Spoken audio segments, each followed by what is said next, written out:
the man getting safe out.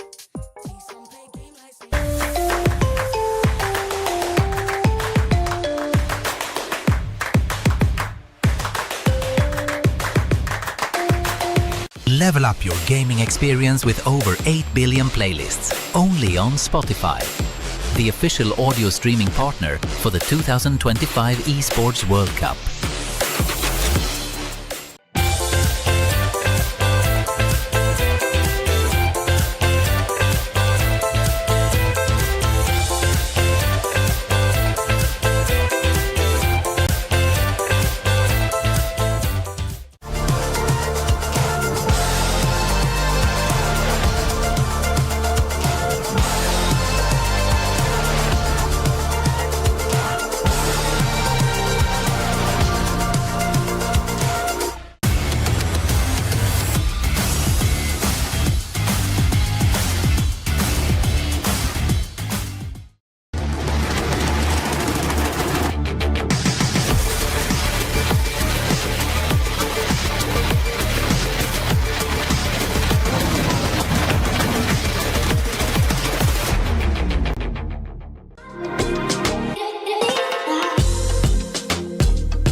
This land is calling.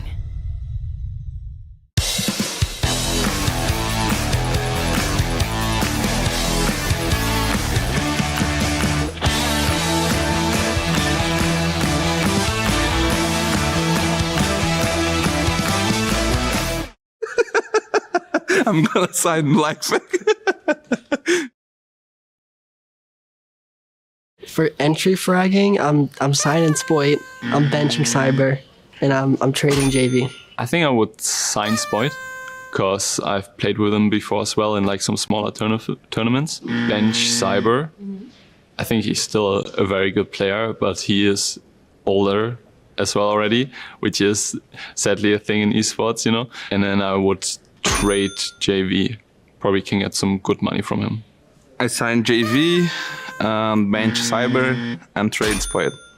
Signing Palu, benching Shaiko, trading NJR. I think I would sign NJR just because I think he's a very good player, and I think he also 1v4'd against us, which was not very nice, but he did destroy us, so fair enough. Play Shaiko, just because. Bench Palu. I think he's a good player, but not that special anymore, in my opinion. I'm gonna sign me, of course. Bench NJR, and unfortunately, it's not like I think it's the best of Shaco, so yeah, trade him now. I'm signing Canadian, benching Felipox, trading Lycafak. I would sign Lycafak for sure. I would love to play with him at some point. I think he is just looking at him play and how emotional he gets in the game. I bench Felipox just because I feel like it would be hard to understand him because I don't think his English is that good. Trade Canadian. Also nothing personal. Also I've seen, you know, his younger days. I'm gonna sign Blackfang. So yeah, sign Blackfang and bench Felipox and trade Canadian, yeah.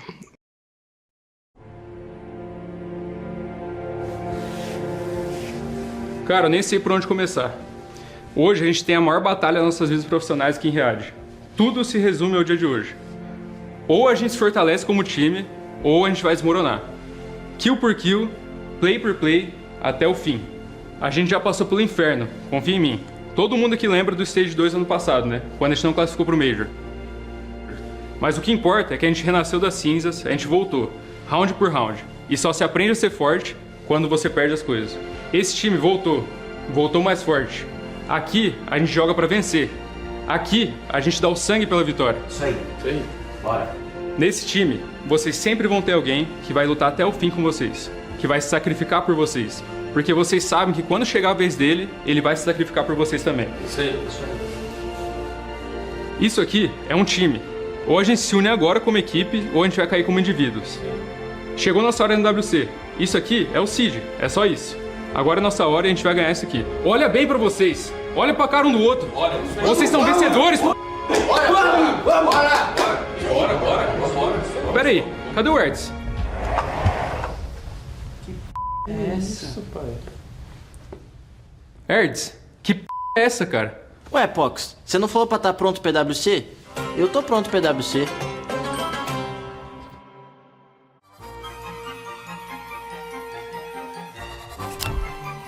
That's Troy, Canadian. 100%. Canadian. Easy. So that gotta be Canadian, right? I heard the stories of his hockey career. Woogie, man. Meffy? Coveted, I think. Impossible. Is that Liam? Or Ashton? Yep. The glasses. The first person that came to my mind is Ashton. Yeah? Yes. Okay. Yeah. I see the glasses there. It reminds me a little of Ashen, would be my guess. Yeah. Oh, that's Alamo, for sure. That's easy. Alemão. Easy. It's gotta be Alemão. Yes. It's Bless. I see Nath. Doki? Doki? It's not Doki. It is Doki. Is it Doki? This is Doki. This is Doki.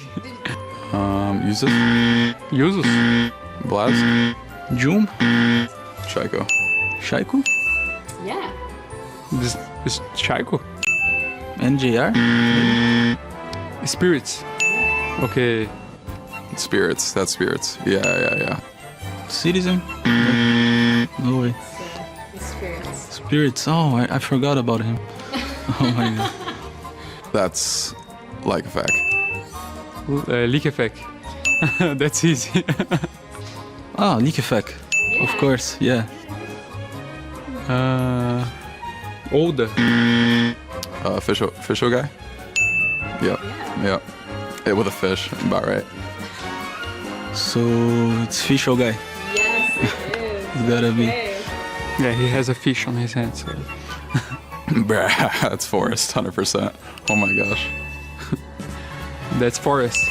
Oh, it's gotta be Forest. Yes. Yeah, that one is easy.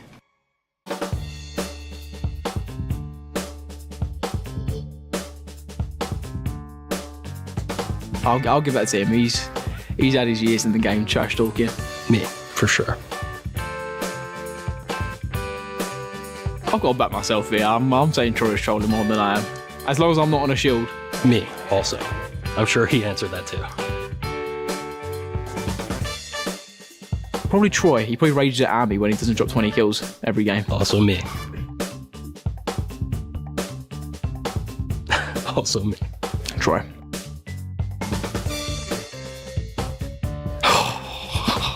Well, based on previous events, I'd have to say Troy.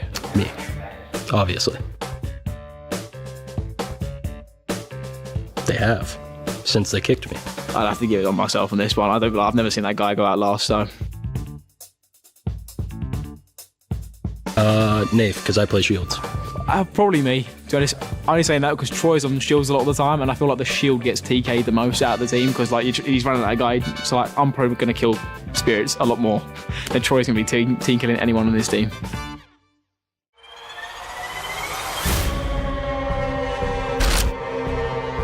I've seen everything, but that man does things I've never seen.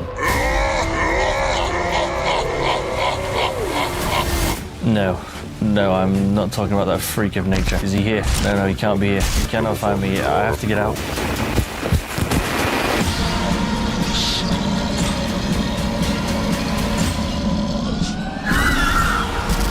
Nobody could possibly understand the chronic sustained cruelty that's going on inside of this man's thoughts.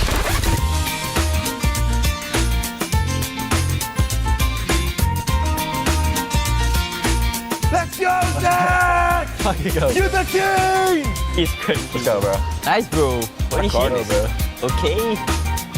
I love you guys, bro, for real. Yeah, we love you, bro. We love you too, Stompin'. The king has arrived.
matchup, a grand final in our semis that everybody's been waiting for. As Herds waits for his teammate, him and Nade put together, Alamau has to hold on! Alamau! What the hell was that? How does he clutch the 1v2? Honestly, we did a lot of match prep before the game, like 2 hours before the game, just watching their replays, seeing exactly what they do. And we came with a good game plan. Looks like the best iteration of G2 that we have seen in a very long time. And there's no way for it, not when Doki is coming up behind. 1 kill for Doki. The Brazilians might have won the crown in the past, but today, Furia are shaking in fear of the future. To rise above, you must first topple the kings. I knew it wasn't going to be easy, but I always hold myself to like high expectations. So tried really hard to prep for all those 3 maps, and it ended up working out. Let's get into this massive semi-final. There's so much damage. What a find here from Savage. Slips underneath the stairwell for 2. For Secret, their most impressive win was their win against Falcons. To be honest, there wasn't anything that secretive that we did. They've practically done it. It's only Fultz from Elevator, and they know exactly where he is. The secret weapon strikes the space station to the ground. And Secret will make the grand final. It was mainly just playing our own game and being confident in what they were going to do. It ended up just becoming our default gameplay, and we felt really confident beating them. The stage is set for the finals as only 2 teams out of the 16 teams remain here at Rainbow Six Siege X for the Esports World Cup. It's G2 going up against Team Secret, but if there is one thing about this event is to expect the unexpected. Nothing has been going as planned, everything has felt a little off, and why is it nighttime? That's more like it. Let's get this show on the road.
It's finals day here over at EWC for Rainbow Six Siege X. But before we get to that very exciting matchup of EML finals at this point, we first have to talk about the 3rd and 4th place, where we're going to be Furia seeing them going up against SSG. I'm your host, Ginny, and I'm joined with Leo and Jess. Everybody is fully decked out in their suits. Like, sheesh. You guys clean up well.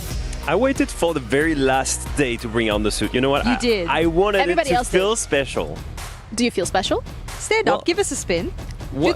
Do the full outfit. All right. No so way you this actually... Is me. This is me. This is my fit. Wow, sheesh. I want everyone in chat. You like it. Sheesh, damn. You know what? From the pro player jersey to this, I think that is a glow up. So I'm. You clean up well. Yeah, I'm happy.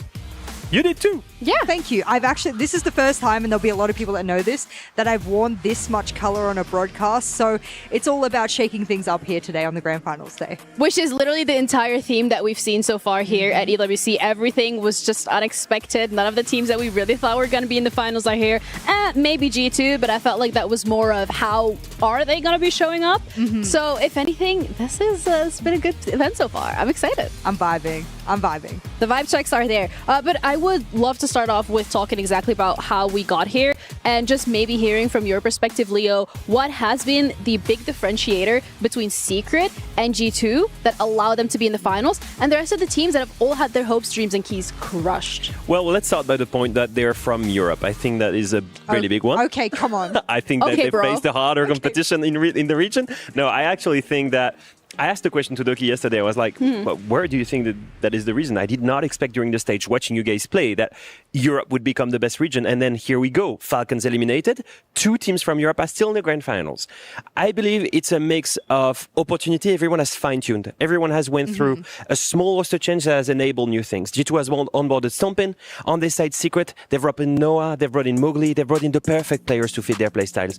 I think it's a story of a core that has been working really well for both teams, and then they found the last missing piece to reach their maximum best level, and all of this comes to fruition in their first international event since that roster change, and that's today at EWC. I actually also think it's a little bit of more of teams being more critical, not just of the players that they bring in, the output of those players, and then also of the support staff. I think there's been a rise in support staffing across the world. We saw about Meepy moving over regions. You've been across the world yourself as a player. I think people are willing to import coaches as well now. It's been a lot of change for both of these roster, and it is coming to fruition. But in regards to today specifically and what we can really expect on the server, let's head over to our casters for a quick little check-in.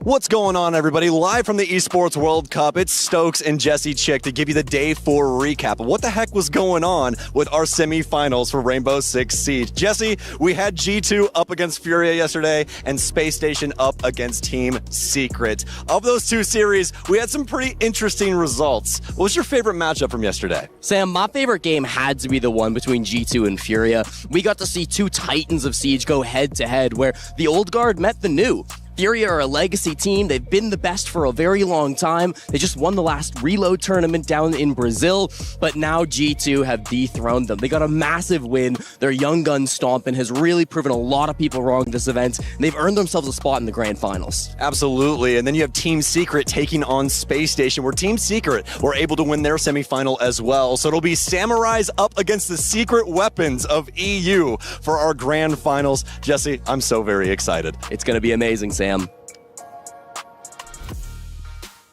It's gonna be amazing. I feel like that is very much what it's going to be, but also a little bit of an underselling of what we can be expecting today. Because let's be completely honest, it's gonna be a banger. Because when we're looking at G2 and Secret, yes, we've already seen them beat it out on that EML stage, but this is like the evolved, better, newer, faster, stronger, smarter version of these 2 teams. Yeah, I love that you've said that as well, because I had a bit of a conversation with you in the background, and I was like, I think Team Secret being underrated, dark horse all the time, like this is the best they've ever looked. I actually think they can take some maps today, even if they aren't the favorites. And then you're like, yeah, Jess, but G2 is also looking the best they've ever looked. And now I'm like, damn, I don't even know where I'm going with my predictions, because you're kind of right. They're both at their peak, And that's what you want for a grand finals. Oh, absolutely. And what's going to be good for me is that I get to analyze them in a BO1 during EML, then get to analyze them in a playoff BO3 in EML, and then I get to analyze them in a BO5 in the grand final of an international event. The more I like it, the more I get longer games. Hopefully this time, this is going to be a long one, because I actually agree with this. I think we're reaching the top level for these two teams. Their peak form is right now. He said it yesterday, Doki, this is a honeymoon period for G2. It's the same for Secret.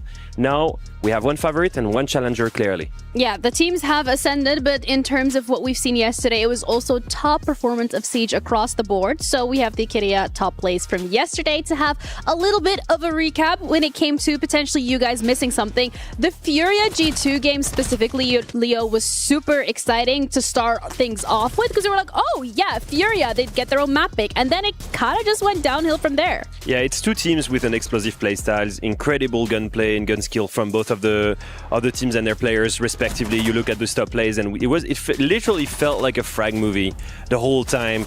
And like you said, it was very one-sided at the beginning, but then G2 picked it up. And what was clear afterwards, when they gained the momentum, they never gave it away.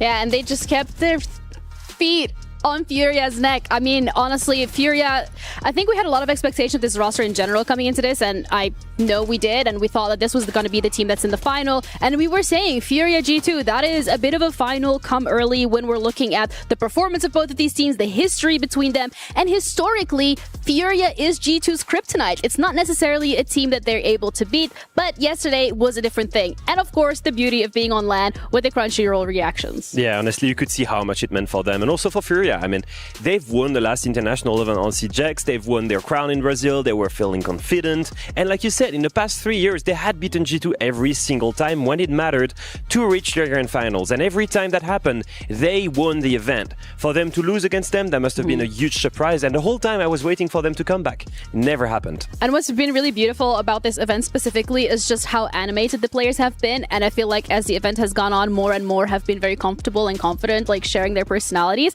and they've also been very kind to us, and they've been joining on the desk. So Rexon, thank you as well for being here. Welcome. Of course. Thank you. You know, I'm going to start off with maybe a little bit of a hard-hitting question, and that was, at least from my perspective, I expected Shopify Rebellion to potentially at least be in the semifinals and the finals as well. I would assume that was most likely what you guys were looking for too. So what do you think has been letting you guys down when it came to being here on LAN? So obviously I thought the same thing. It was kind of like the bare minimum. At least for me, my expectation was top 4. I had an interview earlier, I mentioned that. I think that, honestly, I think we just start slow, and I think it's kind of our issue. As you can tell, like the first map we played against them, we start a little slow, and then we pick it up in map 2, and then it's kind of like a roller coaster of I'd say, like performance anxiety, like highs and lows. So I think it's really our main issue, and then once we iron that out, we'll be good to go for Munich. What do you think when it comes to a team environment would allow you guys to iron that out? I think both of you can really chime in on this question. Maybe I'll start with Rexon. Like, what do you think your issues would be here?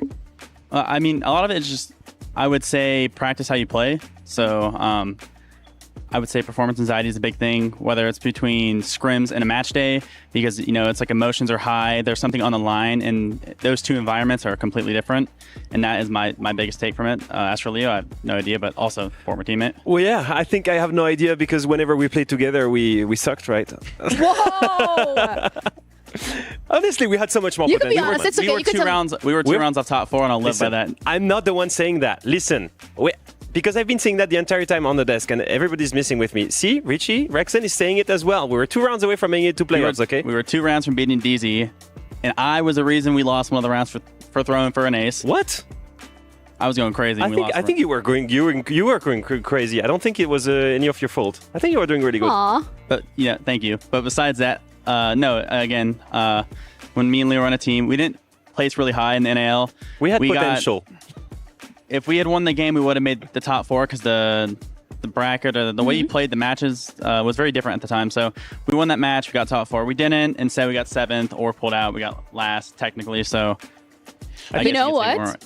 The thing here is you're still sitting here in a jersey, so you still got it. You still Unk's perform. retired. I'm retired. I just get to talk about it. I don't get to perform. Do you miss it? Yeah, obviously I miss it. I think I miss the camaraderie. I miss this kind of relationship. I miss working really hard, crazy hours per week, putting in the work, and then going through the highs and the rushes of having victories and having defeats. Like the relationships you craft, you build during these moments are insane, because the emotions that we share when we go through all this practice and the official matches is crazy. We never got to enjoy that on the stage. We never got to qualify to a crazy event. That's another layer for this. And I think going into this, we never got to speak about it, because obviously I was waiting for your first international event. You guys had to replace Grixer with Spoit. He was, a long-time teammate of you. How do you think Spoit's integration has been so far in the team, and what was the main reason why you brought him on board? So with Willie, which is Spoit, and Pablo Grixer, Pablo and Willie both have different play styles, but I felt we needed a change, just to, breath of fresh air, shaking it up, because Pablo was my longest standing teammate of 5 years, which Pablo is also on the same team with Leo. And so we felt like we needed a different player, maybe a different start. So with Pablo being released, we picked up Willie, and Willie's also, a phenomenal player. Yeah. And they're also two different play styles. Like Willie's, more aggressive entry player, and Pablo's more of a flex passive player. So with Willie joining a little bit more aggression and maybe more closer to the meta as well, right? Because the meta is kind of quick and fast paced and needs aggression. Yes. Thank you for that, Leo. We're going to bring up the SEC Club Championship ranking that we have in terms of where the teams are currently standing. I mean, I feel like at this point, with every single one of the teams here in Siege, no one really has any dog left in the fight. Maybe G2, if they win this, they get an extra 1,000 points. That actually does put them literally on 5th, which not bad, but we'll see how the rest of the tournament goes. I would also really like to have a look at the Aramco Power Rankings, because I would love to have your opinion when it comes to the teams that coming into this. I mean, favorites are Secret G2, obviously, because they're in the finals, and then Furia SSG. Did you think coming into the event that it would be a G2 Secret final? Like, was there a world where you were, oh yeah, all the Brazil teams are going to be gone home? No, not at all. I think it's part of the bracket. Not to say that they aren't great teams, but I would have never expected that to be the final. Especially, again, because I personally think Furia is a really good team. So Furia to fall short is like a disappointment. Maybe in your opinion, do you think that the semifinal yesterday between G2 and Furia in some sense was the grand final? Like, you think that the winner of that semifinal is going to take the whole event? No, I would not necessarily say that. I still think Secret's a really good team, and I still think Secret can win. I don't know. I checked the previous match. They had a best of one in their region. Secret have been playing really well. G2's been playing really well. G2 had to run the gauntlet of Brazil, and Brazil, everyone says they are the best region, which, to be fair, they've been winning a lot. So, no, I could definitely see Secret winning it, but the likely outcome of that, I have no idea.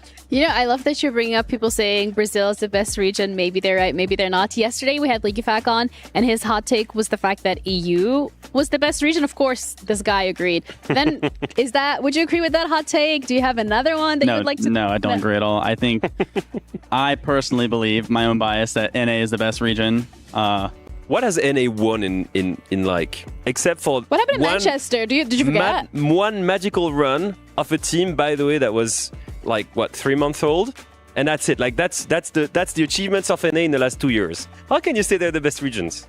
What has EU done in 2 years? We reached a grand final with 2 European teams in the same one, and we reached grand finals at least 4 STR events in a row. Well, I would say that I think that NA is best region. Well, not only that, on G2 they have an NA player and 2 Brazilians. That's true, and he's the carry right now. So with Liquefax, hot take that Europe is the best region. Their best team, technically, the ones that are in the grand finals, have 2 Brazilians and an American player. I think the NA is the best region because besides the bracket, I think that not only regionally, they play each other pretty close, but even internationally, I think it's all matchup dependent. So, with G2 beating Furia, I don't know if Secret could beat Furia, or with Secret beating SSG, that I don't see it the other way around. So I think mainly at the upper echelon of teams that, depending on the day and what maps, is who can take it.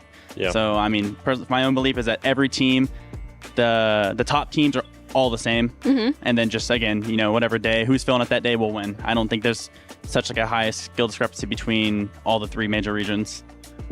I actually really like that take, and I think that brings a lot of... It's probably the best one so probably far. the best take we've had. Better than mine, I have to admit. That's not that difficult.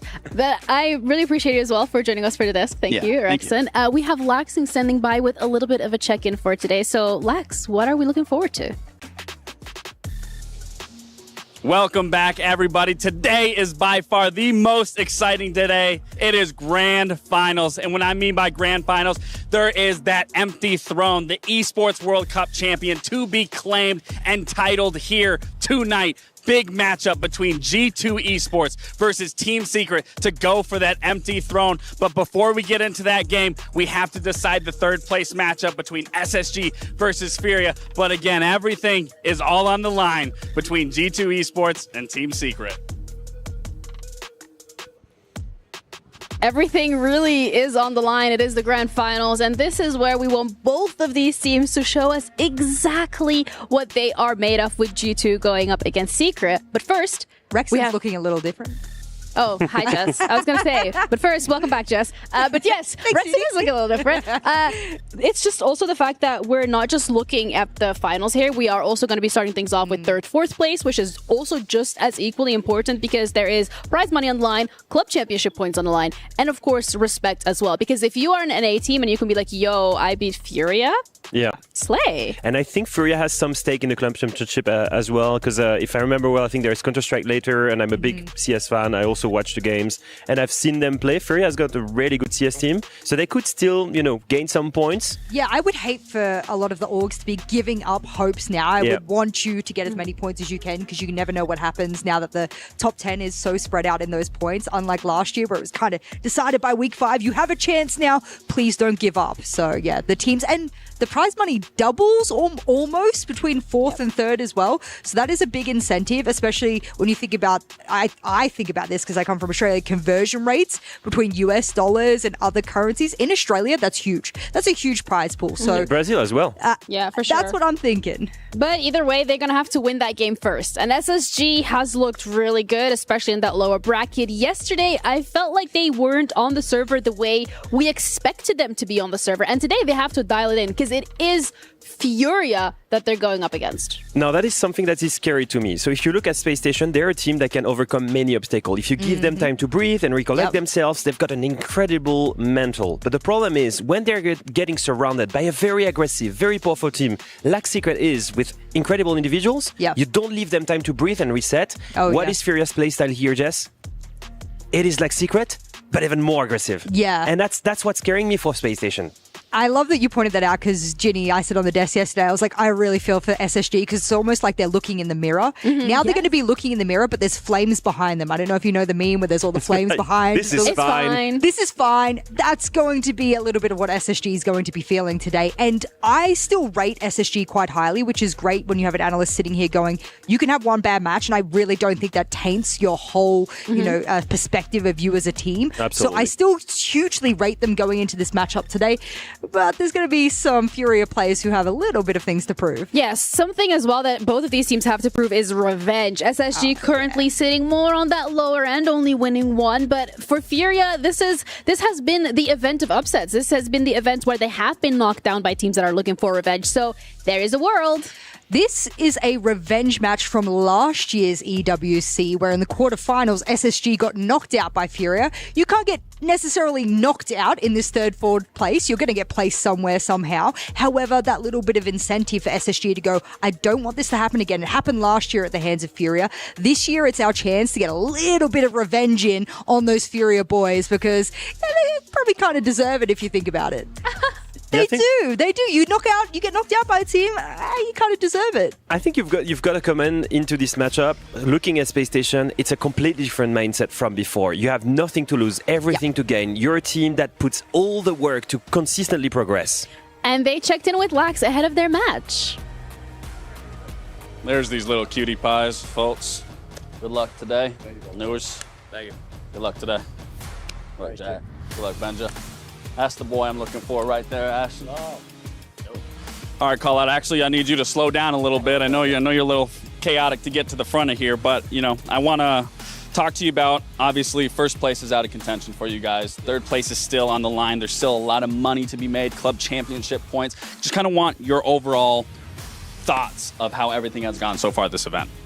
I think we did a good job in a lot of our games coming out with like the energy and like the communication, and it showed. And then other games it lacked a little bit. You know, we started off slow yesterday. By the time we brought it back, it was a little too late. So today the goal is just to, you know, show up with that same level of intensity, communication, try to fucking crank them.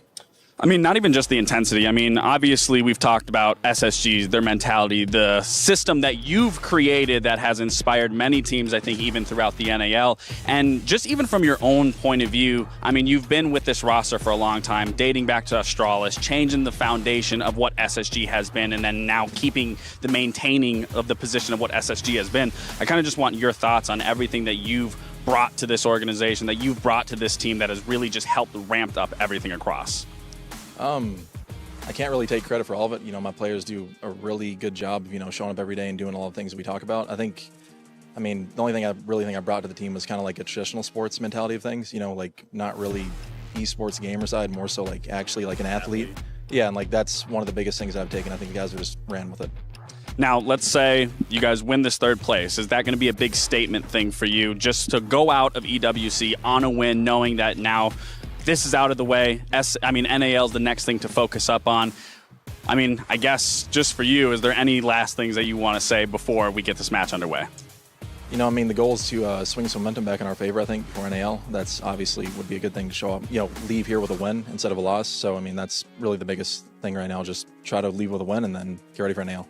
Absolutely. All right, brother. Well, it's always a pleasure seeing you, and good luck in your match. Well, that's it here for SSG. They're ready again. They're ready to bring it to Furia. They're going to end it on a statement, just as Furia said. We just got to be able to find out. Back to the desk. Thank you, Lax, for the check-in, but it is against Furia indeed, and this is a roster that we have highlighted at almost every, if not every single international event when it comes to these players individually being so incredibly gifted. But what's missing this time around? Yeah, I've kept wondering about this yesterday. You know, looking at the ceiling in my room and thinking, what happened to Furia? How did they lose? It keeps him awake at night, Jimmy. It keeps you awake at night. What Most did they of us, miss? it did, yeah.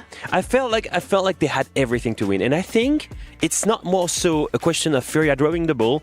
It's a question of them meeting a G2 that was unstoppable yesterday.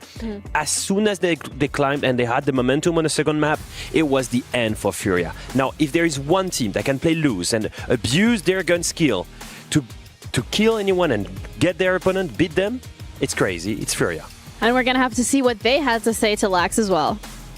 All right, Igor, obviously, you guys wanted first. It's out of the question. Just want to ask how you're feeling going into today.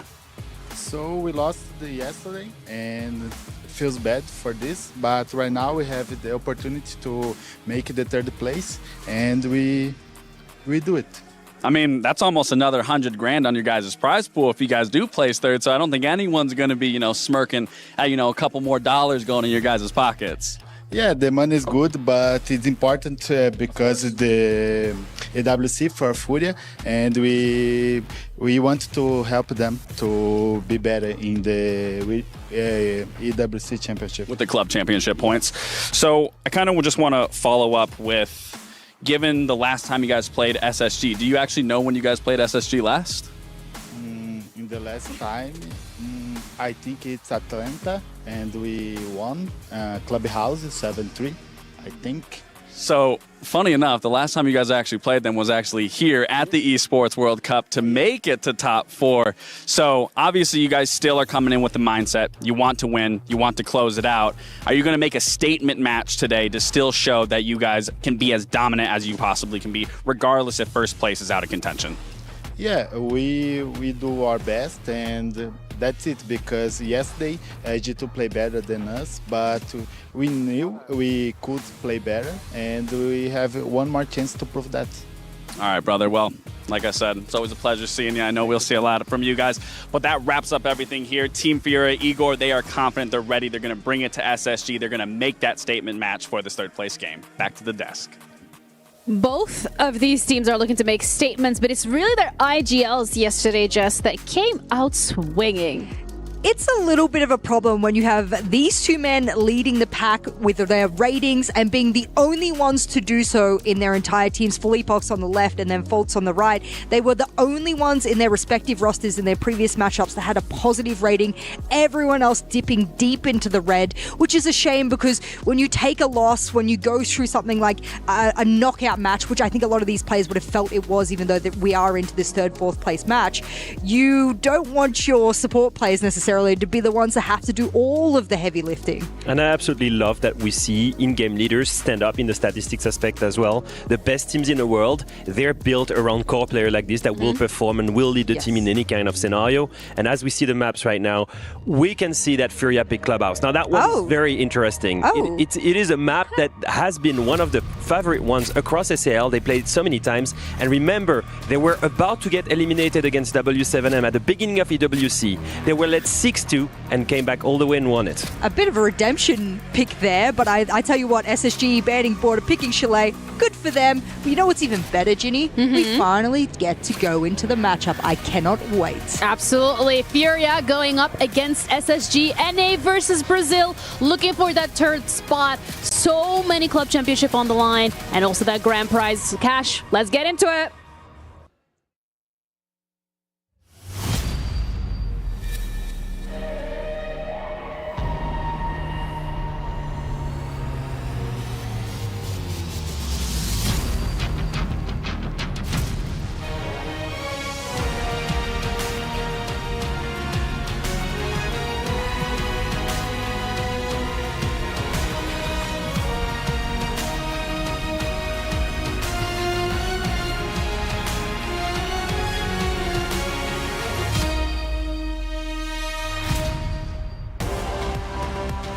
Before we even think about a grand final, we've got some business to settle. Big business, big bag, a lot of money on the line. Two teams that almost made it into the grand final now have an opportunity to leave Riyadh on a win. And the stakes, don't get it twisted, they are still very high. Very much so. If anything, a third, fourth place matchup, and I was just speaking to our players before we started, they see this as an opportunity. No better practice than a live environment with, if anything, not as much on the line, just like they had yesterday in the semis, or should they have had it in the grand final. But of course, over 200K is what you make if you win this game. And of course, the whole time, your ears are ringing with the sound of champions. It's got the Furia band in here. Of course, they're not playing for this, but like Milos said, there's a lot of money at stake here. So let's bring out the two teams, starting with SSG!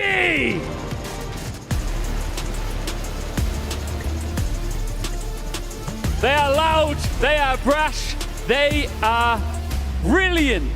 We've loved watching SSG at the Esports World Cup this year, and now they have one more opportunity to impress the world on this grand stage. We always say it's go big or go home, and for both of these teams, they've gone big. They've gone to the top four, already impressive. But let's welcome their opponents. It's Furia! Our Brazilian squad comes in to many cheers on the stage. They felt this over the past few days of competition. They felt it in Brazil. They felt it all around the world. And here now in Riyadh once more. No better practice, no better space. And 200K, actually over 200K, await them should they lock this in here. Two teams that have got a lot of love for. And both of them, we saw them just before we came out here. They are hungry to end this all on a win. Only one can be victorious, gentlemen. Please, Furia. Please, SSG, you may take your seats. Go ahead. You want to say something? Yeah, sure. What do you got? He's up here now. We need to talk to Philippox. Let's do it. We got you. You ready? I'm ready. Yeah. Let's take the third place. You got Furia fans in here. What do you want to tell them? Bora, rapaziada. Terceiro lugar é nosso. Vamos pra cima. Thank you very much, Feli. All yours. See, we got to have a little chat. There it is. We're having fun with it all. We got an audience that's cheering for them. It doesn't matter rain or shine. Furia crowd is here. So Ian, let's get this game started. Ladies and gentlemen, welcome back to the Esports World Cup stage here in beautiful sunny Riyadh, Saudi Arabia. My name is Stokes. I'm joined by Jesse J. Chick for this appetizer to our main course grand final later on today. But Jesse, Space Station Gaming, a team that has rebuilt themselves across these last 2 years, finally looking like a perfected version of what they've been looking at to try and solve. And then you have Furia on the other side, a team that was bound for the grand finals, now playing in a third place bout. How are we feeling about this one? I mean, that's exactly right, Sam. We're feeling excited. We're feeling ready to see who's going to take that third place crown. You know, the EML fans, they can battle it out in the finals. Who cares? EU's going to be on top anyways. Here in the third place game, we get to decide which continent reigns supreme. North America versus South. The best in NA versus the best from the SAL. SSG and Furia going head to head for a game that will be important in terms of prize money, important in terms of club championship points, and certainly important in terms of pride. Important in terms of clout as well. When you look at it from that perspective, what both of these teams have brought to the table at EWC, it's truly unrivaled from what we've seen, especially from NA in recent history. You have to be very excited for the prospect of SSG, potentially showcasing how good they are up against this Brazilian region. Yeah, and I think Jess brought it up on the desk that when these two teams met last year at the Esports World Cup, it was in the quarterfinals, and it was a really important game that Furia ended up winning over SSG. These two teams have actually met 6 times throughout history. Space Station Gaming have yet to win even once.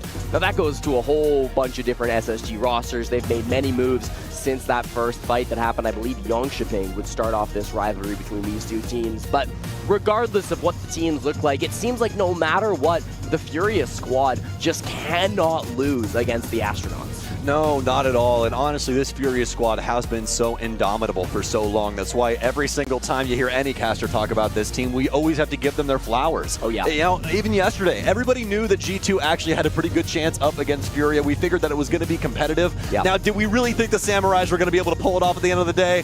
I mean, that's kind of up in the air. But Stompin', he came in, he proved himself with the rest of that G2 roster, and man, have they built up a roster indeed. But that's for later on to decide. You guys will have James and Pengy for that one, which is bound to be exciting. But we are moments away from jumping into Clubhouse here, man. And walk us through this map pool here, Jesse, because I'm pretty excited about this one. Yeah, Clubhouse, of course, the map pick for Furia. We did get to see SSG beat Shopify back at the quarterfinals. It was a 7-5 game. Other than that matchup, they haven't touched it since Reload, which, of course, that was not a great event for SSG. But they haven't really played much Clubhouse. They said in their pregame interview yesterday that it was a very good map for them and teams should be afraid of their Clubhouse. Furia aren't afraid of, well, anybody's Clubhouse. They got a 6-1 record since Stage 1 started, only losing to OXG a couple of days ago here in Riyadh. And since that loss, they bounced back with big wins over both Enterprise and W7M. So FaZe Clan's super familiar with this territory. They love a good club game. And up against SSG, that should be exactly what they get. Hey, I'm just happy we don't have Night Haven Labs in here. Sam, don't die on me, Jesse. Don't die. Don't die. It's what do you okay. have against Night Haven, Sam? Everything against Night Haven because the team I wanted to win lost, man. Come on. Oh, no. Bias caster. Oh, bias caster from NA. I know. We're allowed to have favorites, too, sometimes. It's not open and honestly on broadcast. And in fact, I'm here for just a good time, not a long time for this game. You know what I mean? Clubhouse in between these two folks. We're 5 seconds away from jumping into our ban phase. Let's warm up this server and let's get it on. Well, operator bands gracing our screen. Expect the Kaid to be paired with maybe a Bandit, maybe a Mira. Then likely double Heartbreach coming out from Space Station would be the traditional band. Space Station surprised us a little bit, Sam, with some of their bands throughout the day or throughout the tournament. We've definitely seen them go for some unorthodox picks, but I think today they want to keep it simple. They want to make things go as cleanly as possible up against Furia. They will be removing both Thermite and the Ace, so forcing Furia to adapt with some of those maybe more awkward hard breachers, coming in with the Habana, coming in with the Maverick, a lot of big walls you want to be opening on Clubhouse that you're not going to have a lot tougher of a time. Thankfully, Furia banned out double electricity with both the Kaid and the Bandit being removed, so not the end of the world for them to have to deal with those walls anyways. full focus on the Heartbreach Blue operator bans is very common on a map like Clubhouse. Yeah, 100%, my friend. This is the exact bans you want to see for both respective squads right off rip here. Clubhouse, you really want to attack those hard breachers like you're saying, especially when you think about things like CCTV wall upstairs, you think about things like Jacuzzi. All of these are of the utmost importance for your offensive squad to be able to harness and attack in order to work your way into these respective bomb sites. If you don't have ease of access to those, then things can get highly complicated as you tend to tunnel in. You end up getting pigeonholed into different ways into the map, and that's what the defense wants on Clubhouse, man. If they can get you into those tight-knit areas, those shotguns will sing. Oh, absolutely, Sam. And we'll start in the basement, bottom floor for Clubhouse for SSG. You're going to have that clash being played by Ash, and we'll see exactly where he wants to play that. Sometimes we do see it kind of aggressive over towards the main stairs. You can see it kind of jumping up into an aggressive spot for sure. So far, they've got a bit of a roam going on, but I don't think it's anything too crazy. Just J9O is currently playing inside a secret, and I can't imagine he's going to waste too much time there. Benji could be getting a little cheeky, though. I like this Nitro cell. There's a drone up in the rafters of Garage, but it's not going to catch this play. Listen, Jesse, if there's one thing that we need to highlight very early on about this series right here, guys, in this matchup, it's that you're going to see the kid gloves come off. You're going to see a lot of probably high-flying antics because, yes, there is a lot of money on the line, but these teams, they want to limit test themselves, particularly SSG, up against what is arguably one of the best rosters we have to offer in Rainbow Six. So this is the time right here. Try everything. Throw the kitchen sink at your opponent and see if it works. And it does work, Sam. Perfectly tossed. Benjo waits for the door to open. He's got the timing and kills the Capitao. That's a really important operator to take off the board. That's going to be one of those execute operators that can remove players from really powerful positions. Now taking blue could be a whole lot more awkward. Now if you want to go for a push and maybe smoke off a plant inside of Armory, that's going to be a whole lot more awkward. So a lot of really important resources just got removed for Furia, and I gotta say SSG are in control of the first round. 100%. They'll peel back after that. Didn't really have the most aggressive roam game at all, if really anything building up on that mid floor. Minus what we saw from Oil Pit over there as that Nitro cell flopped out into Garage. Oh, timing there for Benja, as he won't see the head of the IQ down range, but Furia very quickly picking up the pieces here. They'll adjust off the verticality and the control over that mid floor. You get the player down here towards main. Expect things to start warm up around kitchen and potentially some drops to come in over near Moto. Yeah, we want to see some real frags coming out from Furia to try to equalize this man count. I want to see Herds come alive in this round because otherwise I think it's just not going to go their way. So much utilities though from SSG. They just used their last Toxic Babe, but they've still got those Zoto canisters from Benjamaster. There's going to be Dread Mines in the site, and also Ashen. Do not forget about him. Playing on that clash will be such a menace. Monty in and 2 to boot. 3 people up close and personal. Fultz will get marked out here, and this is where things are going to start getting quite difficult for both respective squads, and Monty will continue to mark things out. They seriously need some sort of entry here, but nothing really happens. JV92 will be able to take down Fultz, and Herds will follow up too, but SSG still more than in the driver's seat. They know where Nate is, obviously Herds as well, as their teammate called him in from Moto. They'll swing into that, won't be able to find the frag just yet. Well, very minimal time remaining. Furia will be forced to try and move here. Bailiff in hand, and was trying to make the most of his positioning here with that pocket shotgun. Ashen with 1 and Ashen with 2 off of the clash from AK. Nice from SSG. Didn't overswing in the end there, Sam. They knew they had the massive advantage. Church Wall didn't really get opened in the end there. It was being stalled out a long time by the 2-round canister. Everybody tried to go Moto, get some space with the Monty, but in the end, it's just not going to be enough. Really nice from those guys on Space Station able to collect those kills. And think of how much easier that push would have been. You had that Capitao, maybe dislodge the blue player with the fire, maybe provide a plant for your Monty with the smoke. Would have given you so many extra options, but they didn't have it. Had to go and force the gunfights. SSG just did not give them any room. Really nice play by the Astronauts. Absolutely, and I mean, just a terrible situation there for that Capitao. Magazine out of the gun, whole spiel right there. Just no real way to fight back against the Nitro cell. So SSG will be counting their lucky stars, at least for that first round, after they are able to get that first big pick.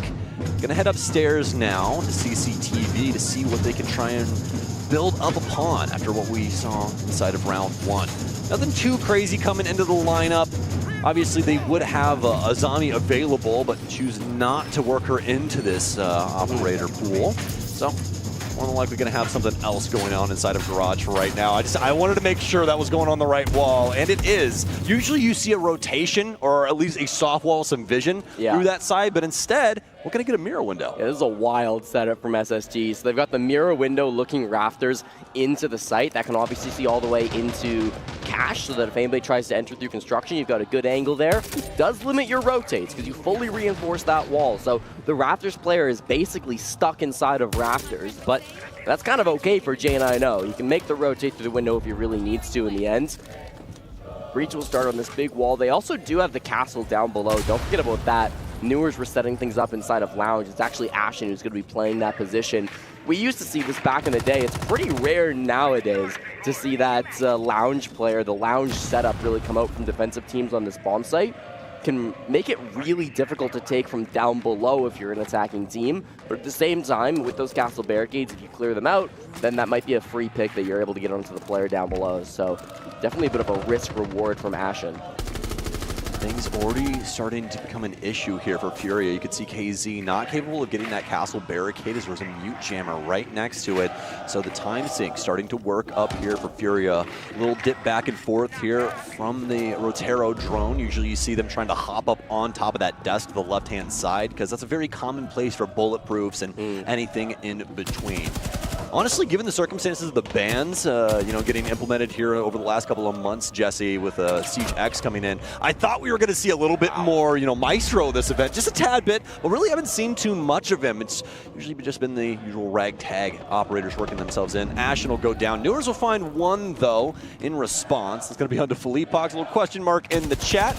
G starting to feel themselves just a tad bit. Benja gets pinched, though. No. Not prepared for the player over inside of Logi. That's just bad positioning from Benja. Tough to see him go down like that. Player inside Lodge, he finds it down instead. Now it's going to be man disadvantage for this hold, and that's going to mean the Furia have a big lead as they want to go for this. The Clash is a bit of a problem for them, but they do have answers. 2 air jabs in the pocket of Herds will be likely tossed at this Clash to solve the problem when the push comes in. Down to a 3 versus 3. These mute jammers, Jesse, they are such an issue. Oh my gosh. That's the mirror window, Sam. J9O. And that's J90 right there, too. I mean, that's just disgusting stuff. Herds almost with 2. He knows that J90's waiting off in the ether, but it's going to be Fultz to take down the last man as he hops inside of CCTV window. A masterclass of defense right now from Space Station Gaming, but do not count Furia out of this just yet. They start getting any headway at all. This is a team that operates so very well with energy. Yeah, it was good initial entry from Furia, right? Be able to find that player down below. I talked about how Ashen in that bottom floor can be a little bit vulnerable sometimes. Then they unfortunately lose Benja there, but J9 really comes alive to start turning things around. J9O gets 1 on the door, a second ridiculous pixel angle on the mirror window, and then goes over to the rotate in order to find the player on Breach. He got 3 different picks from 3 different angles at 3 different moments that came very close in succession, back to back to back. That is just ridiculous from J9O to be putting up this early in the game, but that's what he does. J9O is a hell of a player. I can already see Twitch chat right now. Yeah. Where was this yesterday, Jay? What's going on? Well, at least you get it up against Furia right here. Again, SSG trying to make a statement out of this. Obviously, they lose to Secret yesterday, kind of blindsided by just how talented that roster was on Labs. SSG's just not really able to get the ball rolling on that offensive side in that series, and Secret ran away with things. That's really it at the end of the day. They had all the energy, all the sauce, and hopefully they can try and channel that for a great grand final later on today. We'll just have to see, though. Furia, though, reworking things just a tad bit for their offensive lineup, Jesse, especially with Herds working his way in here. I'm excited to see how they try and use this Gara hook. Yeah, sometimes we do see rushes where that Amaru will come right in through the main stairs window. Okay. You can also bring it up through the hatch if you want to, too. Maybe go for a little bit of a plant inside a gym. Herds does not have the defuse kit, so I don't think that's going to be the game plan, and he is right outside the main stairs window, so I'm expecting that's where we'll see him fly in. Furia will need to do a little bit of work before that. Of course, both the primary hard breachers were banned out, and Habana-tricking can be a little bit much sometimes, so they'll just leave it to the Maverick this time around. Make sure that they can simply open up this wall and then expect a bit of a fast push, Sam. This could come really at any moment. As soon as Herds starts that Gara hook, that should be the trigger. It should be Philippox here and Herds. Should see a flash roll on in and then that Gara hook get flung in through the window. Looks like they're going for a little bit of an adjustment here now they have a better understanding of what SSG's defensive setup is, and honestly not a bad idea at all, Jesse. There is so much solid utility on SSG's defensive end right now that if you did go for that rush, I would be pretty terrified as to how it would end up being. Well, I think they want to get the Jacuzzi wall first, and then that rush still very much has potential. I mean, Herds is still looking at that window thinking I could throw myself up there and make a big play. Ashen took a lot of damage. He's just hunkered up inside a gym at this point. The Kiba barriers can play some really strong angles, make himself safe from the gym window, and still stop anybody running in the breach. But that'll be the wall soft now. They can break it open with just a little bit of soft reach from the Ash. Second Ash charge can go for the mirror window, and Sam, this push is looking ready to go. It is indeed. It's taken them 2 minutes to build this up, and now they're looking to knock them down. Ashen will be the first one to fall. Fultz is going to try and assist with this, and he will be successful. So there's not a single person inside of the same zip code to be able to try and pick Ashen up from the offensive side. It's going to be Newers instead to go down first, and this is a beautiful opener here. Furia more than likely going to start looking for this rush. Herds didn't even need to try and fling inside. Instead, he's going to get aggressive just walking up main stairs. Furia with 2 nice frags, and Herds will continue on his reign of terror. It's going to be Ashen to try and figure this out over on the gym side. He'll find one, but are they aware of the bathroom player? They will be now, as Herds is able to take down Ashen. It's up to just Benjamaster rotating in through Logi. Seems like they had some drones over here. It'll be a trade as Furia get their very first round. Nice little push from Furia coming in from multiple different directions. Of course, they had the Logi player dropping down. That was Philippox with the Candelas of the Ying. He immediately died, and so did the player that was entering towards construction, JB92. So it left it all to the real brunt of the push, coming in from Jacuzzi and main stairs that we were kind of focused on. We were watching Herds POV, and he did a good job being a bit of a distraction for that clash, but then it was his teammates who really did step up. KZ in particular had a big moment entering in through that breach position, was able to get some really important kills later on in that round. Ended up being a 1-for-1 trade at the very end of it that just managed to go the way of Furia because they had the man advantage. They never rushed that, Sam. They had an explosive execute, but they knew that it would be a lot more successful if they had the walls open, so they took their time, played with their Maverick, got the walls, and then just went for that very clean push with everybody going together.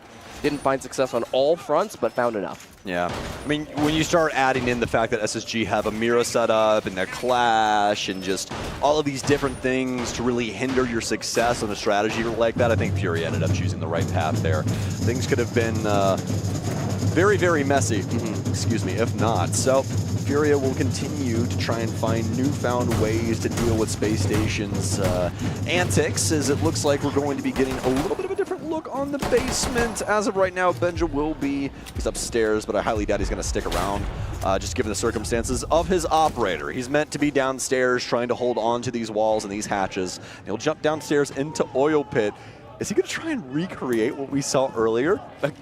With the Nitro still? I mean, he's holding the Nitro once again, Sam. If they fall for it twice, then that is on them. There's no way Furia can call it.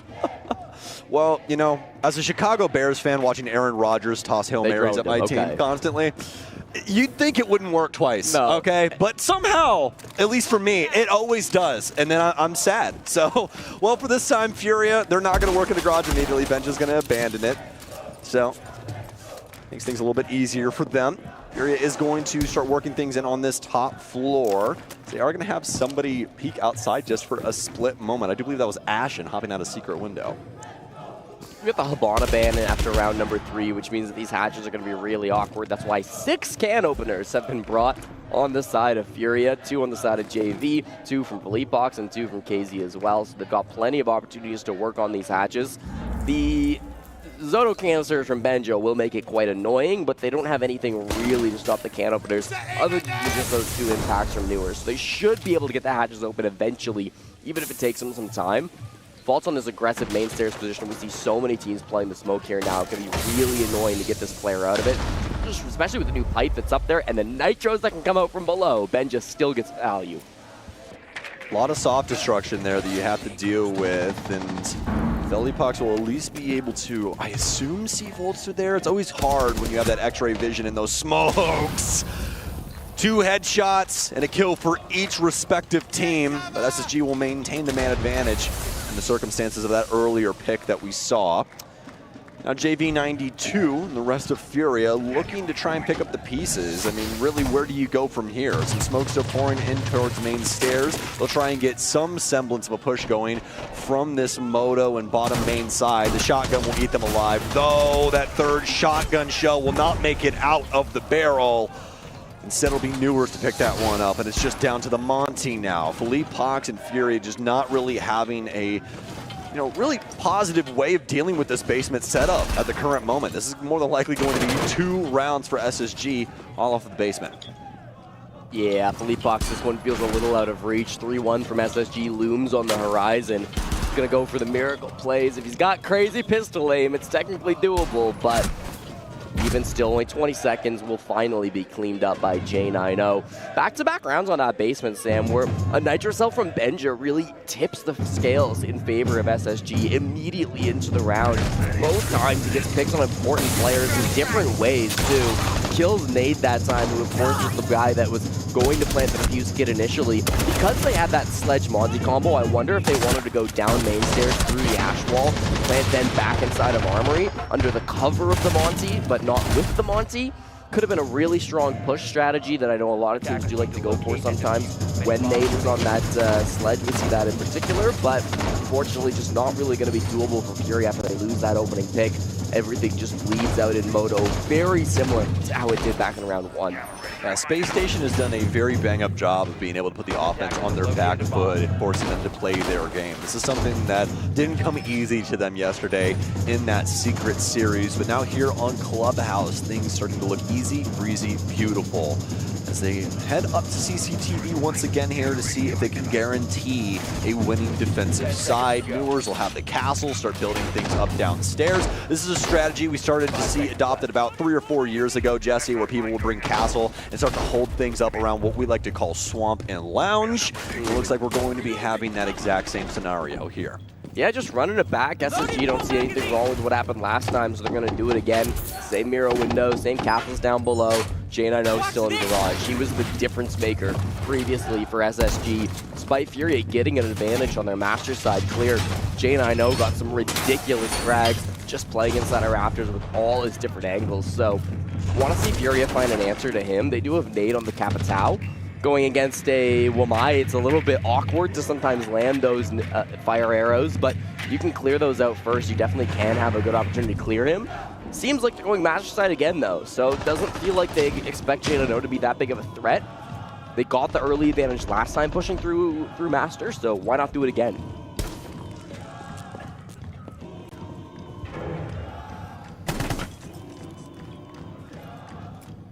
Well, Furia going to be starting off on that master side, as you said. More than likely just going to be staring down the barrel of a few angles here for a while just to see if SSG will slip up. And vice versa. You can hear that mirror window getting reapplied upstairs. Ashen did hear one of them get popped, so I don't know if they made an adjustment and brought that one up from downstairs. They were originally going to put Newers waltzes into Hurd's angle, and you think he's as dead as a doornail, but instead he gets 2. You can never doubt this guy. Even when he's got an ump in his hands, man, up close and personal, it's Ashen. JV92 will take him down. Yeah, JV gets him on the cash window, so that's a nice trade back, but you're still so worried about Newers. He's still looking to get his third Fleet Box on the other side of that main breach. Goes for the swing, hits the shoulder, Sam, but not the head. Things are more than likely going to start getting down to the nitty-gritty here for Furia. Minute remain, a lot of utility flying out. Nade will go down, but Furia, there is a lot of bark, but 0 bite in this team right now. Very unfortunate circumstances befalling them, as JV92 will be able to pick up another frag, but well, meaningless at the current moment in time as Philippe Hawks is locked outside on plat. Able to at least get Newers, but as soon as he hops in, oh, the crossfire's not there from the top of red. Not capable of finding the player in J90 either inside of Garage, as he has made a home behind that mirror window once again. Difficult to clutch without the fuse kit too. It was over inside of construction.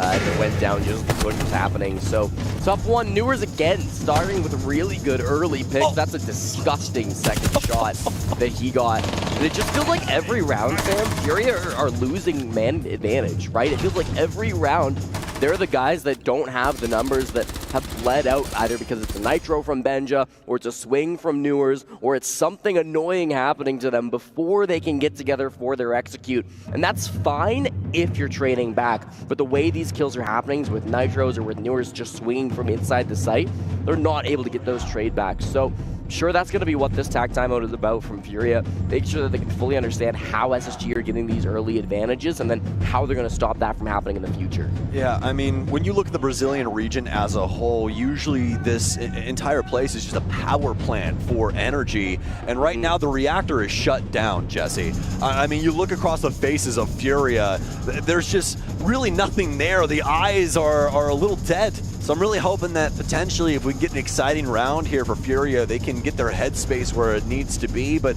obviously, after falling yesterday, it can be quite a difficult thing to try and build yourself up for a third place game. Yeah, I mean, we heard from Philippe before the game, right? He wants to win this for his organization, for Furia. There's 200 club points on the line, Sam. You go from 300 to 500 if you win this game, which can make a big deal at the end of the EWC circuit, right? Once we get to the end of these 7 weeks of all the different games being played, sometimes 200 points can make a huge gap. I know for both Furia and SSG, they had 0 points before they came into this Rainbow Six tournament. So it's important to get as many points as you can now because we are starting to approach the end and you really do need to start locking them in before you can get to thinking about battling for those spots near the top.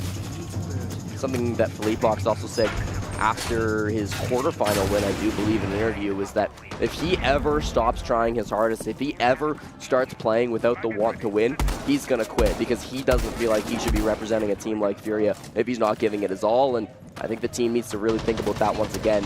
Even in a game like this, you got to be giving your all. That's a bar. That's a bar right there. If I'm never not giving it my all, then I must be dead. Yeah. There it is. Love that out of Philippe Pucks. We'll see if they can channel that because, I mean, really, Jesse, if that's your mentality, then this is the time to prove it, right? I mean, we've talked about mental fortitude, especially when it comes to SSG, time and time again throughout all of EWC, and now Furia trying to channel that exact same thing. You guys got to get yourself into this darn game, and it looks like this tag timeout might be the time. Here we go. Nade with a kill onto Ash, and that was all pure communication. Benjamaster has to make the most out of this situation, but Furia, they've woken up the beast. Watch out, Fultz is actually going for a flank red stairs. This is Jane, I know, is distracting all these players. Commits to a big swing, but does that at least open the door for Fultz? Oh, no! Oh, Nitro out, it won't get too much. Fultz, a massive amount of damage coming in from KZ. He'll have to scurry off and try and find some results somewhere else. The issue is now is that Furia aren't silly. They know there's one person on site and he's dead. They own the keys to the castle. Now it's time for Fultz to try and figure this out, which, I mean, I'll just be honest, is probably not going to happen. Herds will donate himself to the mid-floor and be able to find that remaining player. Furia waking up after that tag timeout. So it was a good cache clear, right? Initially, that wasn't supposed to be everybody on SSG dies on the east side of the map. It was supposed to be the entry duo, Ashen and Newers, playing together as this combo, or Ashen and Benji, I believe it was, playing together as this combo so that they can work as a unit and lock down this east side. The problem is they started facing so much pressure that the util came out really strong from Furia, and it started forcing them to run around, make moves, start to panic a little bit. They both die without a kill. At that point, SSG just feel like we need to do something for East, otherwise this game's going to get out of hand. They had a good attempt. If Fultz is a little bit more lucky on that flank, you know, who knows how that round could have gone, but end of the day, Furia just way too clean on the final round, and it's important that they were, right? This is their map pick, Sam. You cannot be losing the first half 5-1. I don't care if it's Clubhouse defender-sided.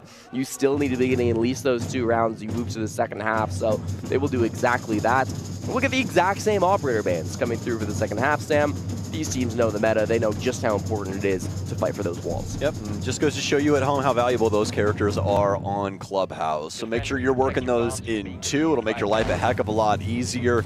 Especially the Kaid. He's just so easy to apply on every single bomb site here. You know, you think of the rafters in garage, you think of the hatches downstairs, stuff like that.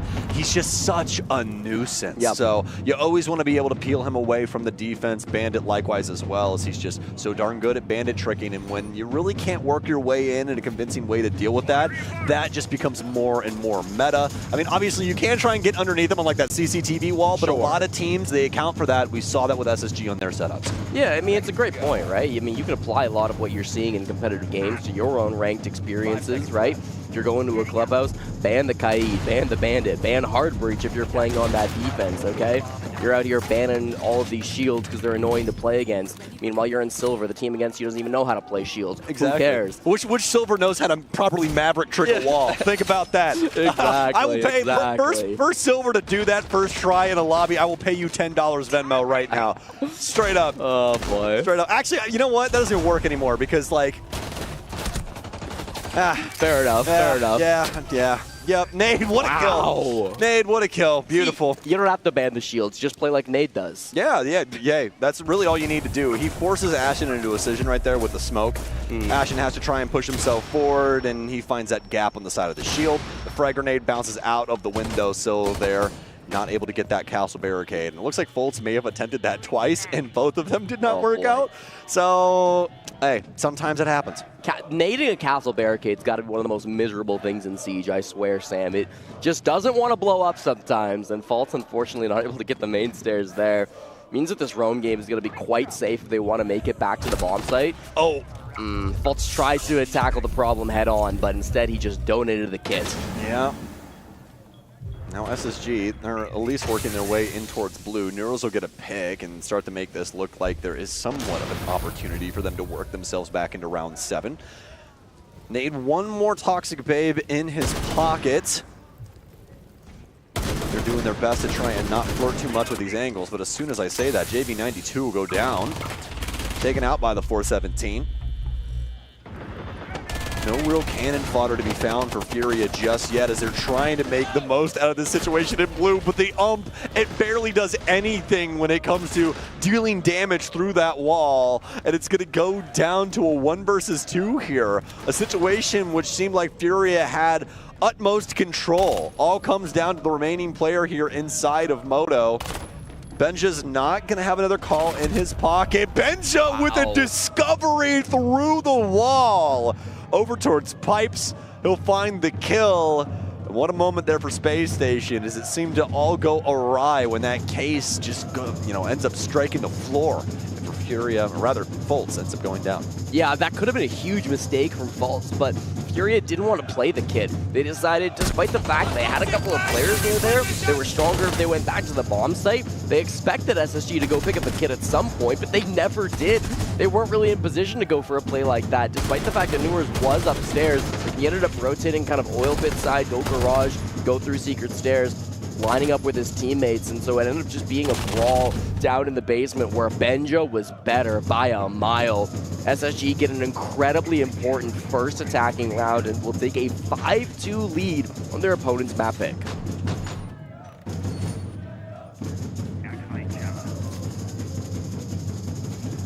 Well, no Mira here for Furia. The Jaeger and Wilmayan, though, which could be of quite a bit of value. Especially with the fact that we do have some frag grenades more than likely working their way in. You got the Capital as well, and Grim. All things that more than likely be dealt with due to those utility pieces that have been brought along. Furia will go for a little bit of an extension over towards Master as of right now. Doesn't mean that guy's going to stick around. You never really know here, but at a bare minimum, we know Philly Pox will be on a roam.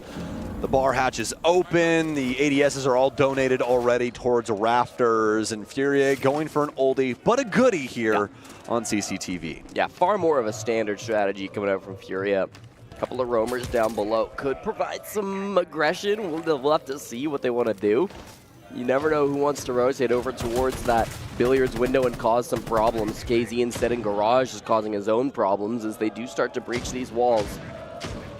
They're starting to open up with the shotgun just so that it's a little bit easier for Foltz to get this lineup now with the Habana. Should be able to open it soon. Same time, Benjamaster grabs an early pick onto the roamer down below garage.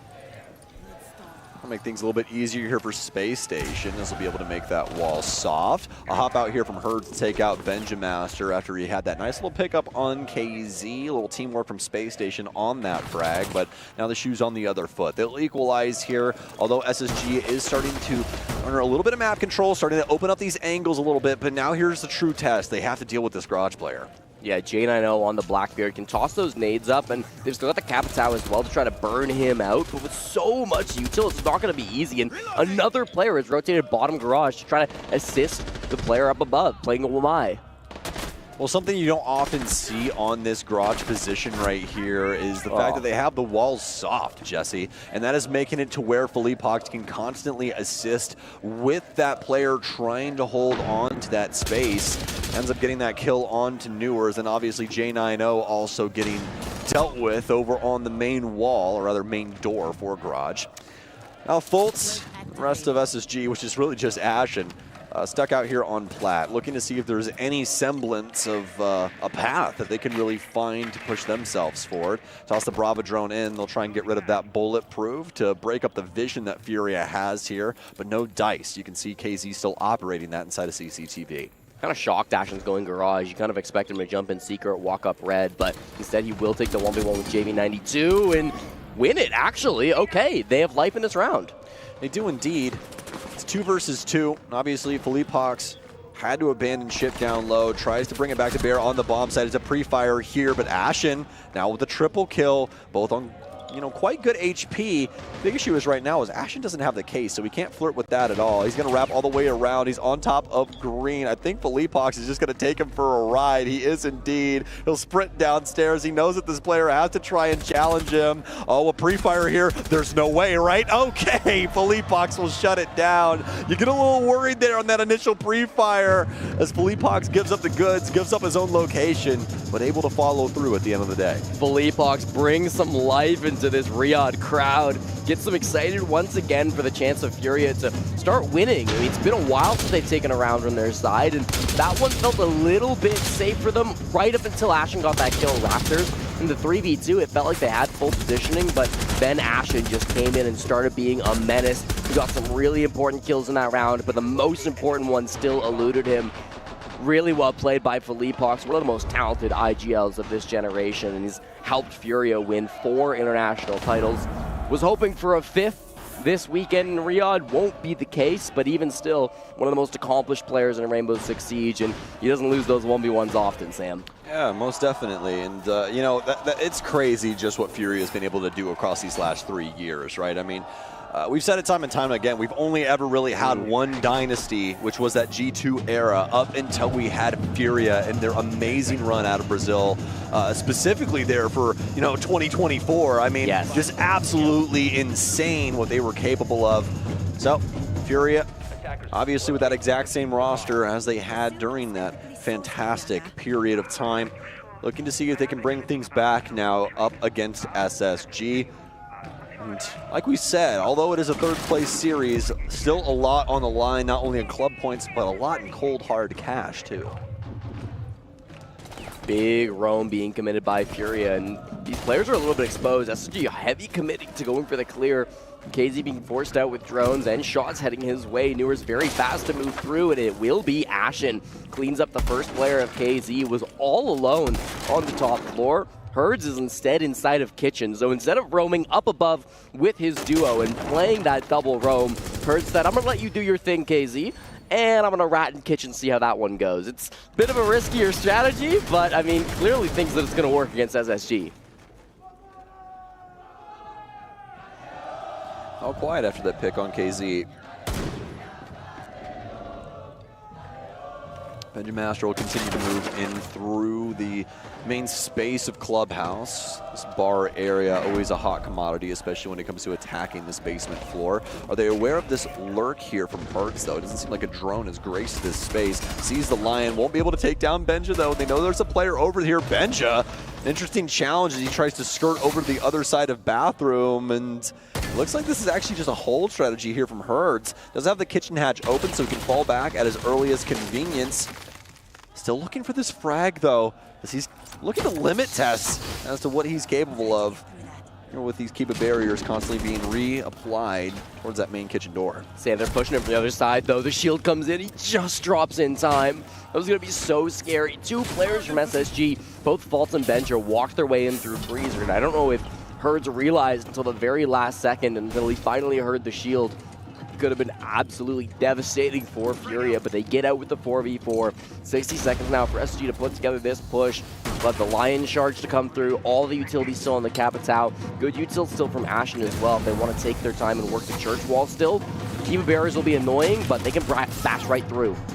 Yeah, Volt's now the helm of this push here. To see if he can potentially work his way in over on the Moto side. JB92 will be able to take out Ashen.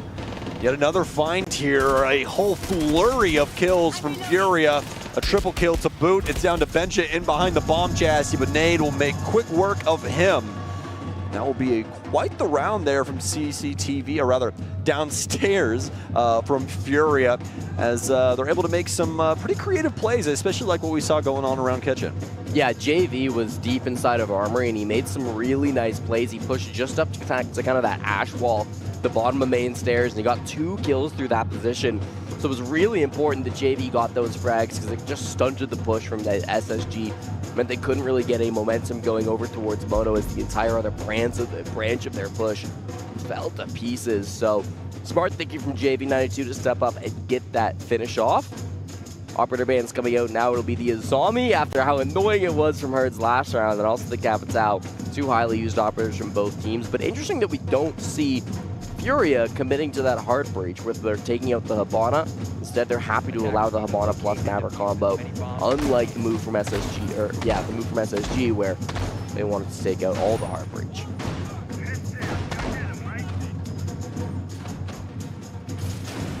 I think it's a pretty solid strategy for both of these teams, you know. Get rid of that Capitao, make your life a little bit easier when it comes to holding on to some of these power positions around Clubhouse, as well as getting rid of the Kiba barriers for the offense. I mean, a very impactful operator. I mean, Azami, even with the new ban phases, still a consistent ban by a lot of teams. She's just so darn good. Who would have known free-form utility would have been something that was pretty hot to trot in Rainbow Six? Well, SSG have brought with us a very interesting operator lineup for round 10. We've got Ashen on the Kali, we've got Newers on the Zero, and Faults on the Osa. To go for, I assume, a plant coming in through maybe Jacuzzi, maybe jumping in one of the gym windows or something.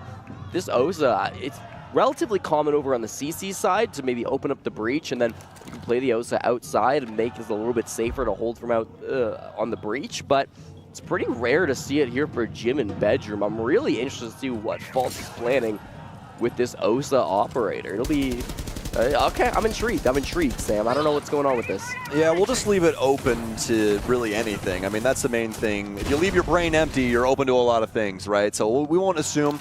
The biggest thing, you know, we used to see back in the day was them popping windows with the Osa shield because it happened so fast. Yep. And sometimes you just set up a barricade and, okay. So he's using it to block a player from CC from going for the play to take out a player on the windows. That's really smart. Not going to actually use the shield to play behind it or to plant behind it. Instead, just denies a flank potential. So if Felipox wants to get aggressive and stop somebody who's playing on the master windows, he's going to have to find a way around that Osa shield first.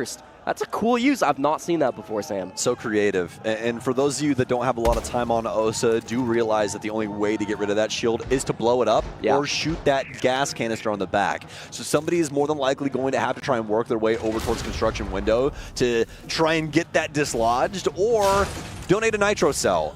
Ashen's going to hop into a frostbat.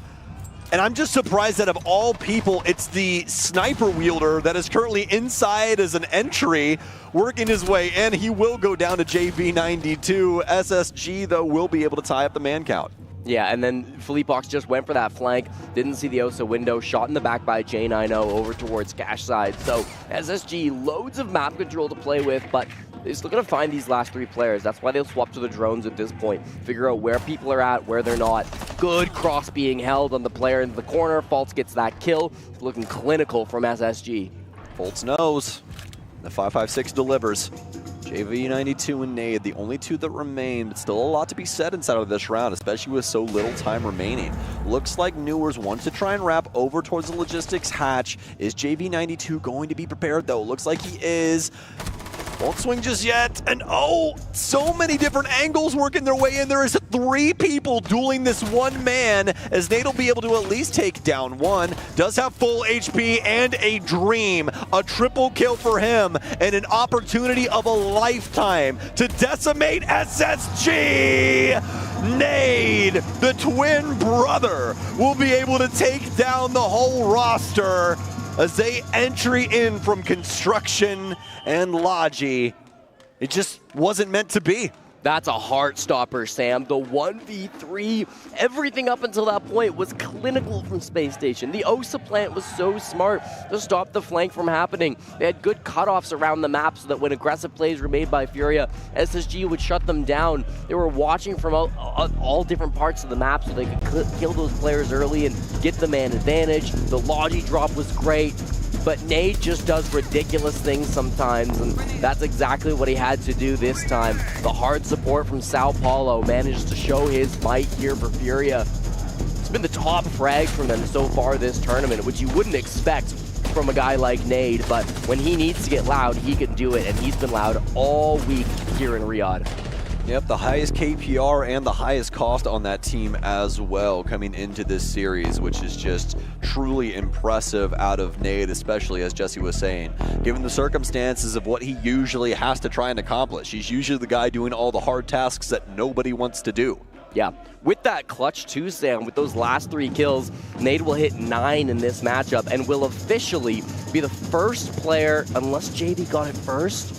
No, JV92 got it. JV92 became the first player in EWC to hit 100 kills. Nade just became the second to hit 100 kills. So congratulations to both of them. Going to be, of course, keeping track of some of those records. The grand finals is still to be played, and I will say Loira is at 99, so unlikely that any of these players hold on to the record of most kills, but still worth a mention, I think, with JV and Nade both having great tournaments overall, and in this game, showing up to make this comeback happen against SSG. Yeah, I know every time we refer to G2, everybody wants to talk about G2 stomping, but you guys got to realize just how talented that team is across the board. Yeah. I mean, it is truly baffling what they've been able to create over there, especially with the fact that G2, anytime that they want to make a change right now, they're like, what Brazilian can we get? Show me the Brazilians. Where are they? And they just constantly just keep moving them across to Europe. I don't know if they just like the weather over there more or what. We'll have to ask Alamau. But I mean, whatever they're doing over there, man, they've definitely got something special going on, and you have to be happy for Alamau and Doki because, I mean, guys, 900 days. 900 days since they were doing something just otherworldly with SI 2023. Definitely have to be happy for those guys and the grind they put on over the last 2 years. So, for SSG and Furia, what's happening in our game, Furia definitely have to be happy with the result of that previous round and the escapades Nade was able to show. This goes to show you how important Info Game is. They had no idea that Nade was still inside of weights, and he's able to make a mockery of that entire offense. Well, Sam, in round 11, SSG are hoping to get the thrusters back online because the space station is starting to fall out of orbit as it really has slowed down now for SSG. It's an interesting setup in Rafters. They reinforce both walls over towards site. They don't have a mirror window like Space Station did. So if they do get this Rafters control, it's not as valuable for SSG. They'll have to go for a breach after they get that control, but Faults does have the ability to do just that. Herd's trying to do exactly what Benji was doing earlier from Oil Pit, prepping that Nitro Cell, maybe getting a cheeky pick. J9O's got to be really careful with how he pushes in. They do put a drone down in Oil Pit. They should be able to find that player down below. So really smart thinking coming out from SSG, expecting every angle. No shots landing for JV92 as he'll feed the entire magazine to the garage door. Going to be a very similar setup to what we saw previously. You can see the utility bout flying in from SSG as there's bees and absolutely everything in between getting flung into the rafters. They'll be able to find Herds down low as well, as unfortunately enough for Herds, it's J9O on Blackbeard to be the first one to look down that angle, and that's the exact thing you don't want to hear me say. Those shields, well, obviously have a little bit of vision to work with. Fleetfox answers back, and without much time, too. This is not going to be free from SSG. Only 30 seconds. They still need to breach from Raptors if they want to make an entry point. Balls will start first. They've got to find a lot of ground still with these Toxic Babes if they want to make a successful push. Well, and how do you do that? You got 2 remaining. There's 20 seconds remaining. That's easy math, folks. Especially with Nade here as well. I mean, something's got to give. They'll try and fling themselves inside, but the smoke, it's too strong. It's going to knock out J90. Philippe Hawks finds yet another one with the SMG-11. Very quick with the katana, as he'll get a quad kill for himself. Looking for the ace onto New, and he will get it. Furia take the lead on Clubhouse, their very own map pick for the first time. Coming down to the very last round in regulation. Felipe De La Cia, probably butchered that. Puts up a ridiculous clutch coming out there. The full ace if he has to.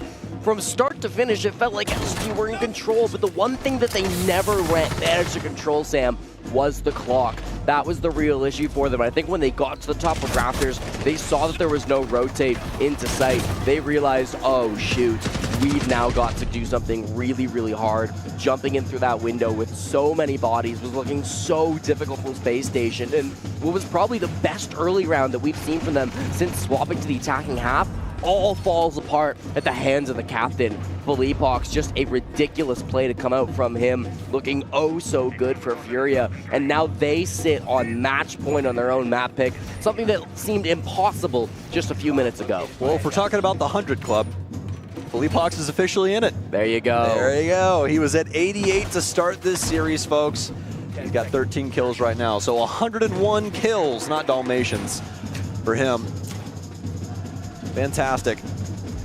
And, you know, I mean, Furia, even given the fact that they did end up losing that series yesterday, I still think that they had a really strong showing here at EWC. No, yeah, I mean, there's no doubt the Furia are still one of the best teams in the world.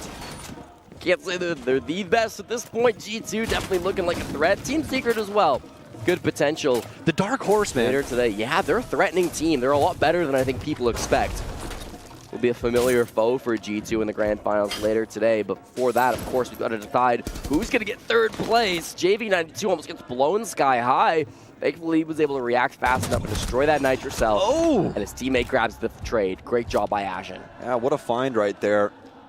An angle you always have to worry about when you are that Raptors player. That CCTV window. Very difficult to deal with. Especially when shots come in like that. I don't even think the angle was open for him. It's just a pre-fire through the soft wall. Ends up finding him. No, that wall was open, so able to at least find him. Just wasn't really occupying that space over towards that left-hand side, so he gets blindsided by Ashen instead. JV92 will go down, but finally Furia able to get some semblance of value out of this scenario as they'll take down J90. It's a basement defense, by the way. You'd be forgiven for not realizing that, as all the fighting is happening upstairs. Now, even more players will rotate up, and Furia equalize the man count once again. SSG have been grabbing so many man advantages, but it just doesn't matter. What a jump find. out to find the player after he saw the drone. Herds is insane. Disgusting stuff, and it's a 2 versus 2, but Ashen, he pre-fires the angle, and he'll take out Herds. It's down to KZ. We saw a very similar circumstance in the last round. It was the SMG-11 clutch, and now both of these players making a mad dash to the basement. Which one can be faster? We already know the result. It's KZ. Now it's down to Ashen. Is he aware that this player has already made his move? More than likely, especially after that smoke grenade goes off. He's going to have to run all the way back to the roof to get this case. Ashen a little bit too quick to the trigger to try and bully his way downstairs. I think this is the right call from Ashen, but keep in mind there's going to be a lot of stalls still in the site. Goyo canisters, which have been set up in the bomb site. There's going to be a castle barricade on the moto door, which he's going to have to worry about. And that last Toxic Babe, that's not nothing. So Ashen really does need to be careful. It's pretty obvious where he's going, and KZ is already going to start smoking it. The real question is now is how many of these hatches have we actually been able to work get open? Basically none, right? I mean, no, he doesn't. He doesn't have that one open. He doesn't have bar open because all of SSG was focused on that upstairs area. He's going to make a rotate, but now he has to commit. KZ? KZ's so closer with the shotgun. I mean, yeah, positive position for the M590, but you get a little scared that potentially the goods could get given up. He's going to wrap around over towards Moto, runs back over towards the other side, constantly getting marked, and this should be it. An easy blast will settle Clubhouse. as Furia will win their map pick in max regulation. And a ridiculous comeback from Furia, showing exactly why they have such a dominating record on Clubhouse. They moved to 7-1 since the start of the stage. I mean, ridiculous stuff coming out from Furia, like another day at the office. Didn't start off so clean. SSG got off to an early lead on their defenses, but on the attack, it just fell apart at the end over and over and over again, Sam. Man advantages tossed away, and Furia confidently taking them for themselves.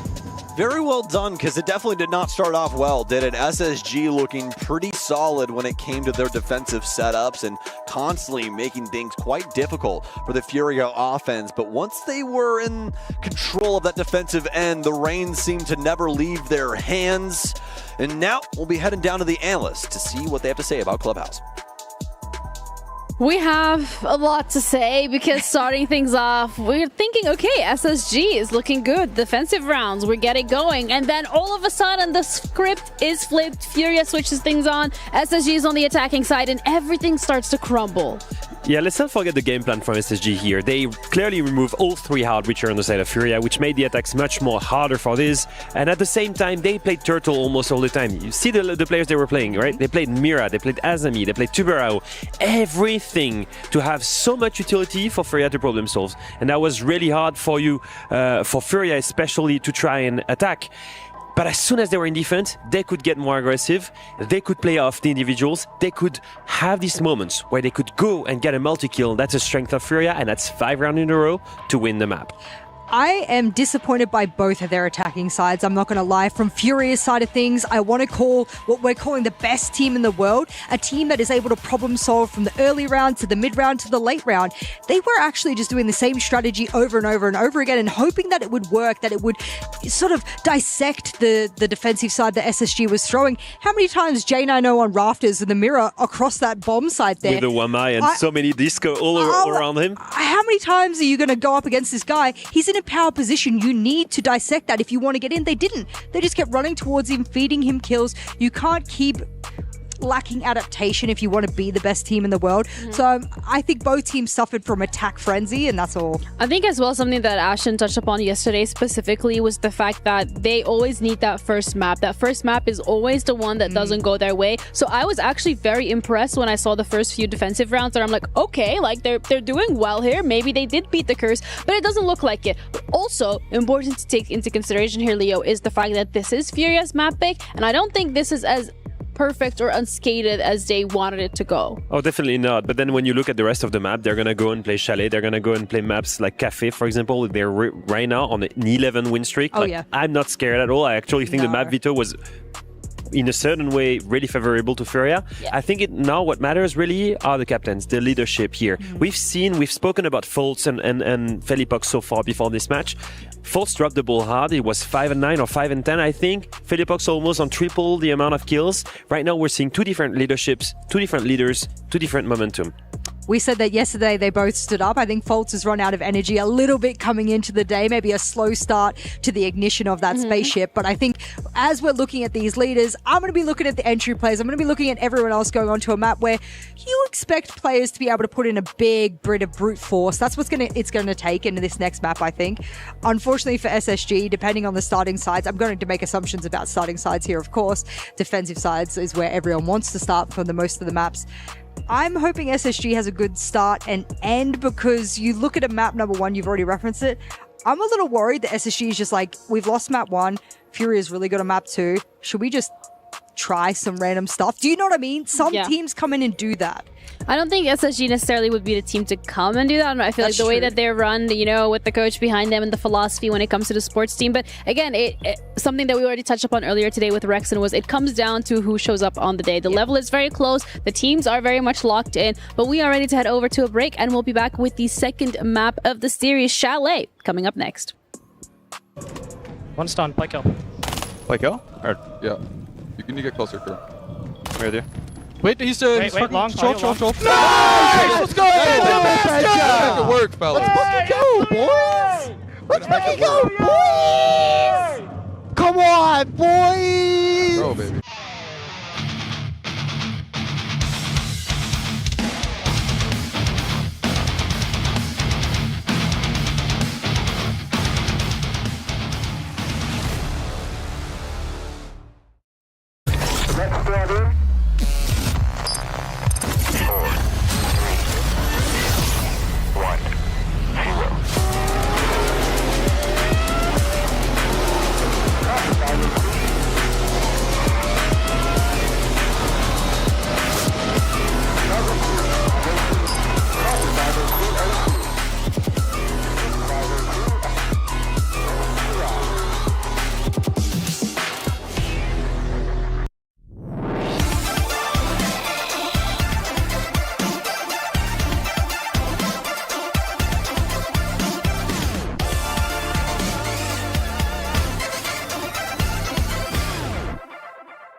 Reach your impossible. Lenovo Legion.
From a region in decline, with little hope left of ever lifting another trophy, comes a group of players that never gives in and never gives up. No C4 either. It's all on him as the Grim and Pillar, with the Bailiff out, looks to finish him off. Just sit back and watch SSG in perfect silence become the best team in North America in one of the craziest and most bizarre runs I've ever seen. Yeah, make sure you meet us. And we're here to take other teams' keys. Whoever's in our way, and we're there to crush them.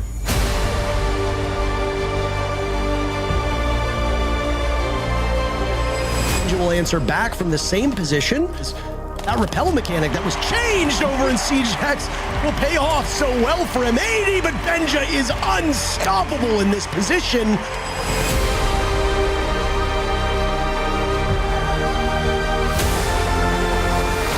The rowdiest team in North America is about to get a whole lot rowdier in Riyadh.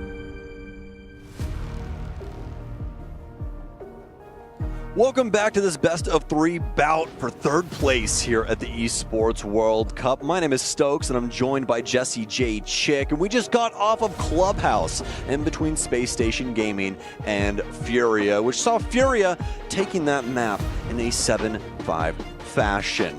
Now we will be quickly moving on over to Chalet to see what the potential is in the snowy, I believe, French Alps, if I remember correctly, for that map. So we'll see what potential we have down the line. Jesse, how are you feeling after that first map, and especially with Chalet as the next one on the docket? I'm feeling a little nervous, to be honest with you, Sam, because supposedly the best mental in Siege is looking a little bit shaky, looked a little frustrated, if I could say so, after throwing that first map away to Furia after having such a lead on their defensive side and then not able to do anything on their attacks, tossing way too many advantages. SSG looked like they had had enough. And sometimes viewers who maybe aren't as familiar with SSG might get a little confused why we talk about their mental so much, why we talk about them as being such a strong mental team.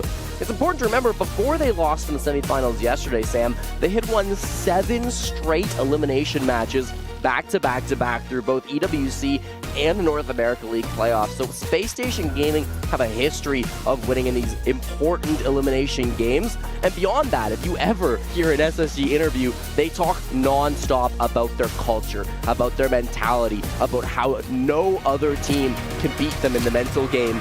There was a great quote from Ashton at the very start of the EWC tournament where he said, you can beat us in the map, you can beat us in the score, but you're not going to beat us in the mentality. Today, this gets tested to the extreme. Down 1-0, you'll head to Chalet, and we'll get the operator bans right underway for Space Station Gaming and Furia. Expecting a zombie ban, the most powerful operator here, almost 100% ban on Chalet. Often paired with a Clash, a Kaid, a Fenrir, a Castle. Loads of options to pair with the zombie. And then on SSG's side, likely to be banning shields out. They'll ban a Deimos plus a Blackbeard. I think that makes a whole lot of sense. Yeah, most definitely. Chalet tending to be a map where you need some assistance and not only getting a foothold, but trying to get that initial pick. And both of those operators very good at that in Common Day Siege. So both of those will be removed here from Space Station, trying to limit that factor from Furia. And as for the defensive bans, we'll be lacking Azami as well as Malusi, making things a little bit easier just to clear out the map. Not only from angles you have to worry about, but also just movements, as those wub-wubs can be quite annoying to try and work through, let alone the fact that they do give up the goods in the info game as well, don't they? Yeah, it certainly do, Sam. And so it's going to be interesting to see kind of how that ban comes through. It is a little bit more unorthodox to see a Malusi be taken off the board, but finds a lot of play on Chalet. That audio information can be really important. So I do like it from Furia. It's going to leave some powerful operators up, but you took off the real issue operator in terms of the zombie. So Furia should still have a decent time getting some of those picks on the window play up around the map. SSG start defense every single map in this series, Sam, so it'll be very interesting to see if they want to adapt their strategy. The Des touched on how passive they played their defensive clubhouse, but we see more aggression on a map like Chalet. Looks like we will, at least initially. And I know, quickly scurrying back towards site from the kitchen space. You have to make it across that double door. That can be quite the threat, especially early on, as people love to hold angles on it, rappel near it, all sorts of things that can lead to your demise. Bolts, though, will be droned out on this top floor. As you can see, SSG has gone for quite the extension. Ashen does have some impacts to assist his friend, and they will quickly scurry off deeper into the map. Good map control now from Furia. Office side going to be contained without too many problems. They're already starting to get to work with some of this utility usage. The Twitch drone from JV92 is getting a lot of good value here as he's just finding out kind of what is the problem over towards Blue Stairs. Ashton doesn't really have a whole lot of utils, so they just flash him and go for the push. And here we go, the Blitz working wonders here on the top floor with the rest of Furia as they quickly dispatch every SSG member. It's down to just Foltz here as they'll have to rotate all the way from Narnia. Currently inside of Kitchen. Don't know if anybody heard him tear that door down, more than likely not, but they have so many bodies that, if anything, it's really just going to be a pretty easy puzzle to solve. The case is going to be on Nade. I don't even know if we get that far. We actually might. Smoke out here and a pre-fire here from Foltz after that initial frag, but more than likely just going to be a parting gift for him, and it will be. JV92 will swing off the bar door and claim his life. It's a very quick first round for Furia. Talk about cleanliness on that push, Sam. Just flawless moving to the top floor. The big thing for me was that everybody moved together. The lion charge happened, the blitz came in through the window, the push came in through the library hall as well. Everybody made their play at the exact same moment. Nobody was off beat, nobody was out of step, and that's the classic Furia that we're used to seeing. Everything working as one oiled machine, and they make SSG fall completely flat on their first defensive round.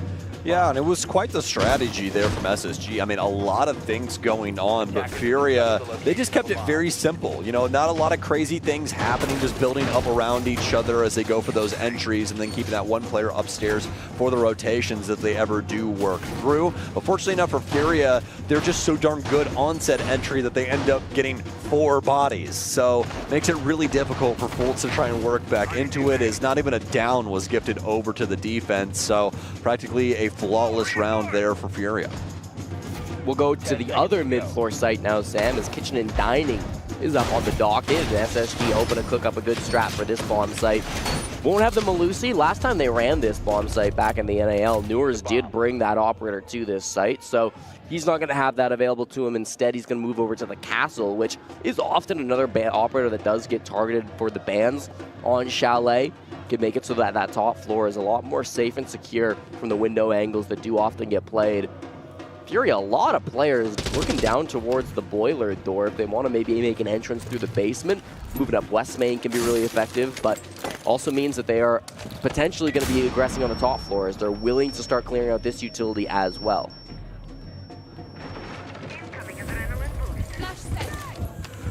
Executed the top floor, loaded up. Ashen with the first find though, and Nate's going to start planting. Is anybody aware of his positioning currently? He'll hop off the plant, be able to at least discover one. Slips in behind the light screen as Furia are quickly, once again, dispatching SSG. They know there's another player upstairs.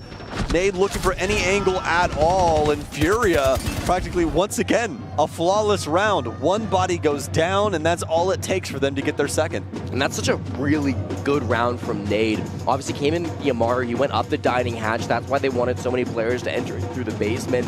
And the key thing is that as soon as Nade made that jump up through the dining hatch and started planting, it was chaos around the map, Sam. Oh, well. Della's coming out. You saw Sen's walls as well. No matter what happened, everybody just seemed to be dying, and chaos was occurring for SSG. So really felt like they just couldn't grab a handle on what was going on, and all the angles being dominated by the Brazilians.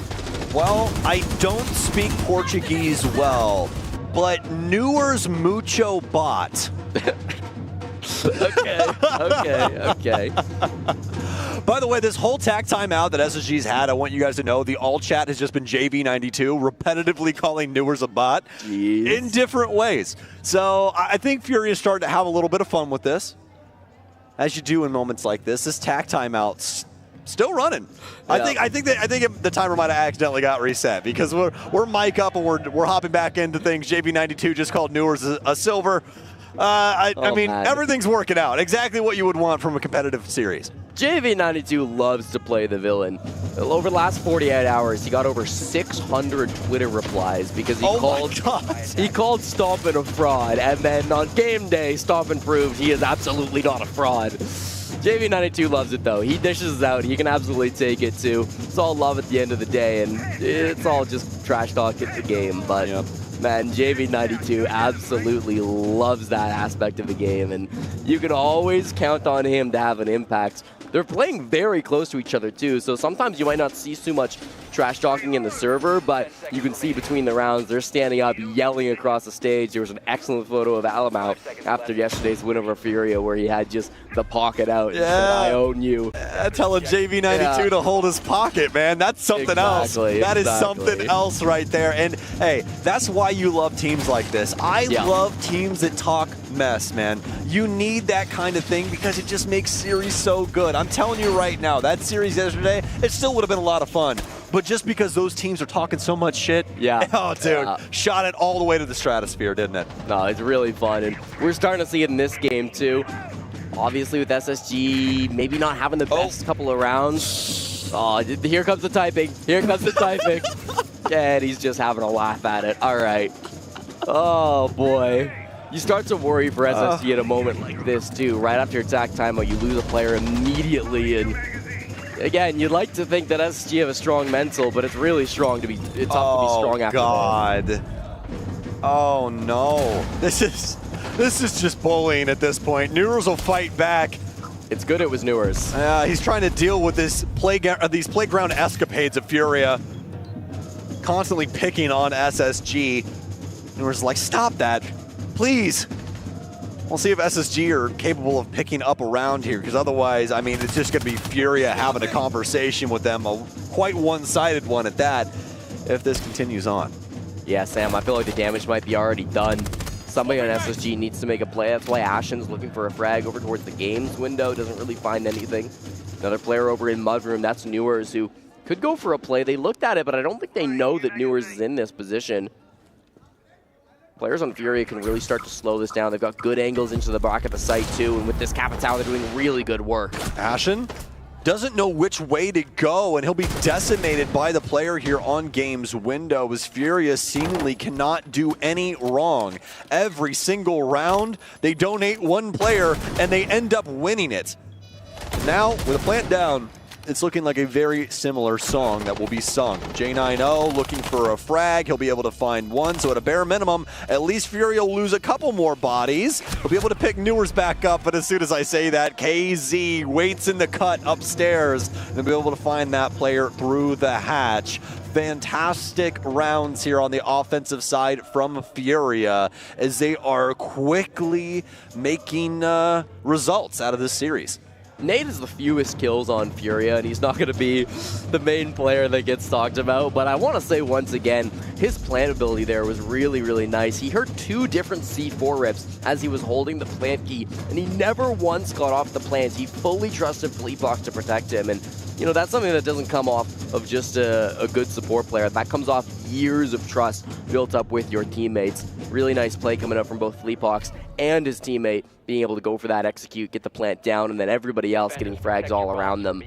We get the next round of operator bans, and it will be a Brava ban from SSG. This is sometimes really fun because it could signal that in the second quarter, SSG will be drastically shifting up their game plan to be playing more operators like Maestro, like Echo, like Valkyrie, that can really take advantage of this Brava ban.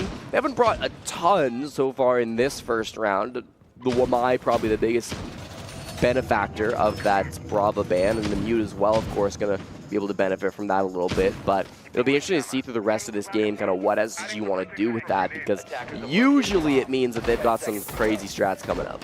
It does indeed. For SSG, I mean, they haven't even loaded into the lobby yet. As of right now, at the start of this, JV92 has the exact same amount of kills as the entire SSG roster through 3 rounds, which is not something that you want to hear commentators say, but that is the reality of the situation at this current moment in time. SSG are going to continue to try and get more and more aggressive. As you can see them immediately setting things up over on Ego Balcony. That shield put up its Wamai discs to assist to boot.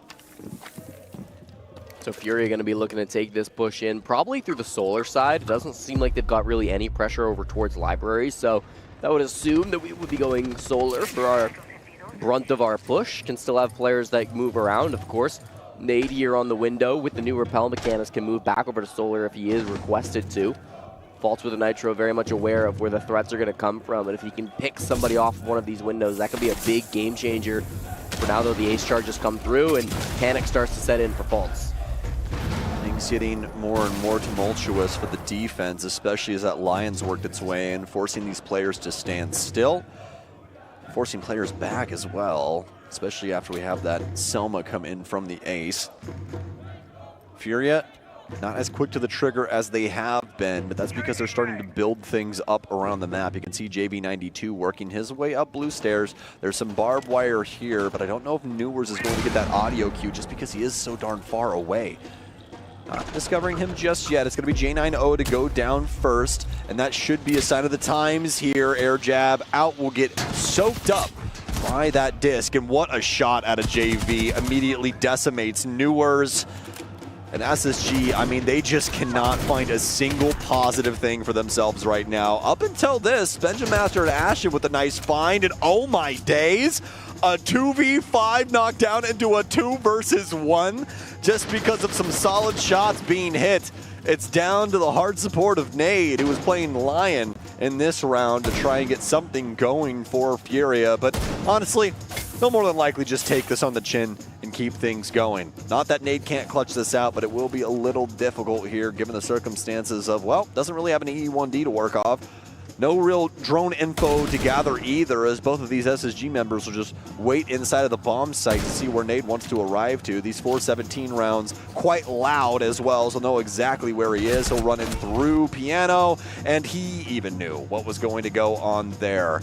Quickly dies to the player on the half wall next to Bathroom, and SSG will finally get a defensive round, although it came by the skin of their teeth. Yeah, I mean, we saw it coming out from both Ashen and Benja. two youngest players on SSG. This was the key position, Sam. They never cleared out Solar Stairs, and Ashen played it with the SMG-11 combined with the shotgun, the most powerful close-range combo in all of Siege. He downed the defuse kit as it repelled in. He got the other player that were supporting him, then found Nate in that final frag as well. All credit to Benja, too. If he doesn't get those important kills over towards Office, that round is not won. Both of them had to put up an exceptional performance for SSG to get the first round on the board, but they do just that. The Space Station finally have some life here on their map pick. You'd hope for SSG's sake that they're able to at least get themselves somewhat into this game, because Furia right now are just running a rough shot over the entirety of Chalet. Even that round, you really can't say that it was insanely convincing from Space Station. Fair. I mean, they just hit some shots, man. Sometimes that's how it goes. It was really the Furia show still. So if they end up having a convincing round this time around, all right, cool, I'll give them their flowers, but I'm still all in the Furia camp. Furia 0-4 on Chalet this season, losing to FaZe twice, W7M, and then G2 yesterday. So this is not a map where they are known to be a strong team. Space Station chose this map for a good reason. They themselves have a 4-2 record, but both those two losses were 8-7s. So they're very confident on this map, and Furia shouldn't be the favorites, but Furia got this choice to start inside. They went attack, and they've been finding some real success with it. Another opening pick for KZ. Traded out at least, but still that hurts losing your Kaid. Yeah, not exactly the thing you want to go down, especially for Newer, as he has been the saving grace for this roster throughout this entire event. Newer is the newest addition and the top player for SSG coming into this series. Some shots missed by Benja that were pretty critical. Now down to the pistol up against Herds. If he chooses wrong, might be able to get this kill. That is Benja. And yeah, it will happen. He walks directly into his line of sight, and that entire gun model will soak up the prone Benja Master, as he'll be able to get it with the pistol. Now going down to Nade, it'll be a 3 versus 2, as Fultz will be on that shield. I do believe that he will more than likely end up setting that down just so he can be active with this gun. But what a find from JB92. Wow. He just walks inside, finds himself an SSG player, and I believe this will be it right here. Fultz, some shots go awry, but fortunately enough, Philippox can't hit his shots either. He's going to have to try and work himself forward with this clash now. Sprinting, trying to find any way, any player to deal with, but it's going to be Nade in from blue that ends up being the nail in the coffin here on this round. Yeah, not 100% confident in the way he played the clash in the 1v2, but I don't think there was a good chance of winning that regardless of how he approached it. Didn't feel like Furia were going to give that one away. Confident in the plans. Did a good job trading out. Almost looked like they were a little bit overconfident on the clear. You know, the way they handled Benja, I think, was a little bit sloppy. Benja got away with more than he probably should have, but the trades were always so strong from Furia. The fact that JV92 was in the site so early in the 3v2 as well was kind of crazy and completely caught off guard as SG. Means that they will get their 4th round and are now just 3 away from securing that massive prize pool, $210,000 and a 3rd place finish. Pretty incredible stuff for Furia. And honestly, just I think a really good showcasing of not only their capabilities, but their mental fortitude as well. I mean, guys, it is not easy to get woken up on Grand Finals Day and go, all right, guys, we're going to drive you in here so you can play your 3rd place match, okay? Like, you really need to be able to build yourself up in a convincing way to get yourself in the proper headspace here. So shout out to Furia and what they've been capable of inside of this series, because again, it is not easy to go through what you have in the last 24 hours and still show up and put in some work. Here's the Maestro I was looking for after the Brava ban. It took a little while, but round 6 we do get it from SSG. Fultz going to be bringing that one out. It's a kitchen and dining defense, and those Evil Eyes, if they can stay alive, and if Fultz can stay alive to captain them, can be really effective late into the round, stopping plants inside the site, even just giving good information. This is one of the best bomb sites in the game for bulletproof cameras, and Maestros are, at the end of the day, just really good bulletproof cameras, so it makes a lot of sense to bring this operator here today. They've got 4 players roaming the top floor with just J90 trying to lock things down below, and he gets an aggressive swing and a down on the nade. Nicely played by J90, but I think that will get picked up. He's able to crawl away. Still wasting a lot of good time and a lot of health off the side of Nade as well, which is going to make a big difference late in the round. Philippe Hawks is going to start working his way over here. Does know that there is a player in that kitchen space, more than likely operating around this angle. It's actually just going to be Philippe Hawks to hold the angle for the hop, just in case somebody does fly out there. JV92 to pick up nade instead. SSG don't even know that they've already gotten some value inside of this round. Benjamin Master with a nice find here at the top of blue. Hurts not prepared for the player tucked in on the stairwell. They just love looking over Benja's head. That's twice now he's gotten those kills that way. Well, he is pretty short. He's a short guy. That's true. That's true. Having some good effects in the server at the very least, and is able to get some big kills off them. Top floor still a big menace for Furia. They haven't been able to crack this office wall, and with the tuber out, it's not going to be easy, Sam. Ashen, another one of our short kings, will take out Philippe Hawks. Nice little find there as SSG finally having some bite behind this bark. Discovery mode here for our players as they're constantly trying to find these new angles, and it'll finally be JV92 to get a kill here. Something that's been very easy for him thus far up against SSG on this offensive side. Newers will sprint into Piano. Okay. A little clown fiesta there, but they'll be able to get the kill. Nade more than likely going to just walk in and try and find this frag inside the kitchen, and he will do exactly that. He does have the case, but more than likely won't have a place to put it down as all this verticality will work its way in from Space Station. Nice little positioning here. I do believe that's going to be Benjamin Master on the Legion on that side, if I do know my silhouettes well enough. That is correct. Yep. You can always tell, especially when it comes to our frozen boy upstairs, Tubarao, because he does have that nice little hat, doesn't he? So Newers will be able to pick him up through the wall. That's going to be SSG splitting things 2-4. Furia, a very dominant offensive side here on Chalet. Big kill for the operator with the big hat. Important that they get this to the 4-2 split, Sam. This is an attacker side of map sometimes, but SSG really needs to be able to put themselves in a good spot mentally to win this second half. Probably the most dominating round we've seen from SSG since the map started. I think there's going to be no argument about that, because the only other round they won came from a ridiculous 2v5 comeback. Finally get one to maybe inspire some confidence on their defensive side. They'll move over to the attack, where historically they've been a bit of a weaker team. 38% attacking win rate before this event on Chalet, 68% defensive win rate, so they have been a team that have been thriving on their defenses, but up against a team like Furia, who again, just aren't a good Chalet team across the board, attack or defense. I think the door is open for Space Station to take this. They'll ban the Azami as is tradition, the Clash alongside it, and then Blackbeard and Deimos, the same attacker bans being removed from Furia as we saw from SSG. It's going to be a master bedroom defense to start us off here for Furia. So we'll see what they're capable of with this defender lineup that they are bringing to the table. Biggest thing is here is obviously the coaches get to talk in between the halves, which is really nice. I think that's something that needs to be implemented across the board, just because, I've always thought that the coaches needed just a tad bit more influence. Minus, I get one timeout and then I get that moment, I think it's really cool, especially just given the circumstances of how Siege flows. So hopefully that's something that we'll see down the line more. But either way, coaches get to kind of have a little bit of a conversation with these players. And if I'm Igor, I think that you just take the collar off your team, you know what I mean? Let's go, all right, guys, listen. There's a lot of things that can happen here. Obviously, offensive Chalet can be a little volatile to deal with when you are that defensive team. So let's see if we can try and get some early value inside of these rounds. And looks like we might be getting exactly that. Herds potentially looking for some shots out this window early on here. A Selma over towards the castle window for Master. A hot commodity angle that is usually adopted by the attackers. Yep, like to see the castles being set up and brought. With the Azami ban, the castle's your next best bet to keep yourself safe from all these really strong repel angles that the attackers do have at their disposal.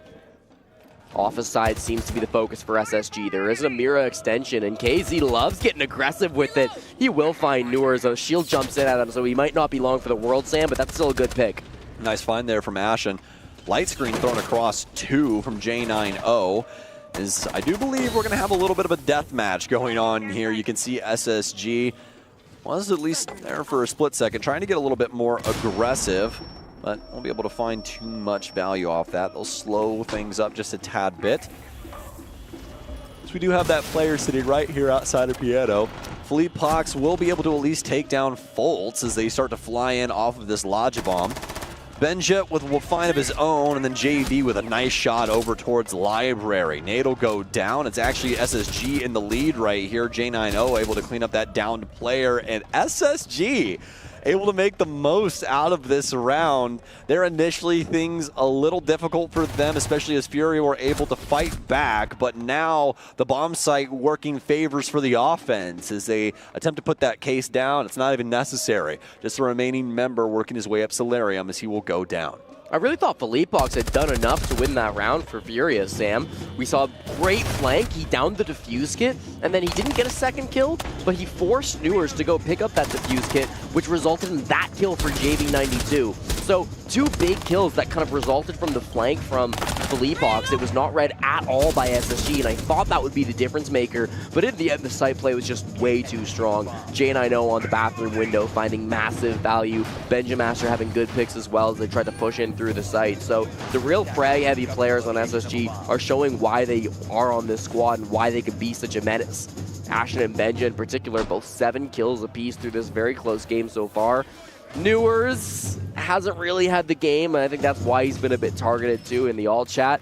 But I mean, it still feels like Space Station are starting to find their footing a little bit now. Moving on to the attack, it's a great first round, and they're able to use a lot of those outside angles that often do favor the attack.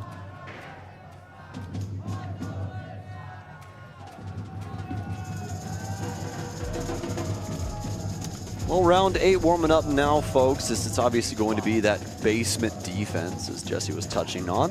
SSG going to have to try and bring something to deal with that mid-floor, Jesse, and it's going to be the Ram this time around. We won't have a buck implemented as we normally would, but Ram, she definitely suffices, doesn't she? So yeah, we will more than likely be seeing them attack this fireplace area. Newer's already doing his due diligence with that utility. We do have some other means to break up a little bit of floorboards. The Bailiff on Ashen, the DMR on J90 if they do want to create some small angles and aren't necessarily getting covered by that Ram utility.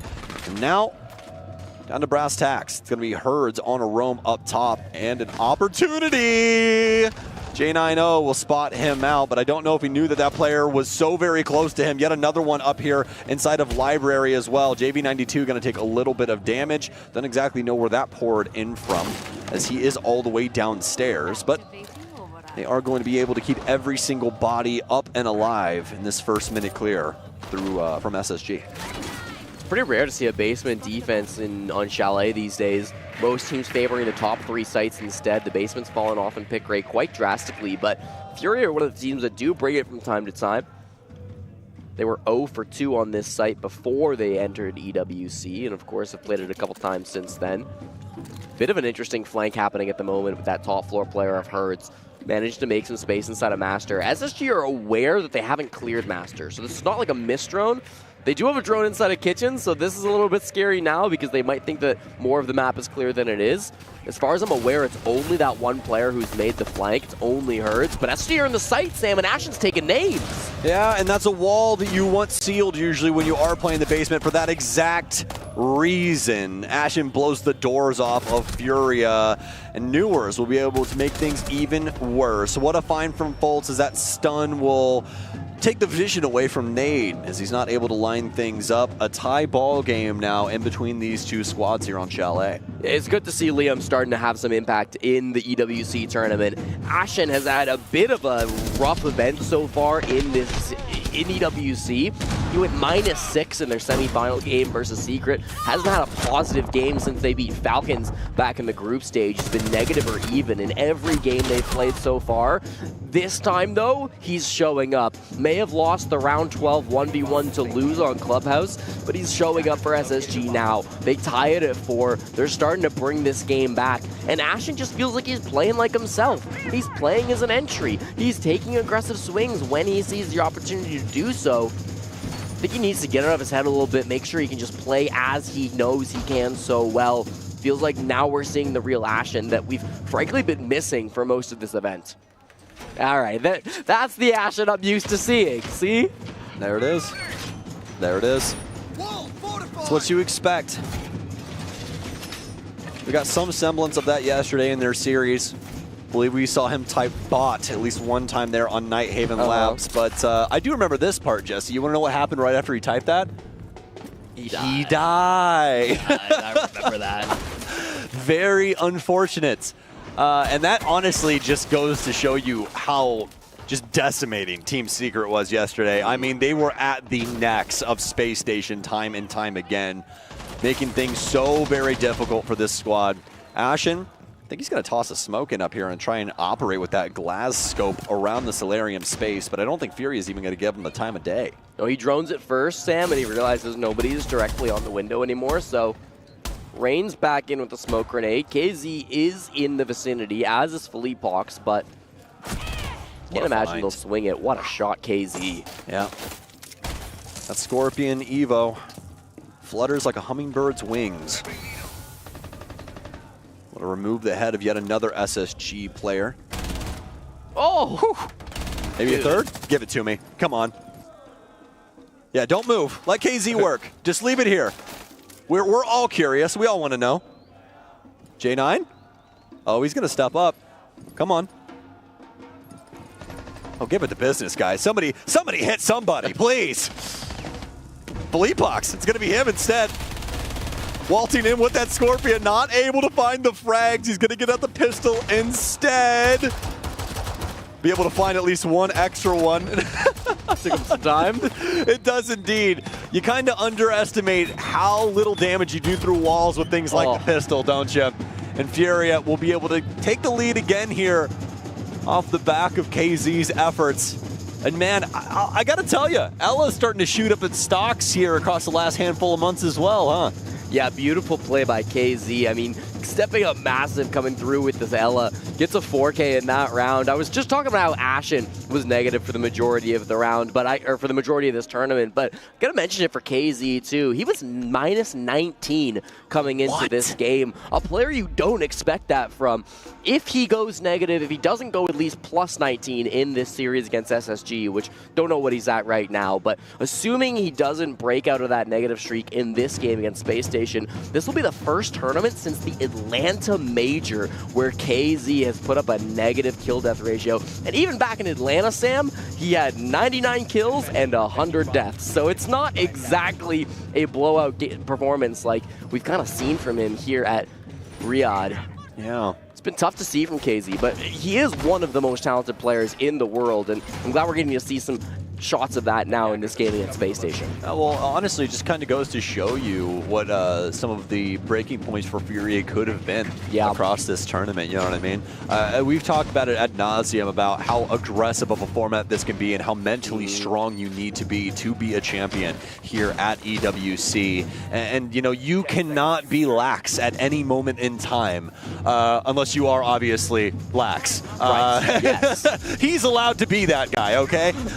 But everybody else, you really want to be hot to trot swinging into this, and that might be one of the things here for Furia. I mean, really, coming into this series, Jesse, we kind of talked about it a bit, but having Nade as your top player, I mean, congratulations to Nade. We don't want to take anything away from him, but that is not what you want from this Furia roster. Yeah, 100%. You expect to see the big guns like Hertz and KZ leading the charge, and they just haven't so far for Furia. But in this game, we're starting to see some of those numbers turn around. Both Ashen and KZ putting up games that they really haven't been so far through the tournament, so it's nice to see them now stepping up and filling in that role, Sam. I got to imagine the winner of this map of Chalet will be the team whose real big fragger steps up the highest.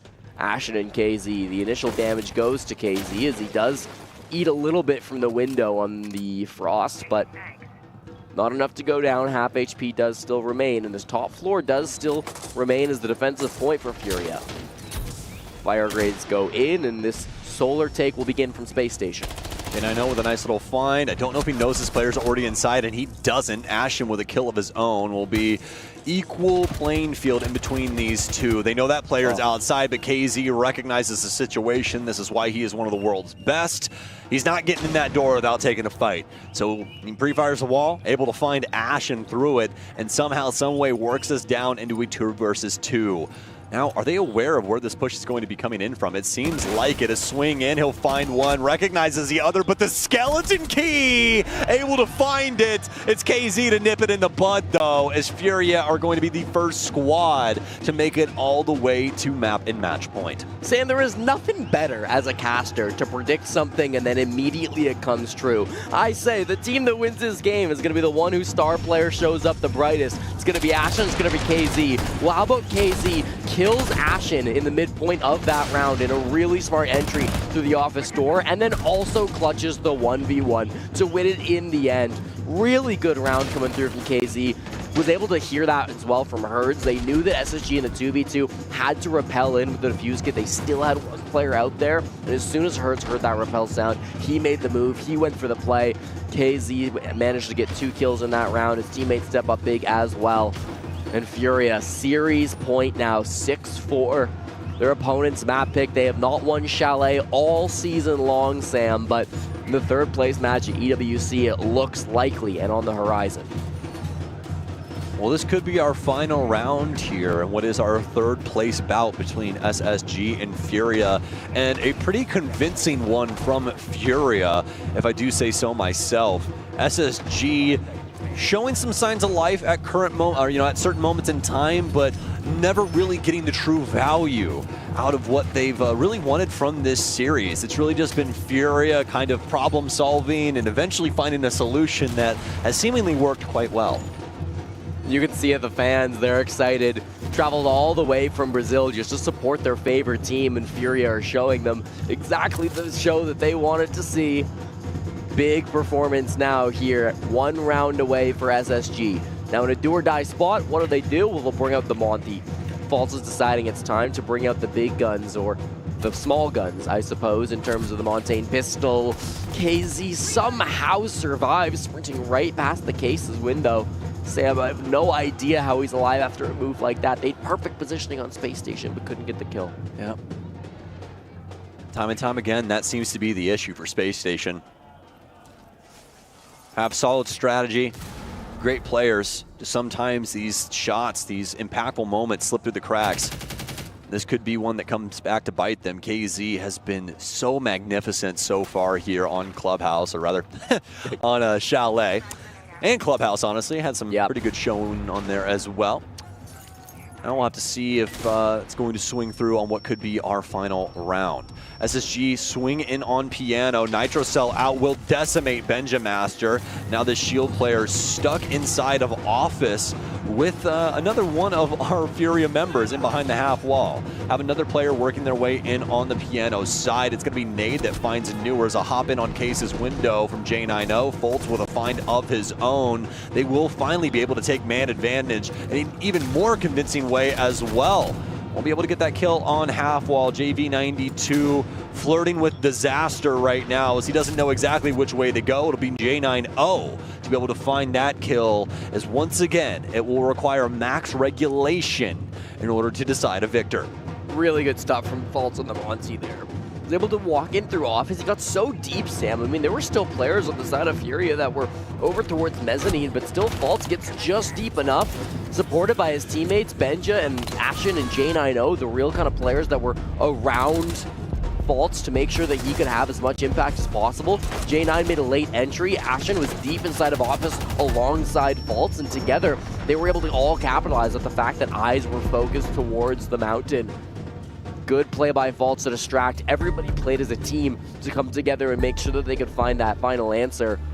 With just 1 round separating the difference between overtime or a series win for Furia, they decide this is the time to take their tactical time out, discuss with the team what they want to focus on, what SSG have been doing, and what they're going to run for their final defense to try to lock it down before you get to OT.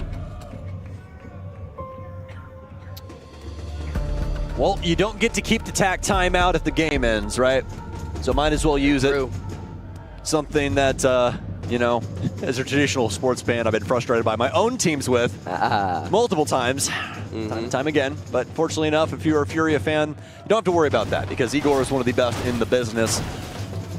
Great tack timeout by him. Might just be giving his players a little bit of a reprieve here for a split second. Might be strategically. We'll have to see here. Furia are going to head back downstairs, though, which is something that we've touched on quite a few times here. Chalet has been one of our most played maps, actually tied for most played map, with Clubhouse, which they will once again rest on equal footing, 8 plays each, because they were guaranteed in this series. We'll have to see what the ban phase is for the best of 5 to truly see who is going to be the king of EWC, at least for map picks. But yes, as for Furia, though, it is going to be this basement bomb site, which, Jesse, what is our current statistics on this darn thing? Sam, can you run us a little Corey, my friend? At the Esports World Cup, so far the basement on Chalet has been 50-50 through 12 rounds played. Wow. Does not include this game here, where we did see it get played once earlier on, so been a relatively even bomb site. Again, the least played bomb site on Chalet. New? Oh, this should be a free pick right on to Herds. Only Hordes would be able to get out of that situation, man. I would have stood right there and just got myself rocked. Oh, Herds! You thought he was out of the situation, Sam. Out of the frying pan into the fire, my friend. Right back into it. Really good catch up. Newer's realizing he missed him on the first angle, thinks to himself, where's he likely to go? Probably right back to this window. We get a logic bomb pop, Sam, and heading straight down towards the basement is SSG. Barreling through barbed wire and taking space. Oh, there's a rocket in Fultz's ass as he's flying inside. It's going to be Benja to take down a player, though. Benja for 2. Can he get 3? A look-see, but it's SSG across the board as they quickly move this game into overtime. Blink and you'll miss it. It's OT in between these two squads here on Chalet. No shakes. Making sure that you're aware of exactly where Furia are going to post themselves up, and then just playing with good drones, playing with fast hit tempo as well.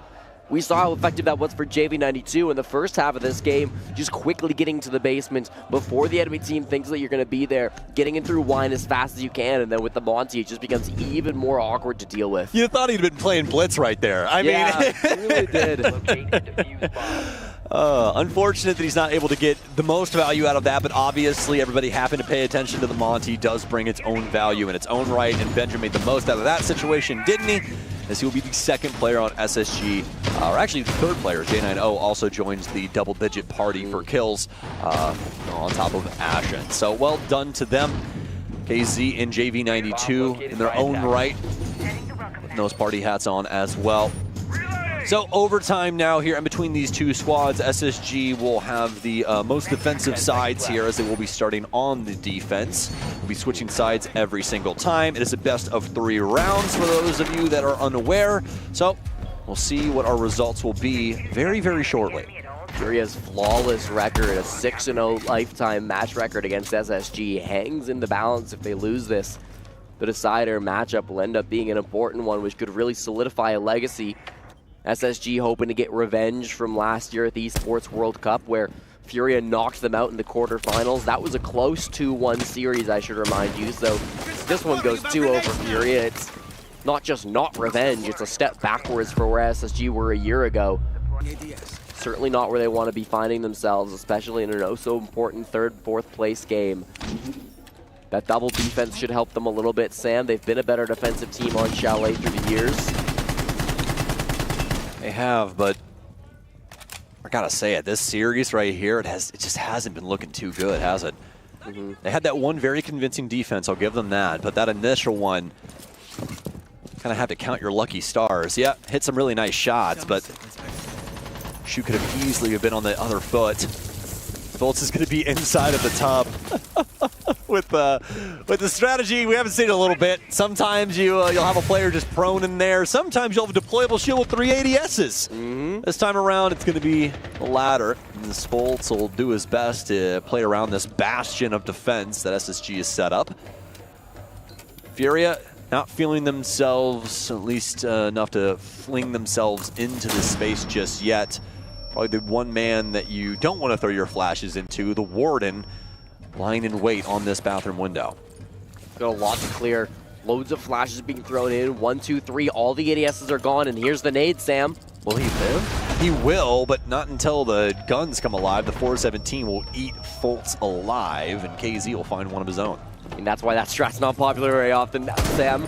Teams know how to clear it, and they do just that. Perfect from Furia. It's flawless. Now SSG in the 3v5 feel like they have to get aggressive, right? Bomb site's still going to be top floor. They need to find some way to work a pick before this push comes in, because Furia in a 5v3 execute should be unstoppable. Yeah, it's not a feeling, it's a necessity. SSG is going to have to try and find that magic that we saw in their last defensive side, where it was that 2v5 and they were able to make the most out of the situation. Their numbers being called up once again, down to the 2 versus 4. What do you have in store for us, gentlemen? Let's find out right now. J9O, he's going to take the gunfight with the 417. It's so strong, it's going to knock J9O down to very minuscule HP, which JV92 didn't even necessarily need to take advantage of. He hits the headshot there on the follow-up frag to what he got from the bathroom half wall. And now Furia once again in the driver's seat, 1 round away from securing victory up against Space Station Gaming in a 2-0 fashion. Of course, it was a great execute. They did lose 1, but it ended up being kind of a 4v2 push. I've got nothing bad to say about how it went for Furia or for SSG, but I go back to that start of the round, Sam. 2 players died in bathroom before anything else happened, and you go back to the way SSG set it up, it's a lot of util, but it's not infinite util, and a team like Furia are going to know how to crack a walnut like that. They will secure that series point and take away SSG's first defense. Now can go into the defensive side of their own. All 4 bomb sites available, and they go for barring games. Space Station Gaming, I just feel like, Sam, they needed something better for their first defensive overtime because they might not get a second. I wholeheartedly agree with you, my friends. Especially from what we saw out of Furia, they've been really prone to kicking up that sandstorm and making things just kind of get lost in the chaos on these defensive sides here. And I feel like we might have another just critical mass round where things start to just get lost inside of said storm. So we'll see what SSG are capable of. So we'll be let out of the gates for what could be the final time here at the Esports World Cup. I'm reloading. Setup being done from Furia all across the map. Quite an extension currently. I mean, I'm not sure if they'll commit to it, but Herds and KZ, the roaming duo from Furia, playing up towards off and towards master side at the moment. Philippox extending for himself as well, down in big garage. I don't know what plans he's got down there, but he's finding Newers, and there will go for a gunfight. What a find there.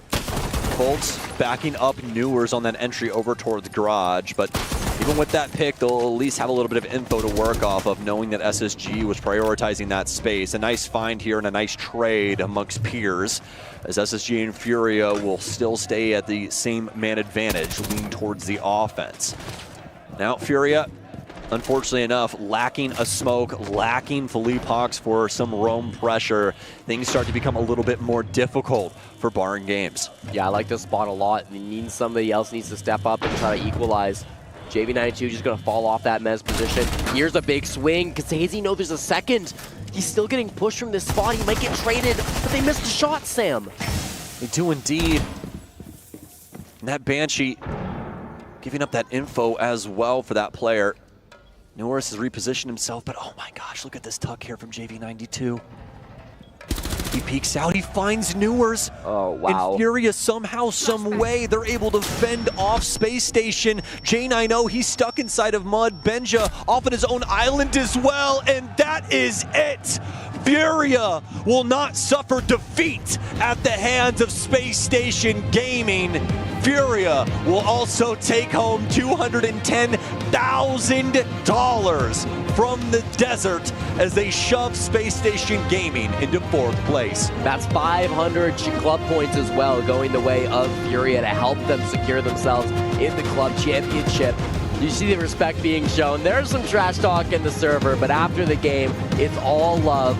2 great teams, the best of North America, the best of South America, go head-to-head. But today, as it often does in Rainbow Six Siege, the South Americans end up on top.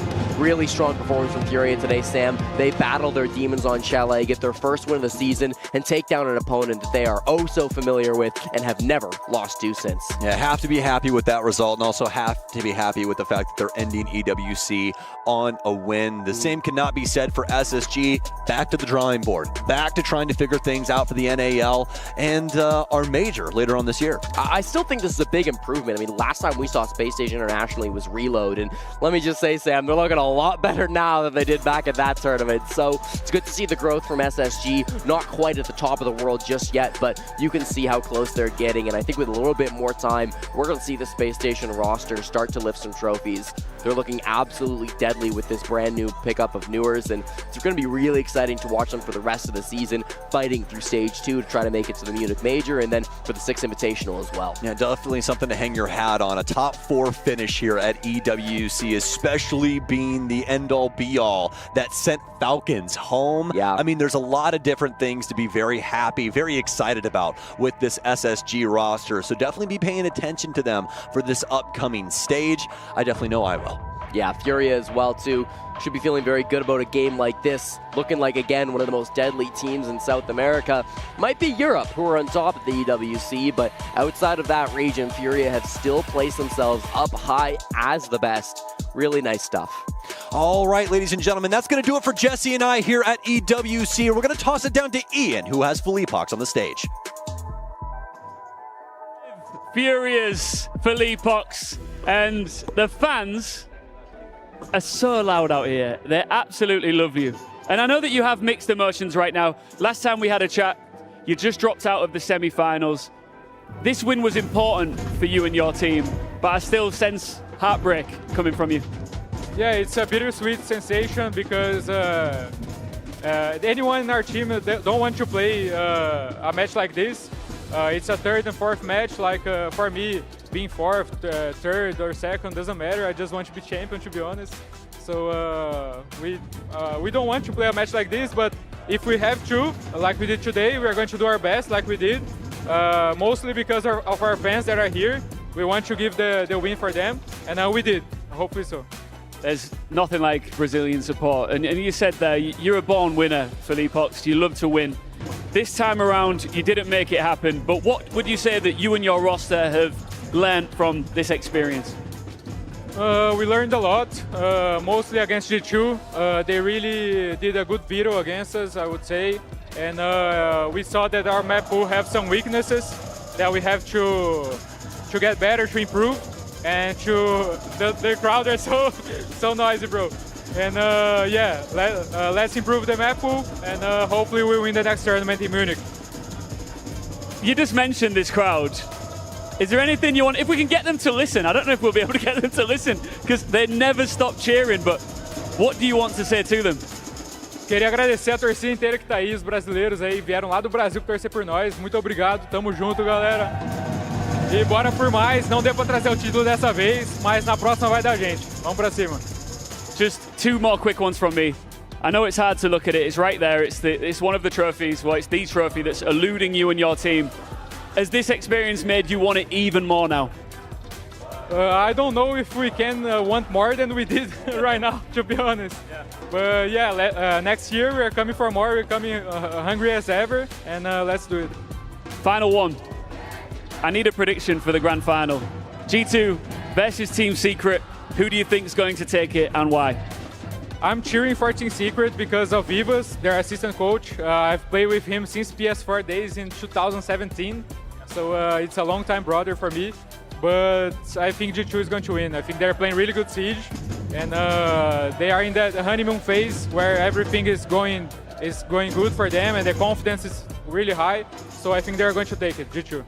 Well, you'll be watching, we'll be watching, the whole R6 community will be watching to see who takes that grand final. For now, it is goodbye to Team Furia. We cannot wait to see you guys once again.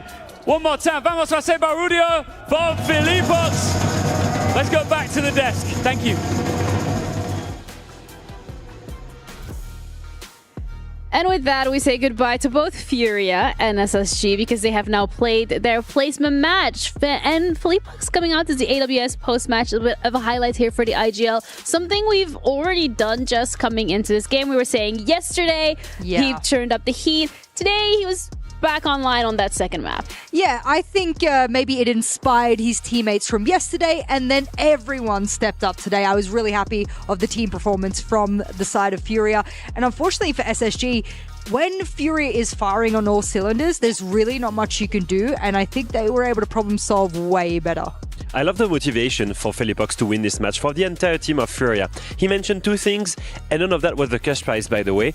The first thing was their fans that came all the way across Brazil to see them, and I've seen, and you guys have seen that as well, them drumming the entire time. But anytime they're not playing, they're drumming outside. They are drumming outside in the sun for hours. Just like they're so passionate. It's clear about this organization. To see them fans being here and to basically give them a reward for traveling so far. I think this was worth it. And also he mentioned it, for his team to go up, gain points in the club championship. So he did his job, they did their mission, and they accomplished it. And I think the way they did it was with full confidence, and that's basically what mattered in this match. Yeah, and also the fact that he's saying the main takeaway from this tournament is going to be focusing on our map pool a little bit more as we're going to be heading into Munich. And I also really do like that. He's like, oh, we're going to be in Munich. We just need to focus on our map pool, but we're going to be in Munich. I'm glad you noticed that as well. I was like, when we get to Munich, and I was like, you know what? Yes, like you are on top. Yes. I love that. I mean, they're not on top in this tournament, unfortunately, but I do think as well, like that championship mindset that we touched upon yesterday, Leo, when it comes to the side of Furia, where it's like, yeah, we lost. These are our lessons. This is what happened.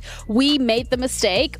We're moving forward, and we're just going to be better from this. Yeah, it kicks in just at the right time, and that's exactly what you expect from a team that has won everything, has won every major, has won an SI, just hasn't won EWC. And he said, maybe they will have the hunger to go and get that. I love that he said, like you said, that he's going to go to Munich, because I was able to see them struggle in group stage in South America League. They won eventually the entire league, but whenever it comes to BO1s, they're kind of inconsistent. We'll see if the momentum they've gained and everything that they've learned, especially about the map pool today, helps them get a more consistent wins across SAL next stage. And you heard me criticize their first half on Clubhouse and whatnot, the way that they were attacking. I was really shocked that a team that I consider to be one of the best teams in the world was doing the same attacking strategy over and over and not adapting. That is not a world-class team, especially in the current meta we find ourselves.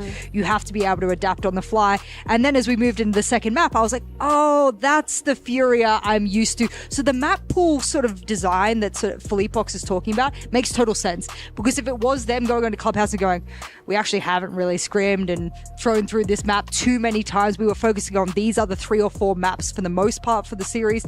And then we threw this one out at the end. That's a good idea for them to go back and VOD review. I actually like that they picked it as a result of being able to go back on that now. Yeah, I think as well for SSG, this is a learning too, because they came into this as, you know, NAL, you have that lower bracket, you come here on the first day, you drop into that lower bracket, you make it through it once again, you're all the way into playoffs. And I think this was definitely not the way that they wanted to go out, because it is a 2-0, and it's a 2-0 where you also lose your map pick. And got to the point where some of these rounds, it did feel like Furia was just like testing the waters a little bit, and they were getting away with it too, which is not what you want to see. I will say this about Space Station, is that if you look at this match, you think 2-0, yeah, of course, but let's, as a reminder, they were leading 5-2 on the pick of Furia, and they could have closed this a long time ago if it wasn't for amazing individual plays on the side of Furia. And even in this one, they come back with the right mental. Remember that round on basement where Fulls on Monty just sends it, and everyone commits, and they reach overtime. This is the mentality that I expect from champions. These guys, and this is the most important story with Space Station, they consistently improve events after events. They've reached top 4 once again. That already happened, but this is something consistent for them. Now all they're missing is a grand final at this point. I mean, since well, he's setting up the storyline here. He's like, next year, do you think he'll be saying the same thing? But like, 4th place, 3rd place, 2nd place, maybe 1st. For the sake of NA and Space Station, I hope they reach a grand final before EWC 2026. For the sake of NA, I love that. Ah, yeah. And They need some help, right? Well, okay, I'm trying to be nice, and you're just like, yeah, let me just like throw the I whole just region need to be mean under about the NA bus. every single time I can. I'm still for some split. reason. And then you wonder why people don't like you. But That's just we not true. also have a specific clip that you wanted to highlight when it comes to Furia and how they've approached a lot of these rounds. Yeah, so I was just mentioning that Space Station were coming back and had crazy momentum, and that was the case on Chalet in the attacks. One thing changed, one round, where KZ here gets completely aggressive. That shot was absolutely insane, and then finishes it with the third kill here, and then he takes a one-on-one on the pistol and wins it as well. That round, that 4K, that's a single extension from the Ela all the way in Master, the bomb site, it's bar, all the way in bar. And he wins that 4K, completely crazy, and that's what brings them back. Very last round, it's KZ that brings back the 3v4 into a 3v3 and allows Furia to win. I have no idea why I did that. I think my non-verbal sometimes just goes like... Okay. But anyway, he's KZ just seen himself in KZ. Maybe you know what? Maybe I just wish I was him. But he's just... That's fair enough. I think we all do. He's just him. He though. is him. But You could be him if you unretire from playing. No, there's no way. Let's be real. I don't have an inch of his talent. Oh, Yeah, that's just the truth. he's lying, ladies and gentlemen. He's a great player. Please go back on his history. You can find it everywhere. I promise. Yeah, maybe you. 1 year around. Whoa, this is a broadcast for Rainbow Six Siege X at Esports World Cup, not for you to professional sit players. here and like be like, oh yeah, by the way, back in my day. But I think as well, like a big takeaway that both of these teams now had here is like they've had a bit more of that international LAN experience under their belt. I think specifically for SSG, that was very valuable with that addition to newers to that roster. We've now seen them compete on LAN, and I think to an extent, like they've proven that that roster change made sense. I think something undervalued that a lot of the viewers at home don't understand is that a lot of the coaching staff, support staff and whatnot, they're always looking for that international scrim opportunity. That kind of experience is invaluable. You don't really know the in APAC we attack style until you go up against an APAC team and you go, I understand what that feels and looks like now. And then you go up against an EU team, maybe a little bit more regimented. Those are all the styles you need to go up against, and you don't know about it until you get in there. Yeah, and speaking of getting in there, we have KZ, who is also ready to get in here and a win under their belt in terms of placing third. Thank you so much. Welcome to the analyst. How are you feeling? I'm feeling okay right now. This moment, we want a lot that trophy, but it's okay. We are going to make one step back now to get 2 more in the future. So we are okay with that. That championship mentality, we hear it in every single interview that you guys give. So from your perspective, how this whole EWC event went, what is it that you want to focus on as an individual player moving forward? For me, I'm going to focus because I'm entry fragger, so I need to have my individual skills 100% good.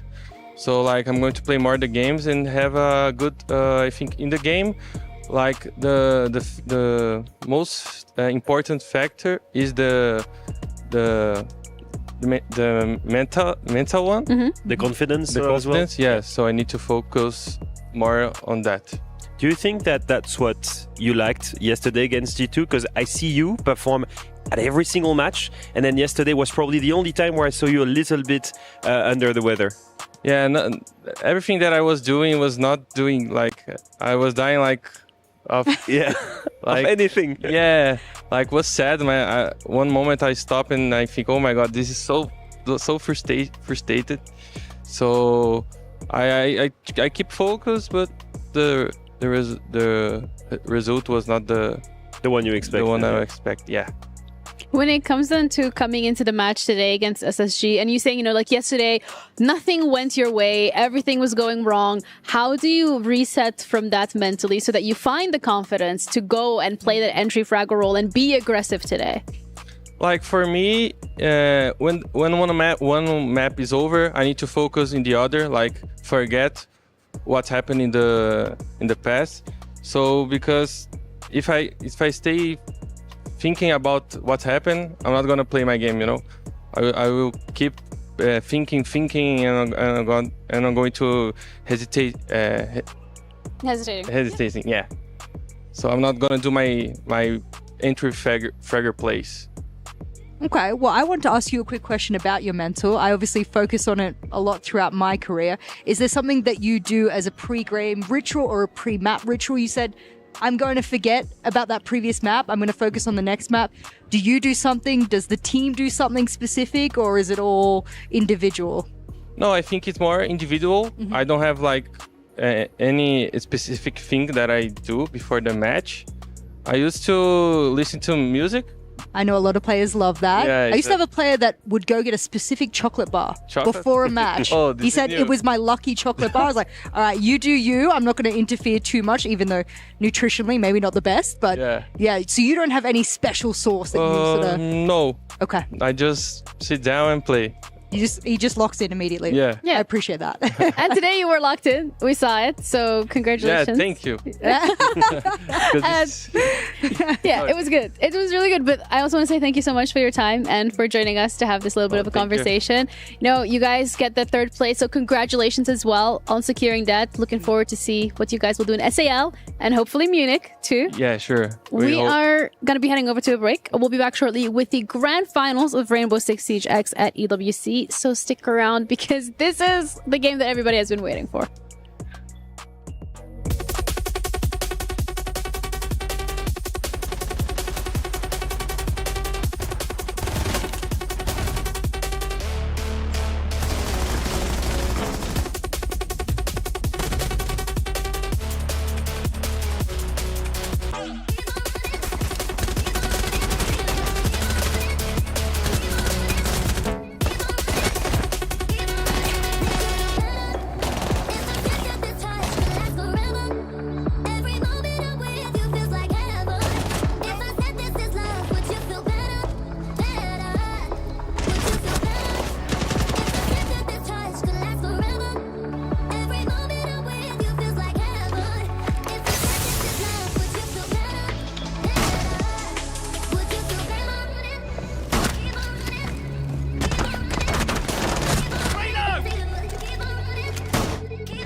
Hello and welcome, everybody. This is semifinals day, and of course, we had to sit down and ask our semifinalists a bit of our day. By the way, it's Rainbow Six, just so we're clear. It's not any different game. It's our home, and we get to talk about it here at EWC 2025. If you didn't know, we have G2, Secret, Space Station, and Furia that are playing in the semis. I have Doki, Noah, Fultz, and JV92 that are joining me this morning to have a chat, and I fear that we are slowly but surely descending into madness within the first second. We're not podcast bros yet, but who knows? We will be. Who knows what can happen? We will be. Yesterday, you were pretty impressive with your interview, but I'll touch on that in just a second. More technical. What's been your hardest game so far in the tournament? Because most of you have gone through the gauntlet to get to main stage. Maybe less so Secret. Yeah. JV can go first, please. You're the most English speaking here, please. Please, JV.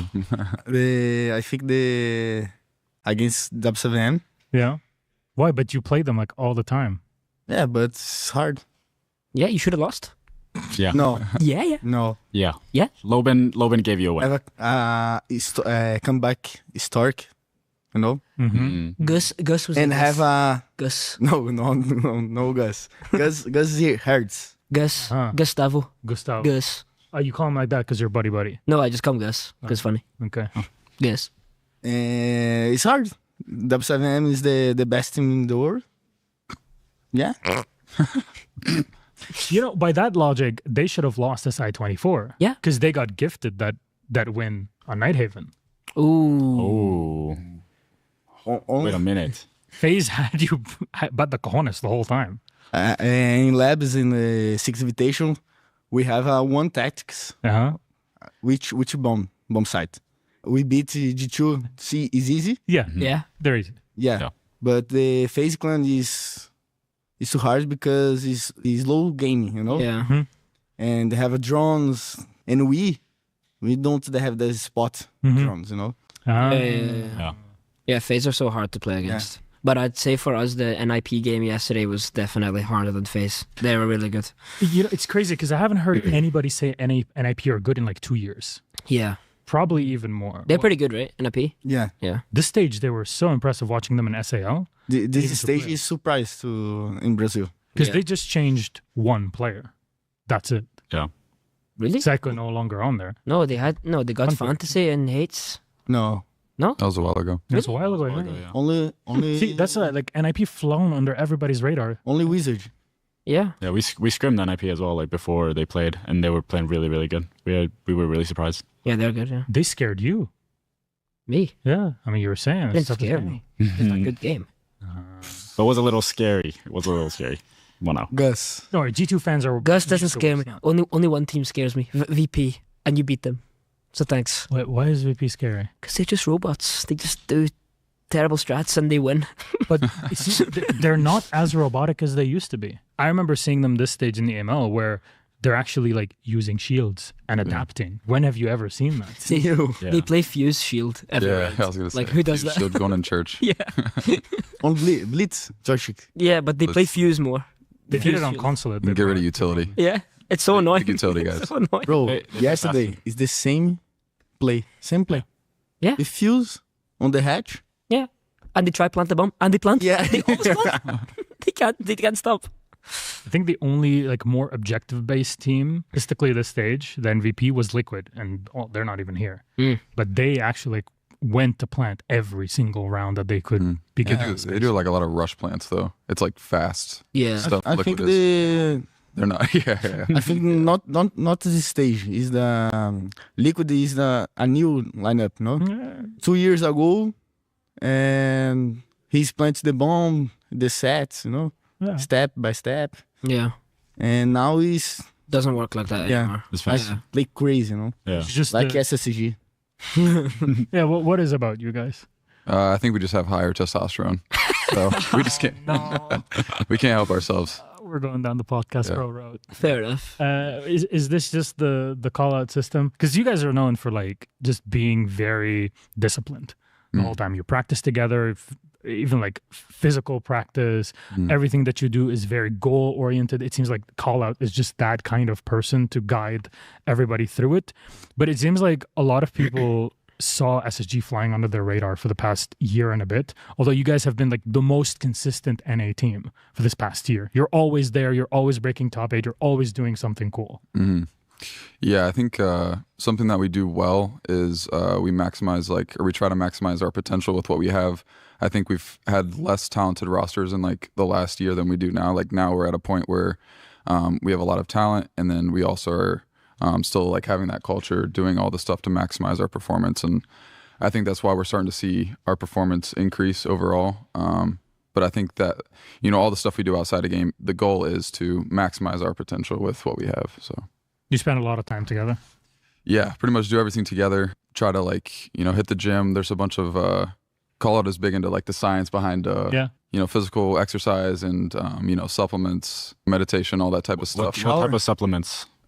Together. Biggest supplements are like creatine. It helps like mental cognitive ability, and then vitamin D, fish oil, omega-3s, stuff like that. They de-stress by going to the gym together. Releases cortisol. Releases cortisol. Whatever that is. Whatever that means, yeah. It's good to see it. I need to watch a Jeff Neppard episode just to double check if the data is sound on there. But yeah, Andrew Huberman's another big one. That's our guy. What's that Navy SEAL guy? Yeah. Jocko. Yeah. Yeah. Oh my God, he knows all of them. Yeah. By heart. Yeah, we watch like everything. We watched one of those ones. He's pretty cool. We do VOD reviews. They do 2 hours of science-based lifting. You wouldn't understand. Reviews. No, I've never seen you lift anything beyond your mouse and a glass of Coca-Cola. Actually, I bought 10-kilo dumbbells. There you go. No? Can't do that. That's my arms just snap. I want to take you and Stump into the gym, and we go to the SSG. Really? He goes in America, yeah. Not in Scotland, but he goes in America. Yeah. You should go together. Imagine like we go SSG because you guys are ready to go. Yeah. Go like practice with him. See what it is. It's not for me. I would love to get Doki in the gym. Yeah. Take his soul. That would take my soul. Literally, that would be funny. You'd be on the ground. That would be seriously embarrassing. Trust me, seriously embarrassing. It seems like Secret for the past year, even before you were on, kind of flown as dark horses the whole time. And every single time people underestimate them, and every single time they do well, including now. What was your toughest game and kind of growth with the team over the past few months? For the toughest game, I'd probably say Falcons, because they were the only team to really push us to OT. But more about Secret, I think they've always been a team that has been really consistent recently. I think if you're not in EU or look at EU, you don't really rate them that highly. But if you're in EU, I'd say you probably rate them as a pretty top team because they've been really consistent, What motivated you to want to join them and not anybody else? After ITB, I think I just kind of took any opportunity. I was trying to just make sure that I was in a good set for the next stage. But then I got the offer from Fnatic, and I quickly realized that's not the team I wanted to be a part of. So then as soon as I heard that Twister was looking for players and he sent me an offer, or not offer, he sent me a trial, I tried my heart out and tried to make sure, I fit with the players in the team, and it clicked. So it just felt like a perfect match. It's crazy because you have legends on here in their own right, in their own region. And you're you're the future, and I think that was a big part of EWC. I don't know if you saw the piece. There was a photo that they took with Pengu, Shaiko, and Stompin. The goats. Too much zaralho. Too zaralho, bro. Zaralho. Look, you two, you're talking, you're having fun together here, but you're going to play one another. It's a big game. Everybody's looking forward to it. And you haven't played one another for quite a while, like a big game. SI24. SI24, yeah. Atlanta, and every time it's almost like winning. So, yeah, you have that. I hear it in your voice. What do you think you got to beat them this time? Because look at them.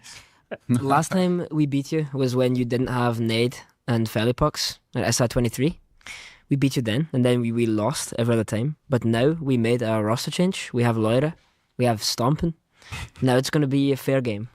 Wait a second. So now you can sit back, relax, listen to your drums, and have a nice little game.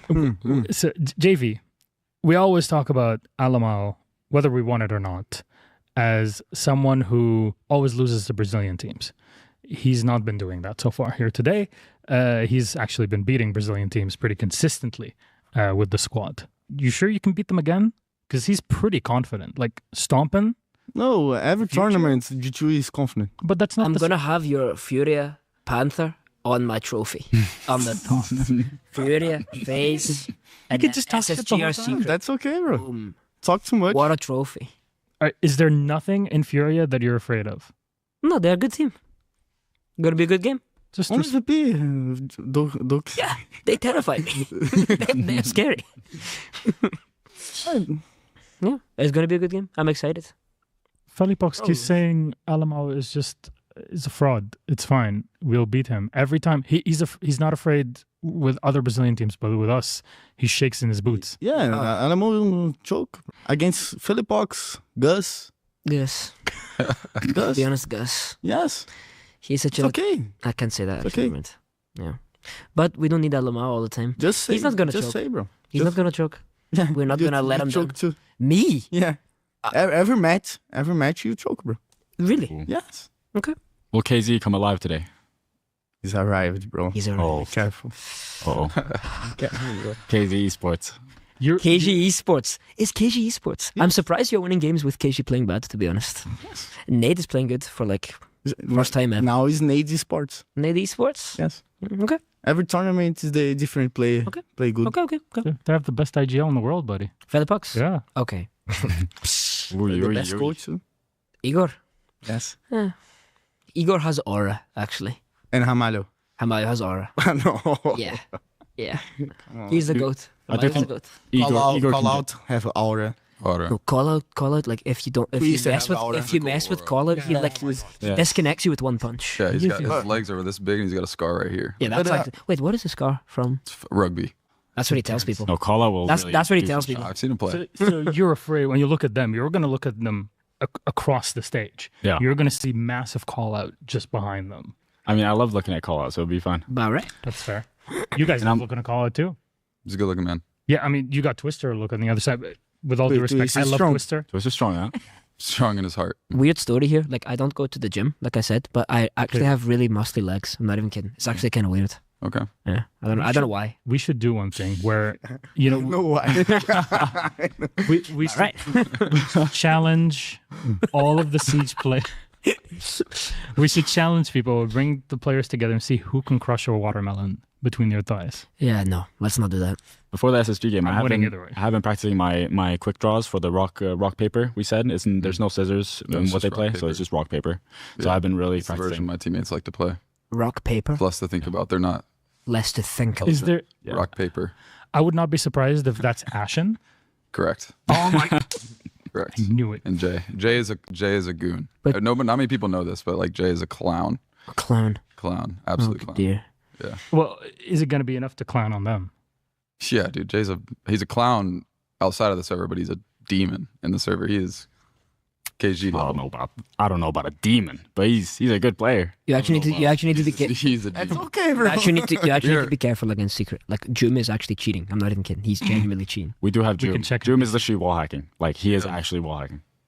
Liam or Ashen, Jay, Newers. Yeah, but they're not. They're not walling. Yeah. Like Joom will really His just name floor was bang you. Relax. Like you can see where people are at. Same. Let's relax. No, Joom will stand on a mute jammer and he will literally just floor bang you out of the blue. I think Ash is better than Jum, bro. No, Yes. no. Whoa. You think too? Ashen. Yes. No. Sorry. No. But if they killed, He's just loud. oh my god, oh my god, Sorry, I'm not one of the players, but you know. No, Jum is good, bro. even if you kill Joom, then there's Mowgli, and Mowgli will destroy. So people forget about Benjamin Master. Ninja Monster. World champion. World champion. MVP. They stole him. Oh, actually, Secret's the only team with no world champions on it in the top 4. Yes. Congrats, bro. Thank you, bro. Congrats. No, Well, no no, world champions on your Time to team. get a title, huh? Okay. Yeah. You can I try. mean, Falcons used to be BDS. They only took trophies here, and look at where they are now. You, So you think you can beat SSG? Yes. But you really think you can beat Furia or Yes. G2? Yes. Both. Really? Both of you, I can beat. Okay, buddy. Oh my God. Anybody can talk. On reload. That's cool. Herds or Gus, I don't know which one. Gus. Gus. He was very, very good for you guys. Huh? He saved you guys a lot on reload against us. Thank you, Gus. That's true. their big wins were in Brazil. This is not Brazil. Very different weather. But they need this. They need this championship. They need this. This is the last trophy they don't have. Yes, true. So this is important for them. They will be shaky, you know. I dream with this trophy. It's pretty heavy, actually. Every night. Every night I dream this. Today will be a sad day. Real sad day. I'm gonna crush your key and I'm gonna be No, like, bro. Come on, please. Wait, speaking of did you see Joom when he was crushing keys? Wait, I have it here. Oh my god. Yes, I saw. What he was doing. So funny. Oh, did you not see The face. Oh my god. Joom has a demon face. Right. A demon face. Oh my, genuinely. A demon face. What is he doing? And the Nate face. I don't know what Nate. Oh yeah, I see now. I see the Nate. Oh, the Nate one is really good. Bro. Let me see. Oh my god. That's bro. crazy. He's insane. He is actually crazy. It's Nate or Handy? Nate. I think handy. Oh. I think handy. That's why they swap jerseys whenever. I already beat Handy. Now it's Nate's turn. Now you're gonna be Handy again. Has Handy ever subbed in for Furia? Pretended to be Nate? To Handy? Yeah, Handy ever pretended to be Nate and played? No. Never. Handy don't like to play again with his brother. Oh really? His brother, yes. I don't know why. Look, it's still a big thing. This is obviously we had Reload, you had regionals, but this is kind of the first tournament you were invited to based on performance in CJX for everybody. Do you feel there's any difference? Because you're all champions, but that's all Siege, right? It's not the same game technically, but has it changed anything for you? Does it play the same way competitively? No, it's the same. Yeah, see? Yeah. Yeah, it's the same. Yeah. I don't notice anything. Yeah. You did say I think it's changed. Oh? I think it's changed. The game. The game. How? Now it's easy to kill the enemy, Genius. It's more easy. Genius. In what way? Because I felt the another Siege is have a little lag. To be honest, you're right. There's way more trades. I trade every game. They did change trades. Something is Yeah. changed. the You die bullets- quicker. You die quick. Yeah. Yeah. Yeah, you're right. Wow. To just register. Oh my god. That's good, huh? Thank you, bro. Thank you. Good job. Be honest. GG. Oh my god. See, you prove them. You own them in the marketplace of ideas. Very good. Look, you got that. So many people were saying when they were first showed off that defense is just going to shoot them or never going to use them. But from Reload on, everybody's actually been using them for blockers, for retreats. Really? You see them more often than you think. Really? I never did this in my life. I watched a lot of games. Never got a kill for the fire center. No. Oh wow. Okay. Yeah. I did when once.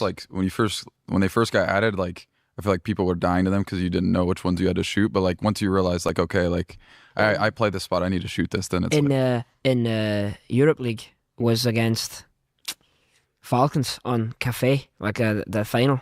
Yeah. The drone came down white stairs on bottom white on Cafe, and the drone jumped and I shot it, and I shot the fire thing, and I was 1 HP the whole round. Oh my god. on screens, Felipox kill me. With the fire extinguisher? Yeah. Yeah. Oh my god. Alamal died 5 on times. Face preparation. Jesus. Yes. Alamal kills you instantly. Yeah, it kills you instantly, Yeah. even in prep phase. Yeah, you die. Really? Yeah. I didn't even. I thought you just took no damage. The smokes are kind of useful sometimes, I will say. Yeah. On I- retreats, Yeah, or even as an attacker, you can Yeah. use it. I don't play in these spots that have them. I don't know. No, you usually. I like the dead. bank one. Yeah. So You're the dead CEO, first and, minute. the I use that windows. one. You're so Shoot. right. I use that one. Yeah. That one's yeah, pretty that's good. good. That's They need to add more stuff like that. On CEO, bank. On bank. On the by windows. you shoot it. Yeah. That one's good. What if you're playing more like the Mira in If you're long desk and you want to get aggressive on CEO, Yeah, that's you can good. shoot the one in between the double windows. And you can kind of And they have another in basement. yeah. Yeah. The hatch. Mhm. Oh, yeah. Yeah. I And the call red the hatch. Hatch. Hatch. Red. Red. Yeah. Red hatch. We call as well. Yes. Red hatch. Is the name Red hatch. the same? Yeah. Red hatch. Because you shoot and jump. Yes. Smoke. But you just shoot it as a defender. So You that just can shoot it in happen. the beginning, yeah, and then you can't do it. Yeah, because have teams in Brazil don't shoot.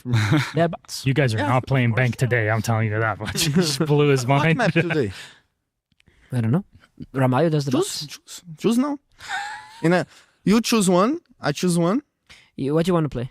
You can go first. Come on, you first, bro. To be honest, if it was just me, I want to play Consulate. I love Consulate. So nice. You have a new Consulate with all the little rooms? Yeah.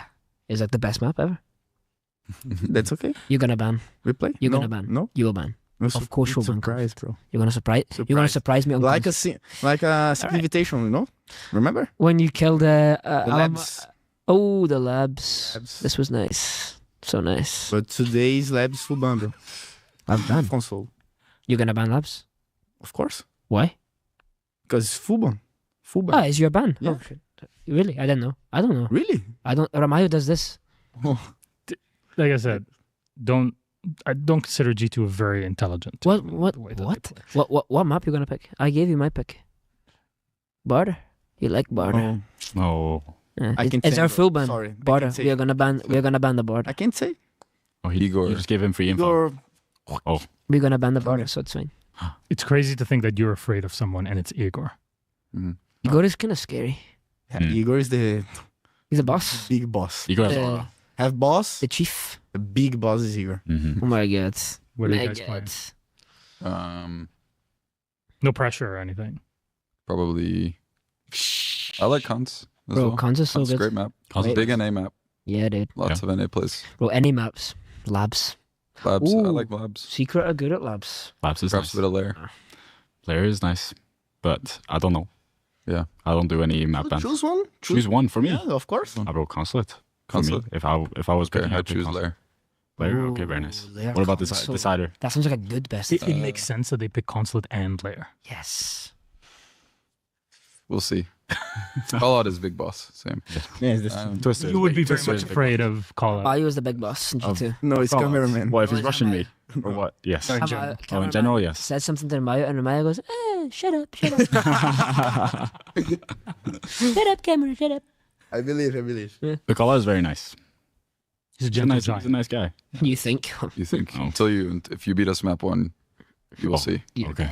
Yeah. So keep that in mind. I'll remember. Does cameraman do anything? Yes, of course. What do you mean? Nah, like our cameraman and Ramayo are so good. They do everything for us. All of the bands, operators, all the strats. So good. Who babysits you? Me On the camera.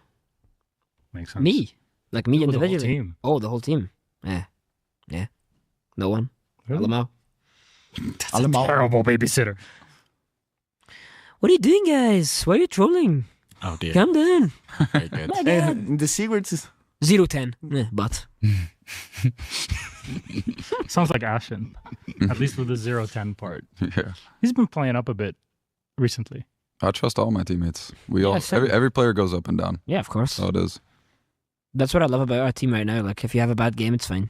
It's whatever. Before, if you had a bad game, could be a bad situation. Yeah. But now it's like whatever. You have 5 good players. Yeah. Doesn't matter.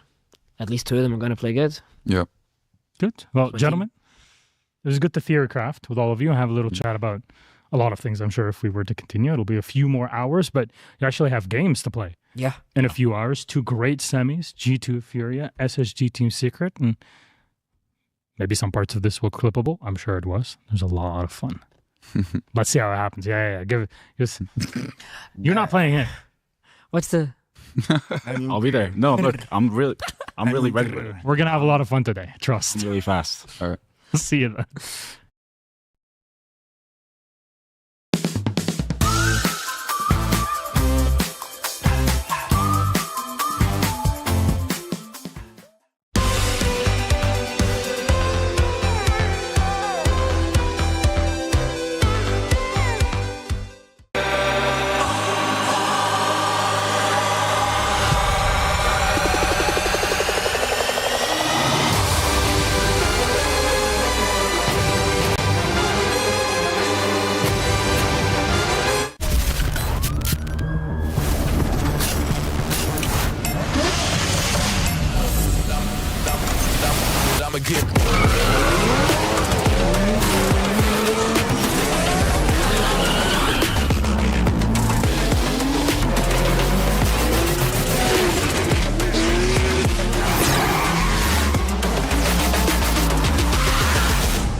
9 years ago, we saw the dawn of professional Rainbow Six with 2 European teams going head-to-head at a Pro League finals. Penta versus Sisu. I didn't know anybody. I was nobody back then. I was incredibly nervous. But thinking about all those years, James, how many finals do you think G2 has been in? A lot. They've been in 5 grand finals. Of those 5, they have won 4 of them, only suffering 1 loss. And that 1 loss was the last time 2 European teams went head-to-head in 2019 at the Raleigh Major, where they fell to the Dark Horses of Empire. Today, a new Dark Horse challenges G2. It's the youngest team at the tournament. Team Secret are undefeated. They haven't even lost a single map. And on the other side, G2 stands tall. They're still the team to beat after all these years. Despite many roster changes and iterations, only 2 players on this roster, Doki and Elamau, has ever been in the grand final. Can Team Secret do it? Can they upset G2? Or is a third era of this infamous dynasty imminent? Find out at the Esports World Cup.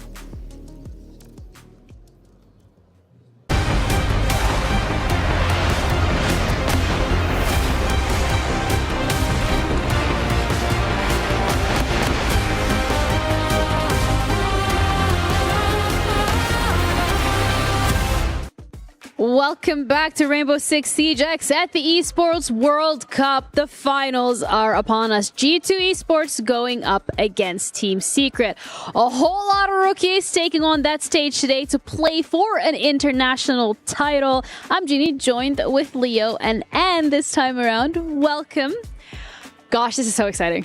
Yeah, I am so excited. I'm glad to be here for the final, like you mentioned as well. So many rookies in this final. So many players that have never played such a high-stakes match at this point. 8 in total that have never been on this kind of territory before.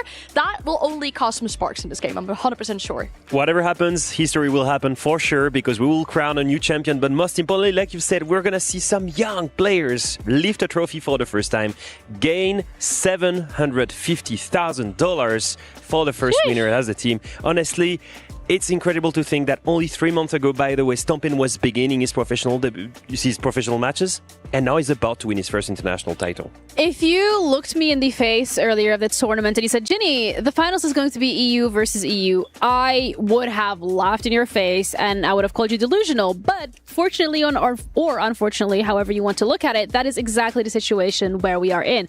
However, along the way, both of these teams have crushed many dreams of their opponents and the fans that came with them, as well as the keys. And you know what? I don't know. Who do we think has got the better reaction? I feel like Joom was probably like less on purpose, whereas Doki really tried to get it in there. Yeah, I agree with you, but I love this so much. Inject this into my veins, these reactions from the teams having crushed the hopes and dreams and the keys of their opponents that they have gone up against. So one more has to be crushed, and with that, obviously, dreams will be crushed as well. I think it's 2 very different dreams. On one side, you have Secret. Secret has been held accountable by Falcons, by G2, by big titans of European Siege for so long. They were never reaching this international heights because they were getting kept by Falcons back then. And then on the side of G2, it's all about these guys reaching the heights of 6 invitational winners again.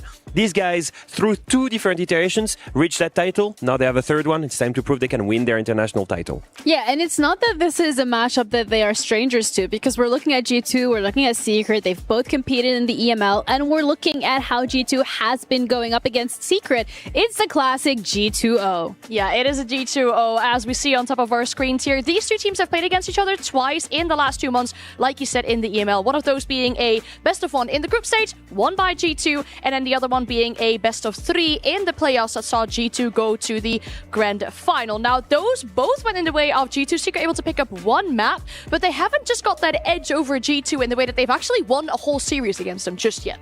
All right, and so if I take a look and I zoom out a little bit, in the last 2 years, how many times have they faced? 8 times, right? 8, yes. How many times has Secret beaten G2 in 8 times? I think 1. All right.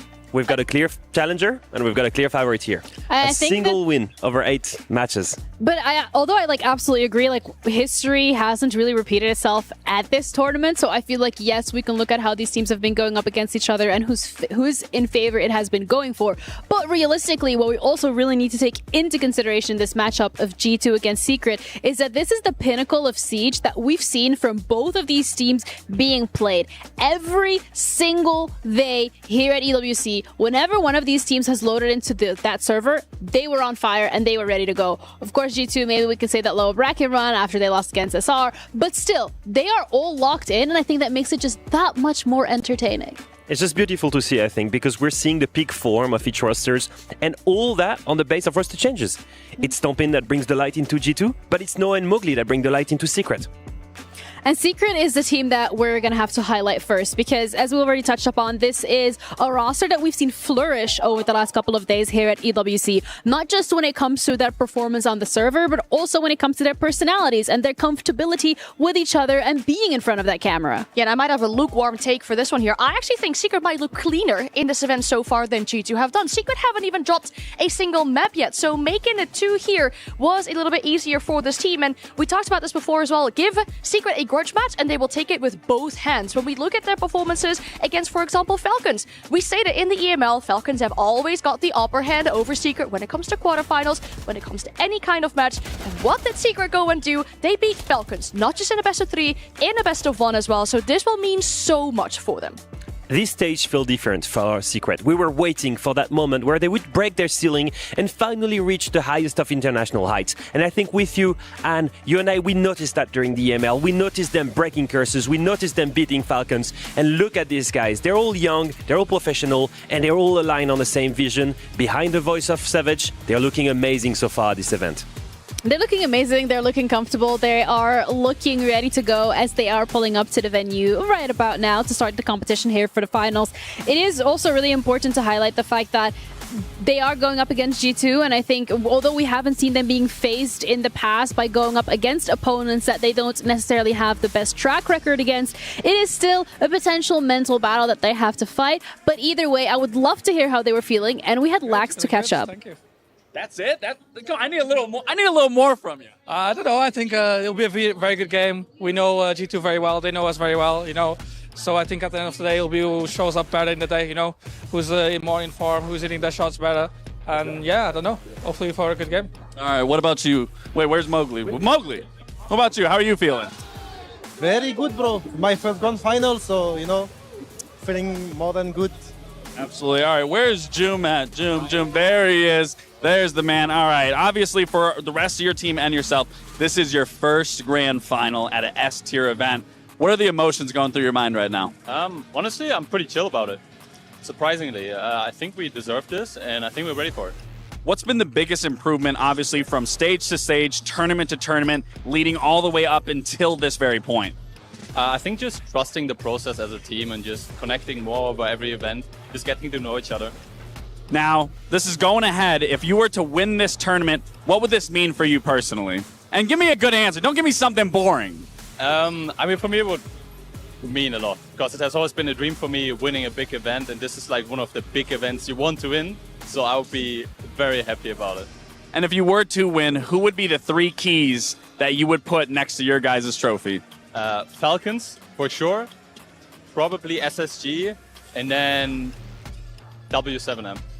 All right. Well, Joom, good luck in your match.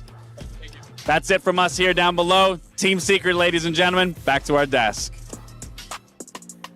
And their opponents are none other than G2 Esports, a roster that coming into this year, we had questions in regards of how they're going to perform with a lot of the changes that they've made. You have that core left in Alamau and Doki. How is the new blood gonna mix with the old? And they've proven it in EML, and they continue to prove it here at EWC. That's the whole point of what we mentioned, the amount of rookies in this grand final. Yes, Doki and Elamau, they've played those grand finals before, but they have these 3 players on their team that have never been to this stage before, and will have to support them in a way as well. And when we look at this team in general, yesterday, incredible resilience after map 1. It didn't really look that good for G2 going up against Furia, but after that first map, they went 14-4 in rounds to claw that series back, and they deserve their spot in the grand finals. Oh, and they've got something for themselves. That's the threshold, that's the experience, and that's Doki right there. I can taste the fear of the fallen. Soon to be here, Team Secret. Just a matter of time. That is Doki standing on all of the remnants for the keys that have been crushed so far.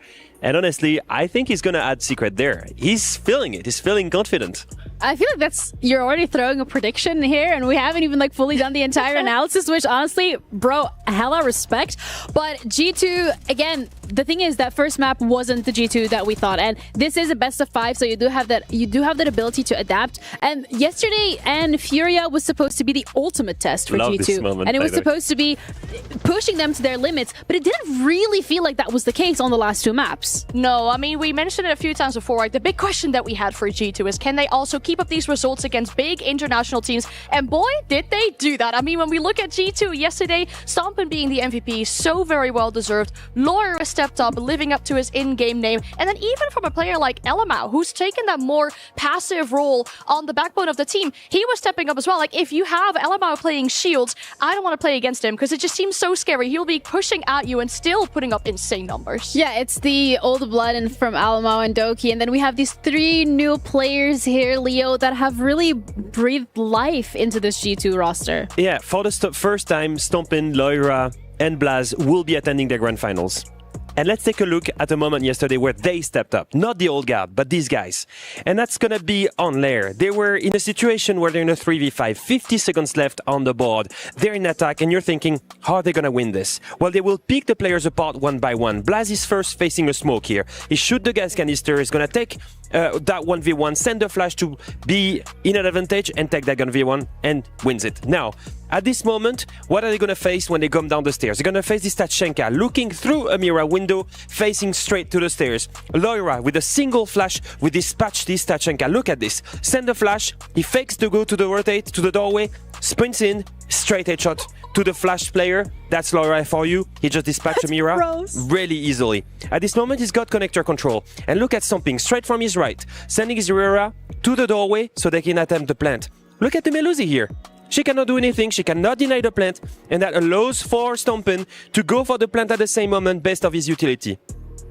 At this moment, you can see Loira's got connector control, and I just want you to pay attention to the positioning of these 3 young players that will attempt for the first time the grand final. Loira is cutting off the entirety of Labs here, which means JV and Hertz, they cannot deny the plant. Blaz, from above, from the hatch, can watch the rotate here at the same time. And that doorway? Well, that doorway remains closed because of the Aurora gadget. The Melusi here is stuck and cannot do anything. So when you look at this, and you look at the round play out, Loira can take his 1v1 here and win it. Blaz from the hatch kills the first Mira. At this moment, the plant is down, and they've turned it 3v5 into a 3v2. Perfect setup on the side of G2, straight from the young gunners, the players that had the least experience. And that is, for me, the big victory for G2. They've recruited the best players possible for that roster, and they're ready to take on a grand final and a title. And I don't speak any Brazilian Portuguese, but you just know that Nate was so mad after that happened. You think you're safe behind that mirror window. The confidence that Lawyer brings in there to peak that, to push that, I hope to see it again today in the grand final. I mean, you'd absolutely hope so, but you'd want to see it from both teams as well. And G2 yesterday really had Furia's number, and they were absolutely locked in, confident, ready to hit the ground running, and that's something that we're looking forward from their perspective again today. No, absolutely. I'm thinking of these guys and I'm thinking of confidence. Exactly what Felipox said. We're looking at a team that is in full honeymoon period, and as Alemao takes this key, he's hopefully he's going to add it to the totem. Confident yesterday, but confident today? Let's find out. Into the grand final we go. Alamau, how you feeling? Feeling good, feeling good. All right, what about you, Doki? How you feeling? Another day at the office. Another day at the office. All right, the man, the demon, Loira. Loira, how are you feeling today? Just chilling like always. No emotions. Now, how do you feel going into this grand final? This will be your first grand final ever with this team, ever as a player. Don't give me a boring answer here. I mean, I just want to know the emotions that is going through your mind right now. I mean, it feels amazing, of course. First grand final, first BO5. Excited to see how it goes. If we're gonna stay here for 6 hours playing, let's see, but it's gonna be nice. Are you glad that when you go into your matchup, you don't have to deal with the drums, with the yelling that came with the Furia side? Nah, I would love if they stay here playing. I love the crowd being against us. I love to hear the noise. I love to win the match and go there, tell them to shut down. So I like this. For sure. Well, I just want to ask one question. This is obviously going into the future. If you win this tournament, what will that mean to you? It will mean a lot. Like, all this time we were being shit at the events. Like, ever since I joined the team, listen to everybody saying a lot of bad things about us. So this will mean a lot. Like, not only for us, but I mean for everybody that is watching us and believe in us, cheer for us. So Will be nice. Absolutely. And where does Stompin go? I needed Stompin. He left. Well, all right, Laura, obviously, good luck in your match. You've been an absolute demon. That wraps it up here. I'm going to send it back to you guys at the desk. Just another day in the office. Cool, calm, and collected. That's what we're hearing from every single one of the G2 players. But this is their ultimate test yet at EWC. Well, there is Stompin. I mean, Lexington was looking for him. We have in the head-to-head today against Ader. And two of those new players that have never been to this type of matchup before are players that we're looking forward to in this matchup. Adrian, someone who doesn't always have the greatest of times when he goes to LAN events, but has really been carrying the logs for his team. And then Stompin on the other side, proving that he is one of the top rookies of the stage.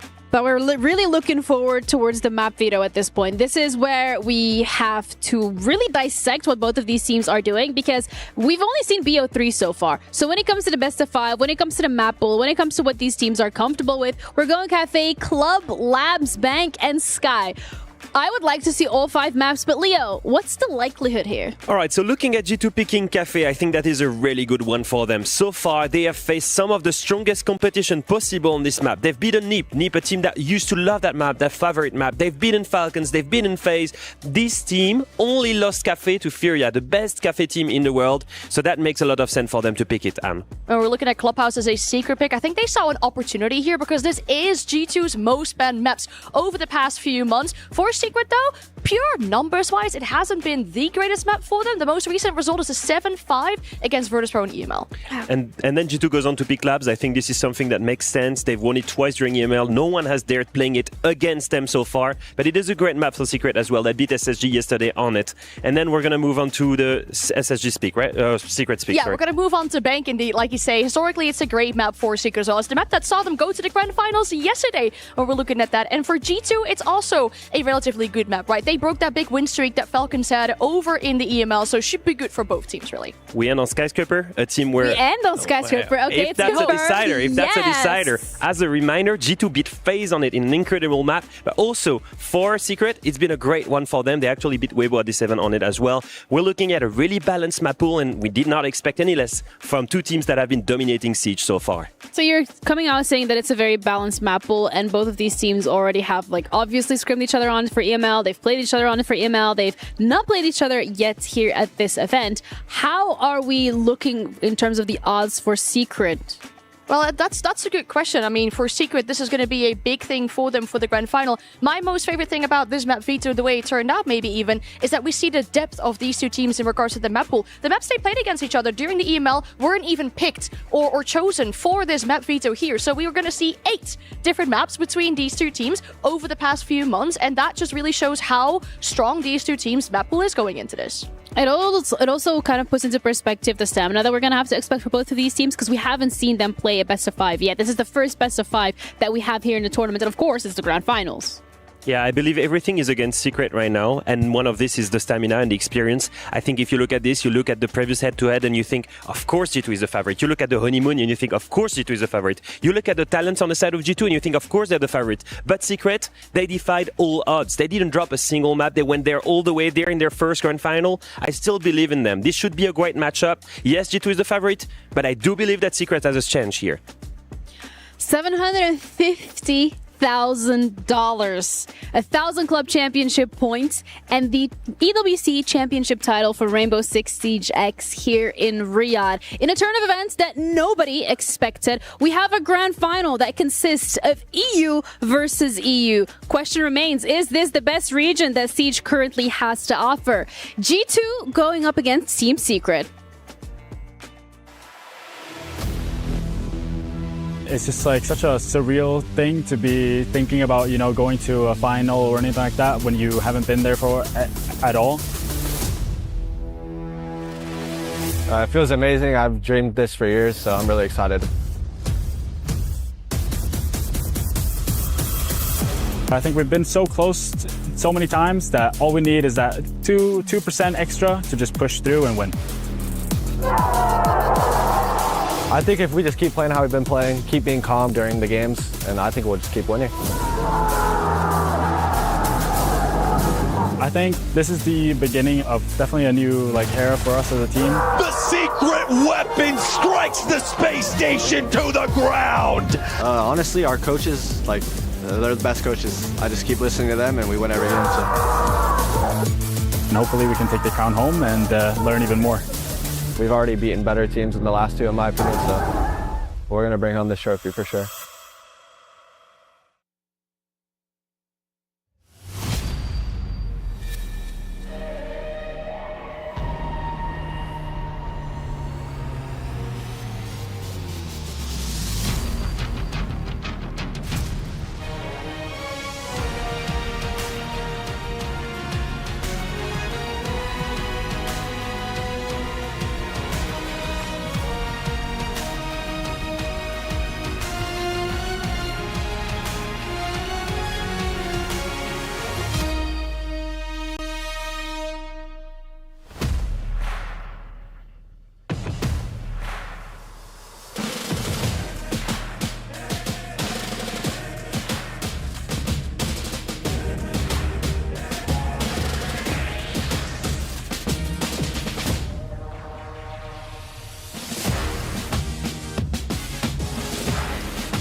Opportunities to achieve something legendary in life do not come around very often.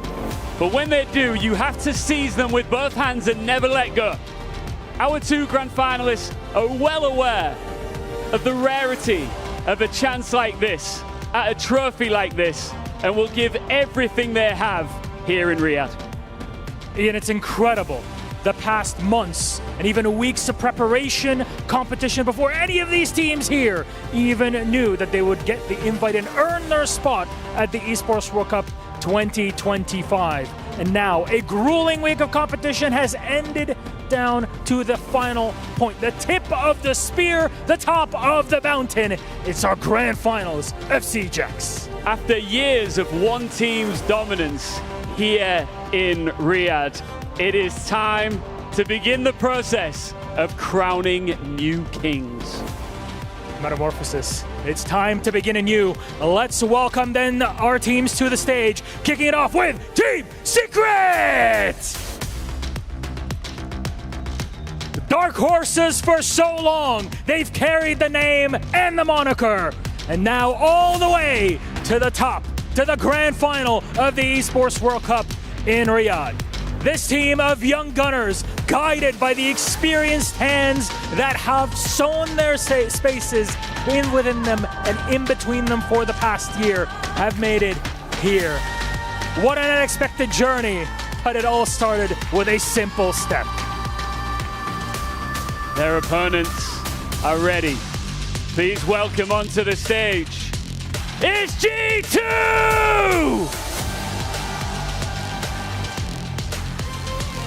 G2 is back. Many of their fans have missed moments like this, have longed for moments like this since they won the 6th Invitational in 2023, 900 plus days ago. G2 is back in trophy contention. So we bring together two players for a face-off here. Noah, come and join us. Stop it, please. Two players that have absolutely lit up this stage. Come a little bit closer together, guys. Eye to eye. Last opportunity to get inside one another's heads ahead of this massive grand final. Noah, you first. I'm just ready to have a fun game, and yeah, that's it. All right, fair enough. Mild, but very respectful. Stompin', you've been talking a lot of trash over the past week of competition on Twitter. I've seen it. Anything to say as we get Doki's inspo in the background. Nah, that was just Furia. It'll be a good game. It'll be a fun game. There it is. Are you ready? Please shake hands, guys. Go and get into position. And best of luck. Look, if that's anything to go by, G2 are going to be loud in this game. This is the new generation that we just saw on this stage. Both Noah and Stompin, right?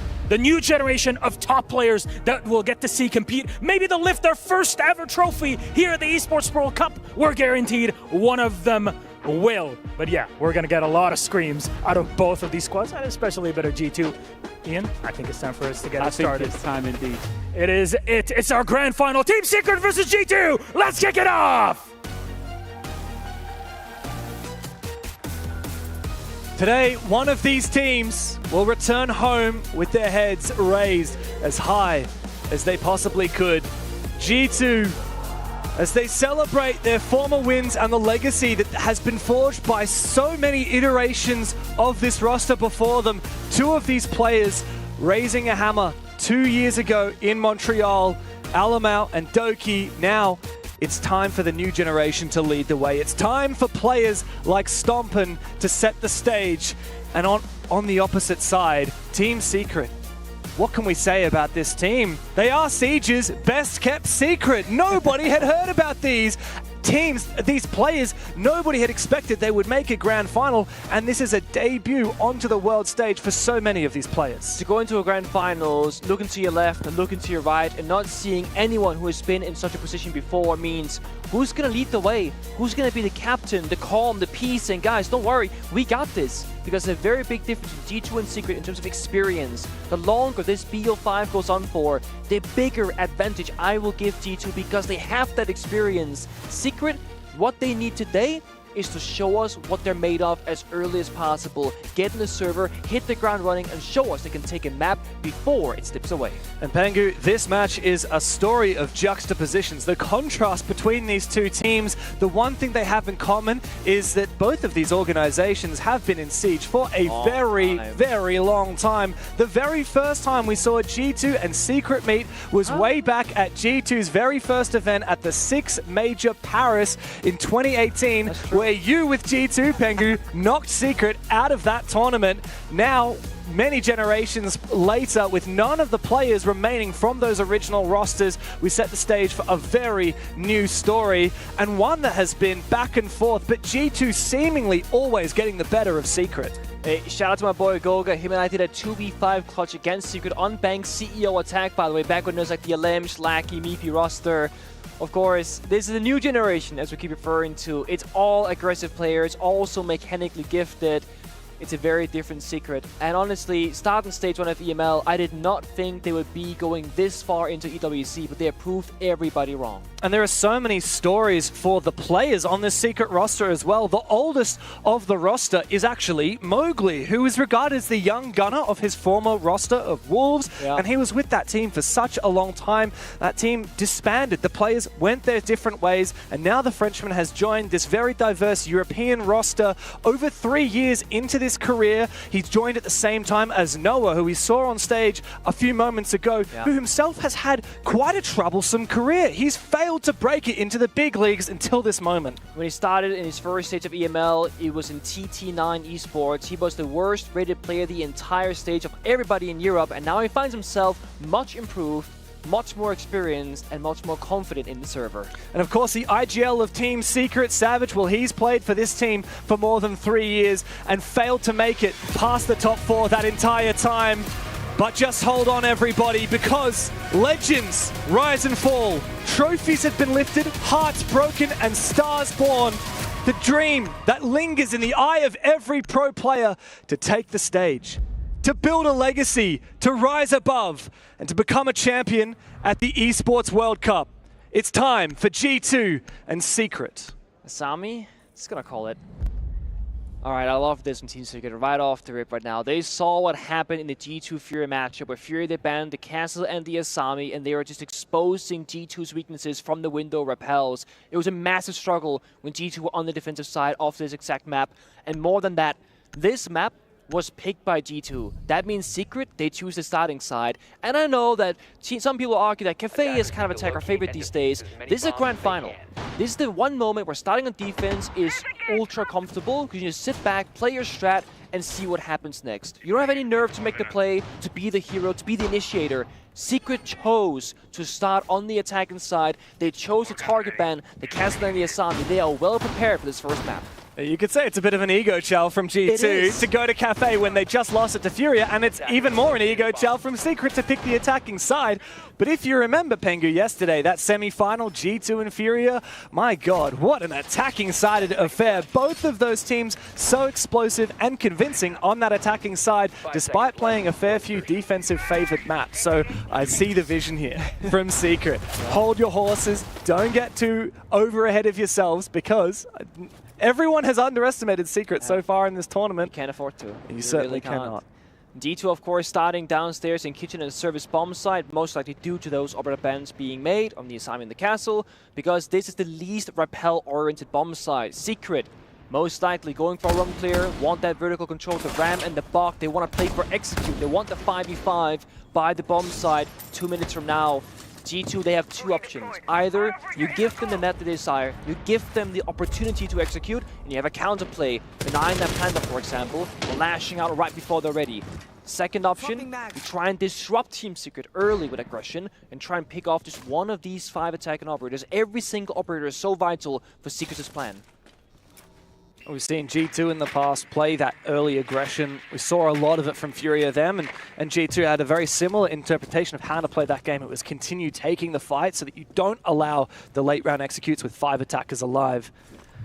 But my question is, will G2 continue that playstyle? Because for now, it's been silence in the server. It is quite common in big stake games that players will start off very passive until they get comfortable in the server, because again, the pressure is on. G2 being on defense, it should favor them technically speaking, because if Secret is too slow to roam clear, time can become a problem. But I'll say this, they've been pretty good so far. Half the round burnt, they got the entire map control above the bomb side. They can start doing the vertical destruction. Because they have the box, the fuse, and the ram, they can get this job done extremely quickly. It's the benefit of having so much redundancy in the operator lineup here. The fuse wants to get to work. Savage keen to open up that hatch, but Secret's IGL is going to have to wait for the Tubarão to subside. He goes again. And Loira is actually a little bit too late to send out another one of those Zoto canisters, so the hatch will be opened quite early for Secret. Time taken, utility being cleared out, the Twitch drone waiting for the grenade. No Goyo canister to speak of though, there is one. Adrian took a single point of damage from a stray fuse charge maybe, I'm not entirely certain, but he was very surprised himself on what happened there, or it could have been an impact from Stumpman perhaps. Well, this is exactly what Secret wanted, isn't it? It's a 5 versus 5 with 40 seconds to go. The bomb site is available, it's opened up. You drop with the fuse shield, you walk in, you ignore Loira inside of VIP and try and go for a plan with 30 seconds left. If one thing goes the wrong way, one stray C4 finds a pick, that could be the entire round for Secret lost. And yet it's a bit of a surprise that G2 have just sat back and waited for it. There is the first rip, the C4 from Loira. The Savage, the shield operator, and the diffuser carrier. He goes down. Well, the rest of the team follows suit, because here is Loira lying in wait with the DMR. A big 2K for the Brazilian. And Secret, despite having that 5v5, they have not found any way to bite into the bomb site. Joom left all alone with no hope in hell of clutching up the round. He saves it. And it's an easy lockout for G2 in the opening round. Again, if that fuse dies to a C4, they quite literally don't have a plan B, because they can't drop the hatch. The whole strategy, you have a shield operator that can block on our side, drop the hatch, walk in, get down that diffuser. He dies first, right here, perfectly ripped. No counterplay, it's beautiful. And the only thing I can really criticize with Secret there is they played the most predictable round of Siege into a default setup. G2 knew exactly what was going to be happening from the very beginning of that round. Yeah, if anything, I'm a little bit surprised that G2 was so confident to play the late round, because if that C4 missed, then Secret might have actually much harder if it misses, yeah. They might well have been on the money there. But a good opening round for G2 nonetheless. Secret, like we said, they were the ones that picked the attacking side, so they're the ones that have got to show us that was the right decision. Here at the Esports World Cup, there's so much going on. We had the privilege of walking around the stadiums earlier today. There are 3 massive stadiums. Of course, we're here at the Amazon Arena for Rainbow Six. There's plenty going on at the others. And the fans here, the crowd, I mean, you're getting stopped every 2 seconds, Pengu. There's been so much passion for Rainbow Six here. It's true. It doesn't stop at the drums for Furia or the cries in the crowd for G2. No, everybody here is ready for some world-class Siege.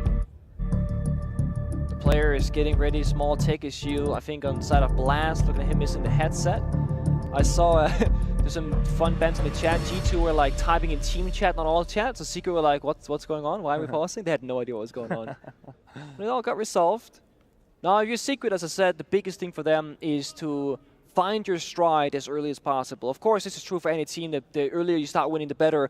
But when you are the least experienced by far, first grand finals, no one to look to, maybe for some motivation, it's important that they find some success, some confidence early on.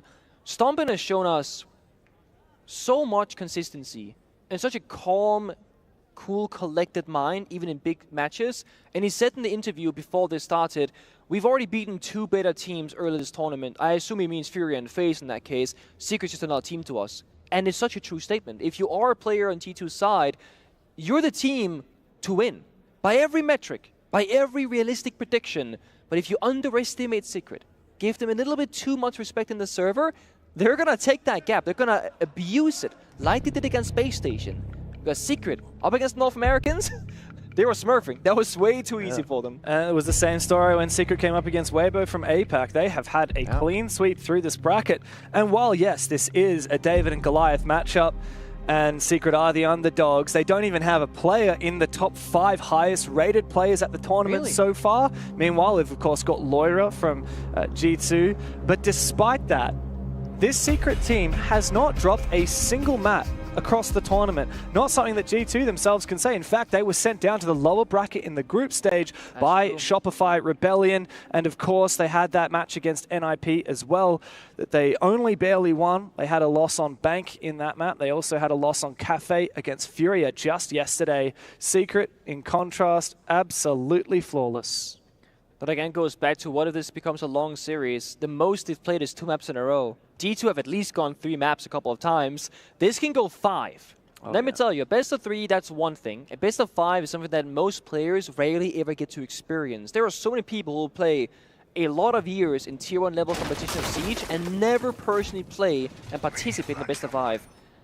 It's a deep run in map pool, strategy, adaptations, countering your opponent. And remind you, you gotta remember it map by map. Right now, G2 and Secret only worrying about Cafe. But in the back of your mind, you've already discussed all 5 maps you potentially will be playing, because you have to be like, guys, what's the game plan? It's gonna be a long night, potentially. Yeah, it could well be. It's just past 7 p.m. here in Riyadh, Saudi time. But previous nights, our matches have gone well past midnight, and it could be the same here tonight as well, if these teams give us a show, and I certainly hope they do. We've been so surprised by Secret this event. We saw this match in the upper bracket final of EU, right? And while it was a tight affair, and Secret were 2 rounds from knocking G2 down into that lower bracket, I think people do look at this as a local matchup, a European matchup, and every day of the week they say, well, it's a G2 win, right? Like, they beat them in the round robin phase, and they beat them in the playoffs of EML. But once you take a little step closer and you look at the current form of Secret, undefeated here at EWC, well, that tells quite a different story. See the players get active. The second round, Secret, poised to strike, waiting. A Ram Boogie Drone, I think, prepped on the floor to generate a bunch of noise. It's in the window frame, actually. Perhaps a burn near Rooney Gate in that case. Flashbang to follow. It's a Grim exposed to the window. Savage, misposition, gets picked by Loira. I'm not sure what the plan is here from Secret, because there's not really anything happening. They don't have a Capital, they have no frag grenades on that side. Not sure what the plan is. And G2 is starting to warm up, have a little bit more confidence to take risks. Hello. Wow. This is... Jum almost had an opportunity there to find the kill, but he misses it. I'm not sure what happened with the reaction time there. Meanwhile, Mowgli has fallen, and Secret are sadly left with nothing. In shambles, a 3v5, no headway made. One player of Adrian, top rated on the team, by the way, is looking to make a peek in from Shop. He's contesting Alamau here. Blaz below with a Nitro Cell. That could be nuclear, but no, Doom just survives it. Adrian pushing aggressively, important gunfight coming up, but they peel back. He got 3 people looking for him. It's a crossfire. In fact, it's a repeat here. Aggression from Stompin. He finds a double. The young king for G2 to get himself onto the scoreboard and assert his dominance. He's hungry for it. A flawless round thanks to Stompin's heroics. And G2 are here to make a statement. Yeah, and this is nerve showing from Secret, right? They're barely moving in the server. They're on the window repels with the wrong utility, no coordination, not watching the right angles, and a pick off guard. I mean, this right here from Loira, this kill should never happen. Savage completely mispositioned. They look scared right now. If you saw the Secret yesterday against Team Space Station, they were just finding gaps. They were pretty much abusing the fact that they were quite rigid in their strategy, just countering it, adapting around them. They've been passive so far. Now they chose on the starting side. They wanted to be here, James. Yeah. I don't think they might feel that way any longer because these first 2 runs have been brutal. Yeah, attack is not easy, as they have discovered. And even the starts of these rounds haven't looked too hot for them. You know, G2 have won the opening kills twice in a row. We talked a little bit about this in the G2 Furia game yesterday, but yeah. G2 actually the 3rd worst team in EML. So there's 7 teams better than them when it comes to getting those opening kills. But when they do get that opening kill, they win the rounds 83% of the time. Now, if they can keep getting opening kills, then I feel like the story might, well, read itself. On the flip side, Secret have some of the best entry players in EML. In fact, we've got 3 of the top 10 entry players. Mowgli, Noah, and Doom are all insane on those entry engagements, at least on a typical day. Yeah. How about in a grand final? I want to see some speed, I want to see some pace here from Team Secret. Don't go quiet into these rounds, because once they build their confidence, once they gain momentum, it's hard to stop them. It's the 3rd round. After this, we'll see the final operator bans. Maybe that can help them out, worst case, if they cannot find success in this one. Doom on window repel, again, cutting off some of those angles, applying phantom pressure over all the windows. But I want to see Secret entering the building and striking first. Right now, they've been waiting. And G2, when they pick a gunfight, when they choose where to take the fight, they tend to win it. Oh, I like this Brava pick, though. It's going to be difficult with the mute jammers around, but those are Rooney gates. Can be targeted, as can the ADSs from Jaeger. And can the cameras as well. Checking if it's theirs or not. It's nice. It's actually, a lot of people don't realize, but if you ping out one of your own gadgets, it'll tell you, based on the team color, whether it's yours or not. Dogi again just waiting. They recognize Secret aren't doing a whole lot. Has to watch the brown stairs and of course be wary of the hatch drop. There is Savage down the red hatch in towards Cigar Shop. They got the yellow pings from Secret, so they have information, but do not, again, have the utility to do anything about it. There is no Capital, there is no Grim, no frag grenades inside.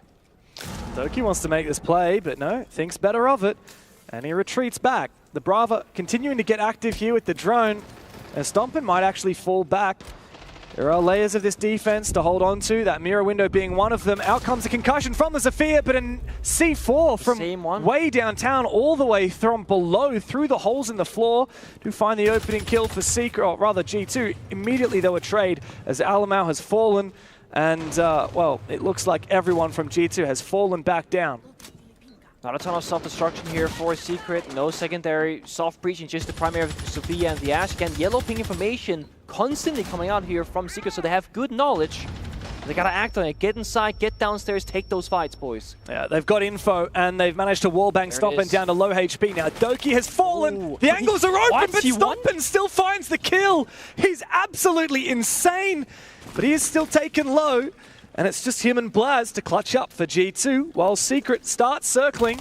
A Nitro Cell available. Be careful. That's Stompin after all. His Nitro comes out and it takes down the Diffuser player. Oh, Savage, you needed to get that Diffuser down. Blaz needs to reposition, but Stompin, he's happy to re-peak that every day of the week. But he loses the fight. Blaz has the clutch, but Noah says not today. Secret are on the scoreboard. G2 stuck in corners there at the very end. There was a struggle for them. Stompin just swinging out, taking every single confrontation despite being 10 health for the majority of the round.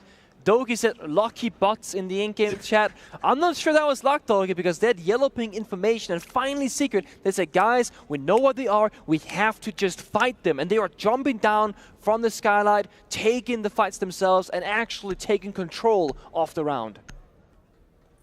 And so the last operator bans come out. The Fuse remains in, so Secret still have a shield, but they don't have the Ying.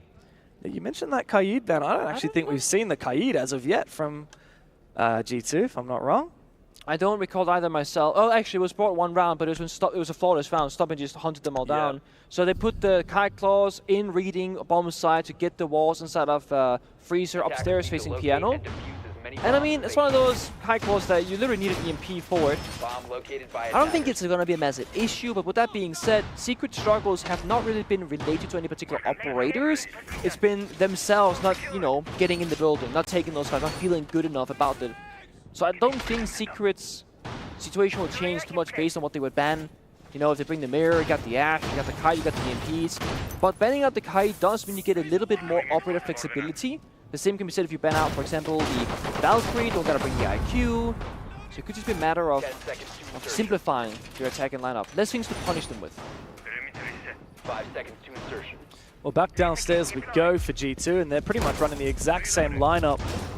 Interesting to me that Secret elected to use that ban on the Kaid rather than something like the Warden, the Goyo, the Iruni, or the Tubarao. We've seen all of those very much active here for G2. Loira, of course, had a great round from VIP with that Tubarao. And Alamal, he's been picking this Iruni almost every round for G2. He did this yesterday as well, so Secret are aware of it. Oh, okay. Can be dangerous when you're prone on the floor. Can't just run away. The lineup from Secret here, it has potential for a direct attack. They could go for roam clear. Right now they're on the repel, so that might be the case. If they want to flip it at some point, that glass can toss a smoke grenade through in any door. Just go on in. Savage asking for a rehost. Well, it is very early in the round. 40 seconds, 45 perhaps, have passed before he asked for it. We'll leave that one up to the admins. For now, we'll just assume that the round is continuing to play on out. As you can see, Secret are playing on. We have to wait for confirmation from the admins, so it might be too late. Oh, I see the issue. That's unfortunate. I see the problem. All right, rehost has been approved, guys, so we will get back into it in a brief moment. But yeah, I think we're all pretty happy. We're pretty lucky that we got that rehost just in time. I was looking at Savage, being like, is he stuck on a drone? But then he was moving. It's like, okay, Secret isn't the issue. Poor Jum. Jum was stuck. Why you done that, Jum, huh? Just repel correctly, man. Unlucky, brother. But it is lucky that we managed to get in that rehost in time, though.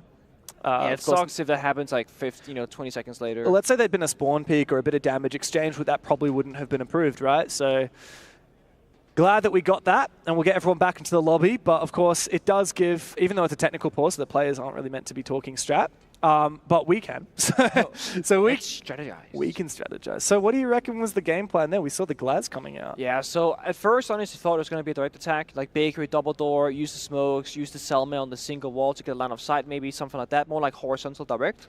But we saw 3 people on the roof, June being stuck there, of course.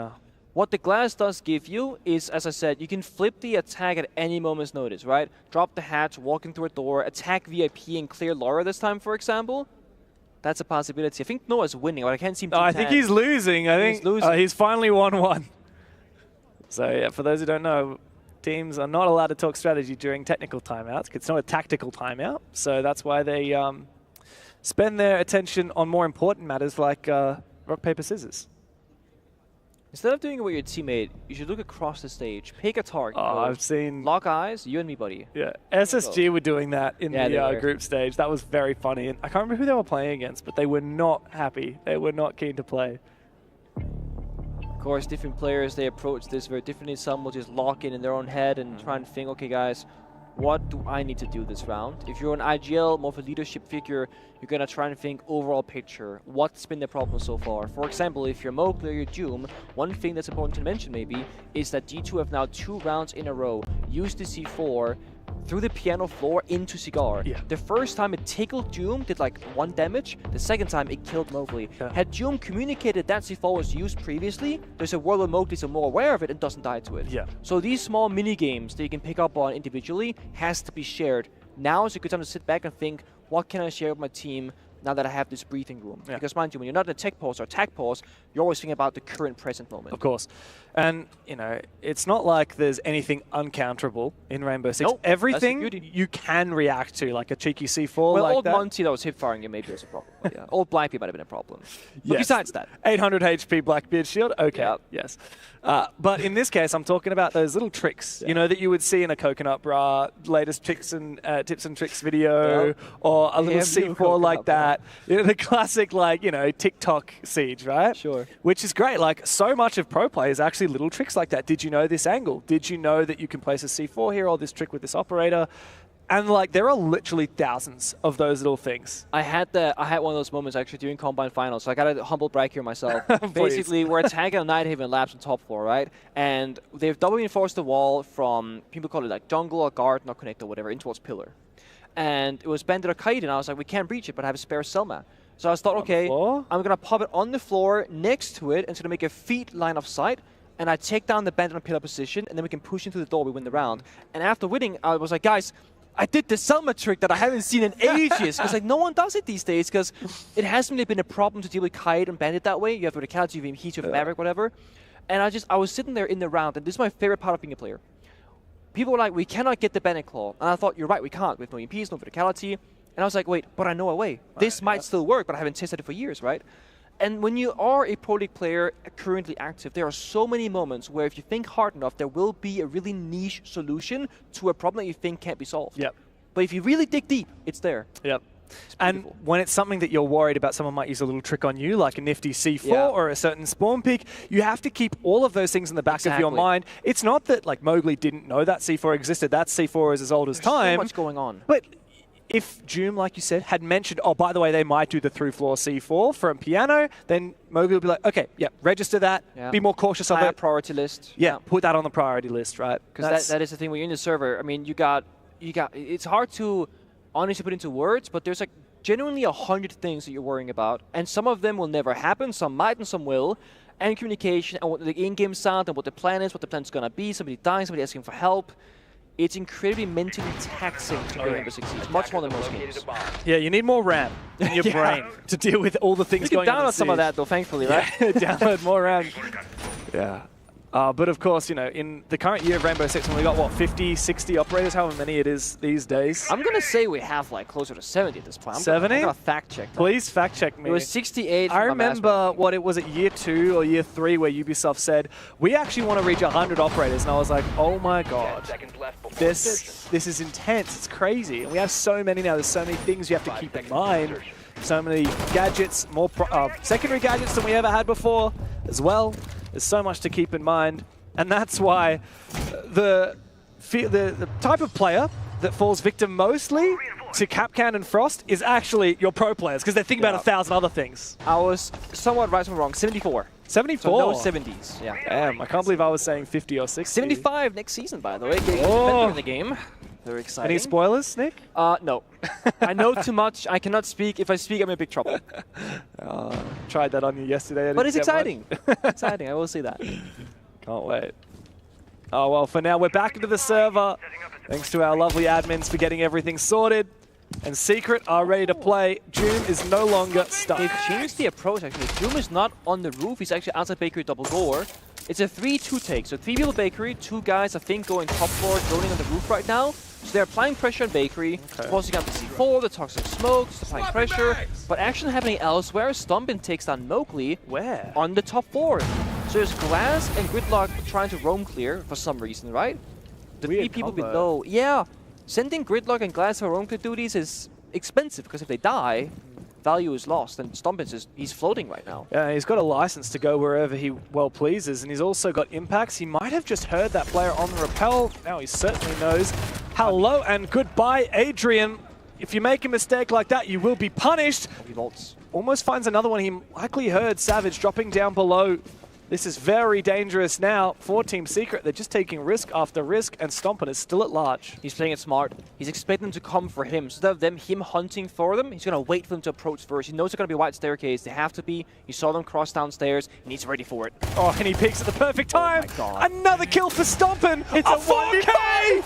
This guy is single-handedly owning Team Secret. This one more to go. It's a literal 1v5 for the young player. He knows he's there. He's going to go for it. Oh my god. Reload first. One more stomping.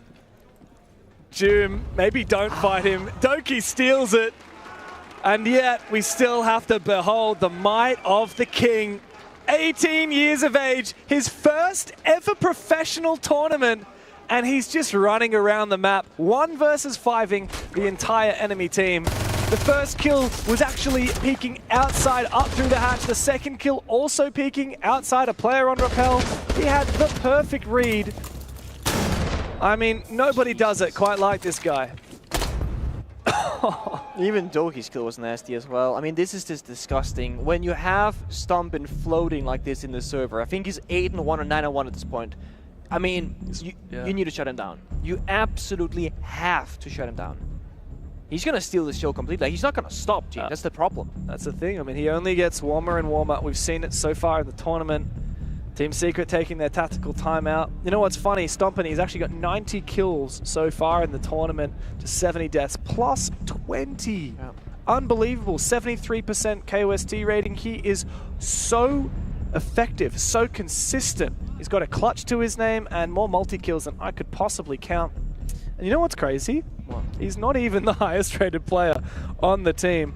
Loira, before this match, had 99 kills. So he's the first player in the tournament to reach above 100. The big difference, though, is that Loira is what we call a high-risk, high-value player. And he will go really, really big or a little bit small, right? Stompin is a consistent kind of player. That's the big thing. When I thought he first came to the game, I was expecting really hot or really cold. But his positioning, his understanding of when he has to make a play and when he doesn't have to make one is what I think sets him apart from most of the pro players already. In that previous round, he aggressed the first kill on the hatch, then he plays passive, here's the ace in the rappel, gets a free kill, then he's actually hiding, waiting for them to come to him because he knows one guy crossed from pillar towards white stairs. But he doesn't know if red side is clear. Instead of gambling the 50-50 on what's clear and what's not, he waits, gets the sound cue, takes a fight when he absolutely has to. Because what if he doesn't hear anything? He's going to sit in that corner for the next 60 seconds, burning time. He's a smart player. It's not what I thought he was going to be, but he is incredibly smart. I remember when I first heard that G2 had picked up the mighty Stompin, you know, this content creator, this young gunner, this hyped player, you know, Jinxie's buddy. I thought, oh, okay, so G2 are just continuing to, you know, pick up content players. You know, they're an org that's just picking up, like, they're a social media esports team. They're not caring about winning. How wrong I was. I know people are going to sit there and go, oh, but I knew it, I told you so. But it's like, no one could have possibly seen the level that he was playing at until this moment. And the thing is, he played group stage here, then he played playoffs now. It's like, you know, in quarterfinals, semifinal, grand final. It's like he's getting better with the stakes of the match. You face Furia in your first event, and you still perform? It's absurd. Now his utility. Double mirror wing to Valora. Again, that high-risk kind of playstyle. He's gonna swing this every single chance he can get. Secret seemed once more locked outside the building with no real way inside. Almost half the round is burned already, and they're sitting, waiting, watching windows very passively. They need to act. They picked attack. They should have a game plan for it. Oh, the Ibanez X-Karis will certainly help. However, you can see Loira. I mean, he's got the ACOG, he's got the Goyo, the Vector. Such a good weapon, and he can still just contest these really narrow angles, wait for the upside down rappel. But Secret aren't even swinging it. I mean, I'm not saying they have to, but it's like, you need to apply some sort of pressure. The first damage is mostly walking into the fire. Takes like 20 health, no big deal. Oh, That's here we go again. Third time. If this works, it's a lag of communication. Oh, he missed it. He missed it, unfortunately. What a shame. The one time that we saw him throw it, he misses. Alamau, oh, he loses his fight. Meanwhile, though, Loira, he's going to find one and then retreat from backstore. Stompin will trade his death. 3 versus 3. G2 a little bit worse for wear on the top floor, but they do fall back with 3 players left alive. I think it's a good trade for G2 though. Fall back 45, no real word here from Secret. They gotta execute. Need soft destruction, DMR from Adrian, second a shotgun from Mowgli. They can still go for a default build-up plan, but they find blast even out of nowhere actually. Where was that kill? Can they rest? I'm not sure about this. He might just be dead on his own. Stomper, though, he has not died since the rehost. Here comes Doki looking to backstab the player inside a train, but he's the last one remaining for G2 to further their lead. As Noah forces down that plant, Doki needs to take this 1v1 in train. He hears Adrian around the corner, but he loses the fight. It's a big round from Adrian, and Team Secret, after their tactical pause, will find a second round of attack. They're still warming up into it. You can see the nerves definitely on the side of Secret, and G2 moving a lot in that round, suffering that same kind of fate as against FaZe on Cafe. Without the cancel, without the Asami, you can't just fall back free. As our players started falling, Loira full sprinting, dies the window repel right here. Stompin, thankfully for him, trades it back. And then the catch just keeps on happening. Secret, when they can build a foothold in the building, get to like an even number situation, let's say a 3-on-3, a 2v2, they have good team play, and they actually have pretty good confidence to keep pushing forward, but getting in that build in that very first step is too difficult right now to be a consistent way to win the round. Ain't that the truth? G2, they've won their 3 rounds of defense. That's pretty solid, right? Happy with that, yeah. 4th would be nice, but Secret, they're the ones who picked attack, like we've been yapping on about this whole time, Pengu, so we want a little bit more than a 2-4 split out of them.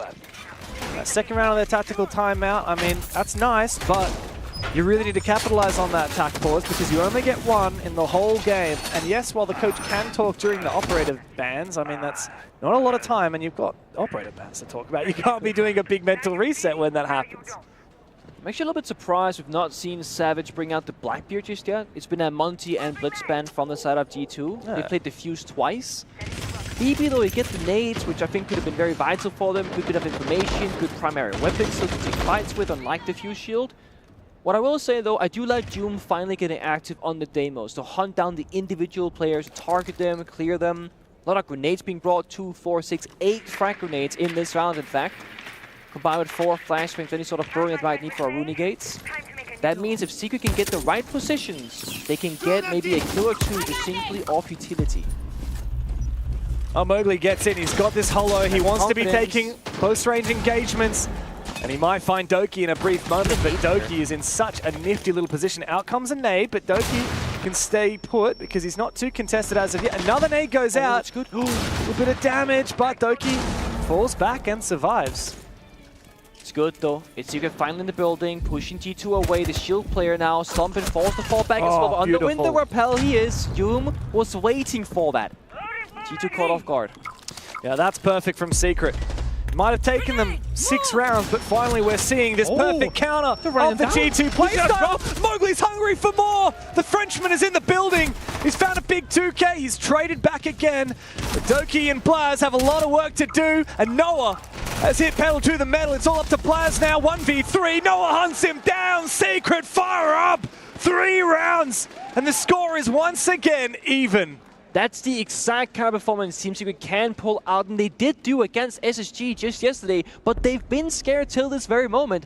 I bet you right now, Twister, what he was saying, guys, you are better than this. You know how to play Seeds at high level. Be confident, be smart, go in there, get it done. G2 are giving you way too much space, take it. Mowgli flew into Gar, got the job done, and Secret kept speeding up. They were not slowing down. That's the team we need to see in the grand finals. They're finally here to play.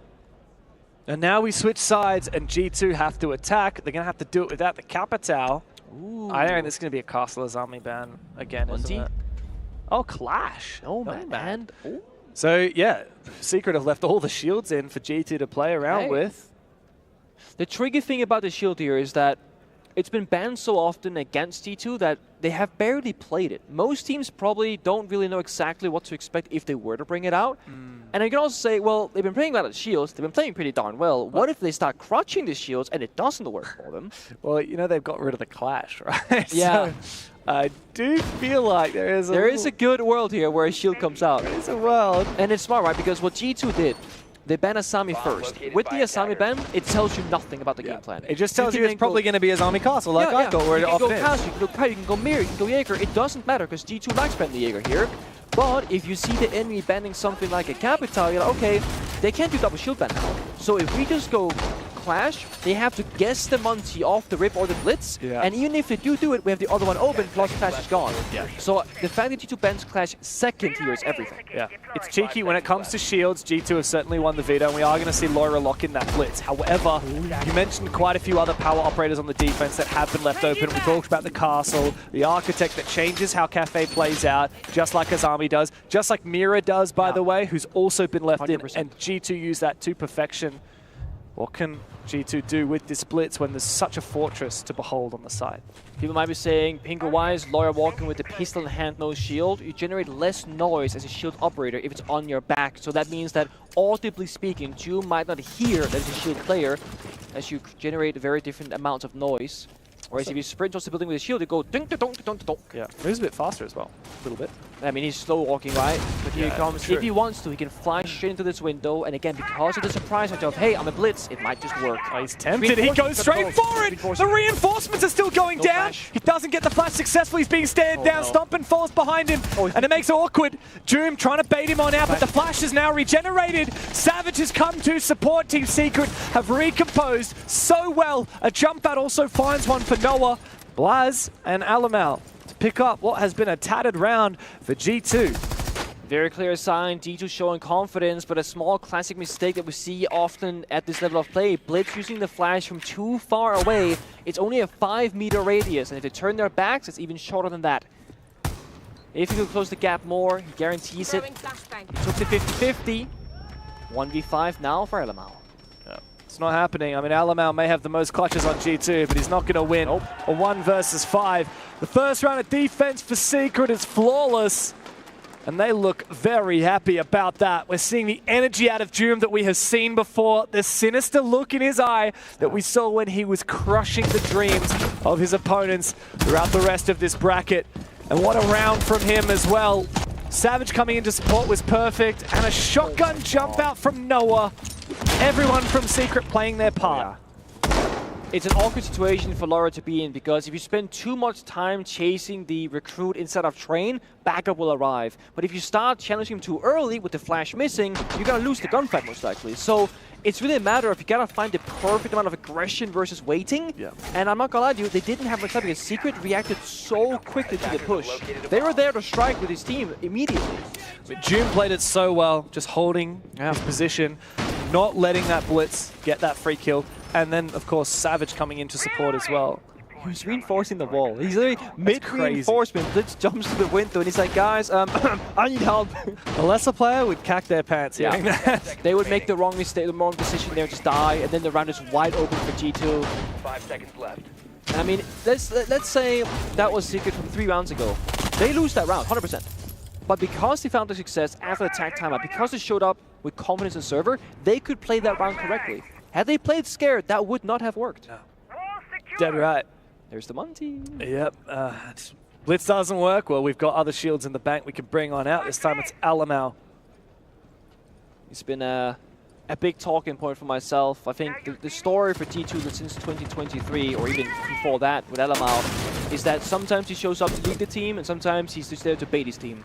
He has been the leadership figure of this roster every single match, either on the scoreboard or in the server strategically. When you give him the Monty, it's when he gives enough mental space to himself, not to worry about the gunfights and down to different angles. You can say, guys, this is a gap. That's the weakness. Breach this wall, go over here. You're going to see them play much more together right now, a little bit slower pace, because I must control who does what right now.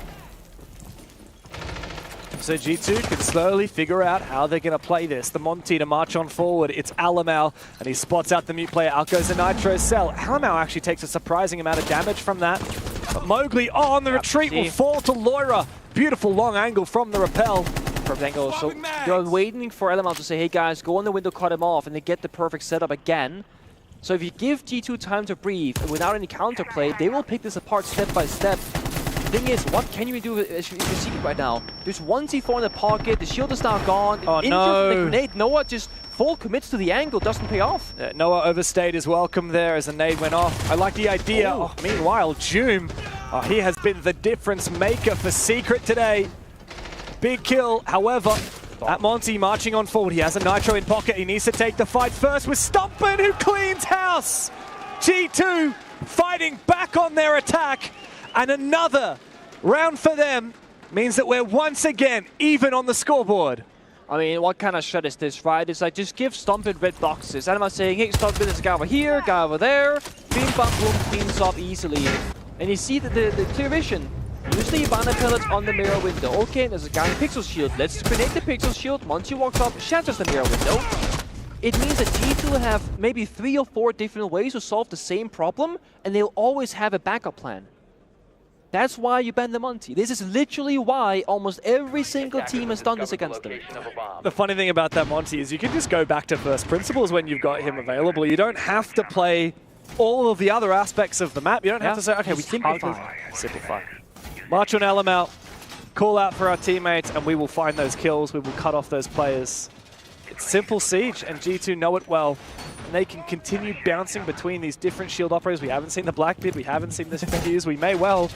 The Blitz making a return here, this time for Alamau. And while he has no kills, he was worth so much in that last round on Montaigne. What G2 did last time against Furia is they played few shields because they banned the Blitz and the Monty. And they were just kind of like Team Secret did. They ignore the VIP player, they drop the hatch, they go for plant. Now that Alamau is on the Blitz, you can actually go in and challenge the VIP player because of flashbang in close quarter combat and there is no Warden. This gives G2 another way to attack this bomb site that they've yet to show at this event, really. So we know they have the Aurora strat, where they close off VIP door. We know they got the Fuse strat, where they ignore VIP entirely. Now they got the Blitz strat, where they can fight VIP.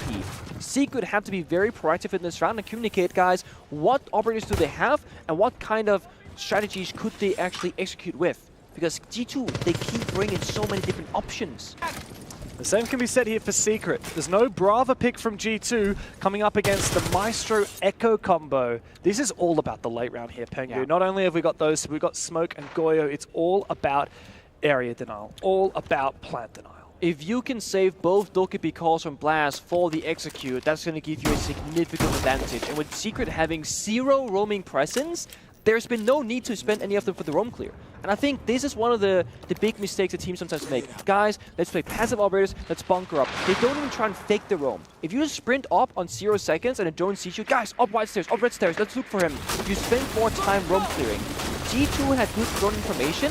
They're doing full burn destruction at 1 minute 45 left in the round. If they wanted to, they could literally start executing in 10 seconds from now with too much time for Team 7 to die. And when you've got aggressive players, like, well, everyone from G2, and aggressive operators like that Blitz, then you can time that Dokkaebi call with aggression. And then it's too late for all of this plant denial. I am very sure they're going to try and go for a pick. Adrian instant inside of VIP backside. Yokai drone spent early. It's very expensive because you lose it early. So this thing, you can smoke off, push your IP, take down Adrian, then you play 5v4. If you two can get there, that should be enough, honestly. And how nice would it be to have that Yokai drone over on the Blitz? Here comes the push in. Doki goes down, but Alamau with the Blitz will continue marching on forward. Spotted by Mowgli, who did find the opening kill. Leaving G2 bloodied, he will fall back. Bit of a surprise that Doki walked first, not the Blitz. He suffers the fate of the shotgun. And they don't get that much advantage because Blast died as well.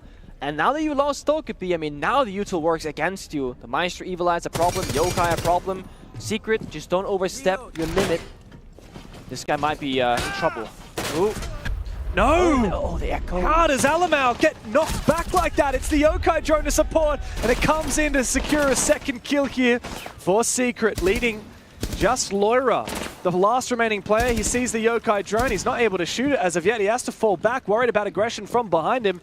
The round is lost for G2, and Jim on the Yokai has been so valuable. Finally, the concussion comes on out, but the Elder of Noah is ready for it. An impact grenade from way downtown.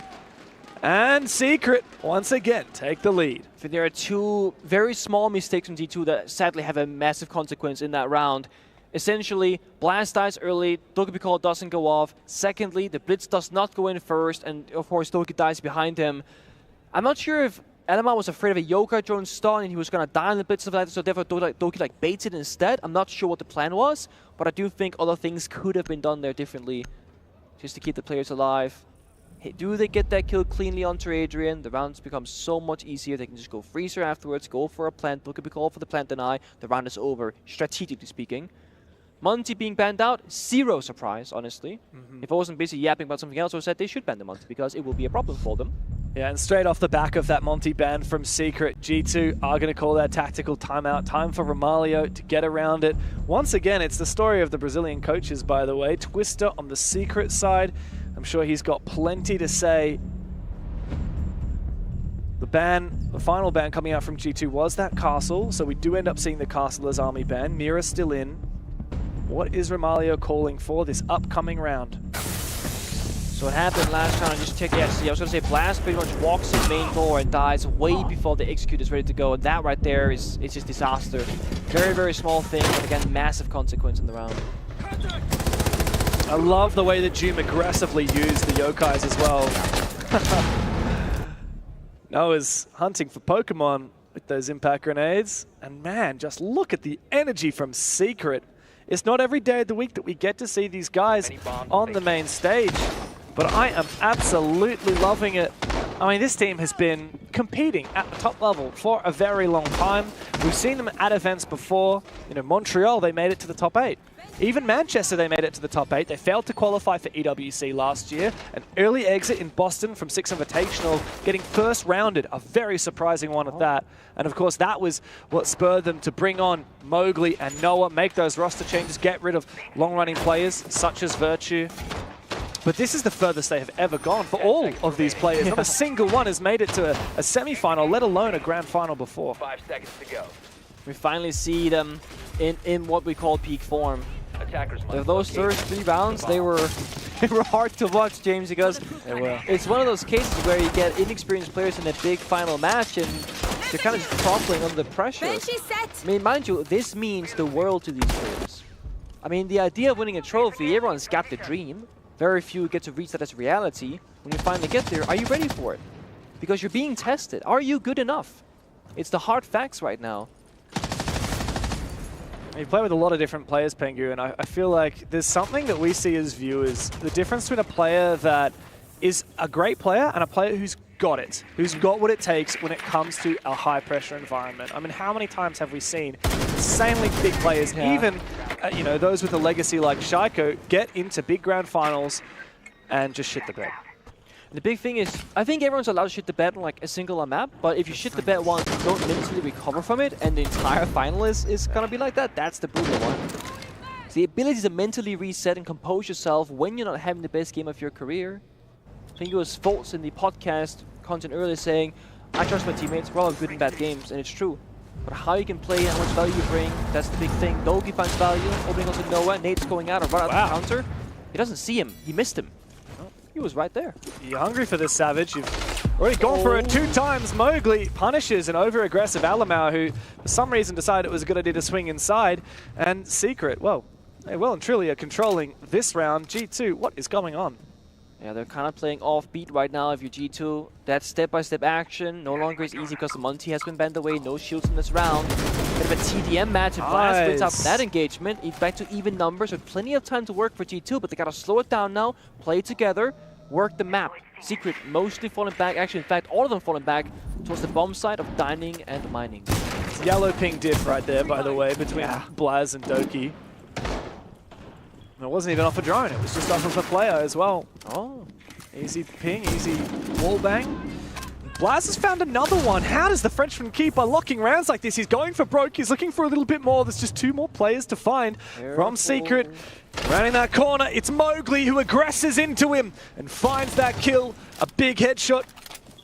The Frenchman taking down his countryman on the opposite side, and we settle into a 2 versus 2. Blaster was stepping so good, finding the 2 pieces to surrender his own body shortly after. Now G2 again don't have numbers advantage and less information, no drones to work with really. They gotta go together, Stumpin and Doki, the roommates. Plays together, lives together, and usually wins together. 15 seconds to do it. Mowgli's revealed his position by taking shots. Jum, man, he has been unreal today, and he and Mowgli together will put Secret on map point. G2 have no response. Secret have flipped the script right now and taken full control.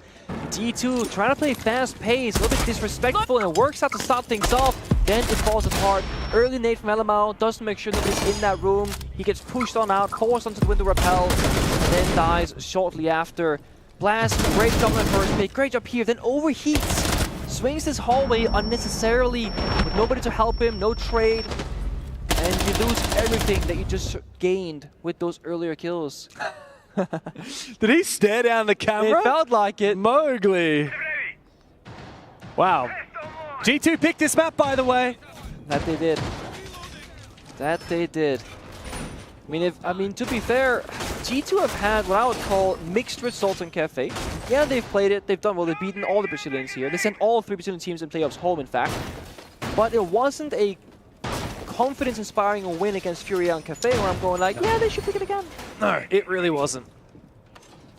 On the flip side, I mean, Secret, they've only had confident wins. Their very first map, if you remember, was actually the first map that we casted at EWC. Secret taking on the reigning champions, the 3-timers, Falcons. Yeah. And what an upset it was when we saw Secret knock those guys down to the lower bracket, eventually to be eliminated by SSG. Who would have thunk it?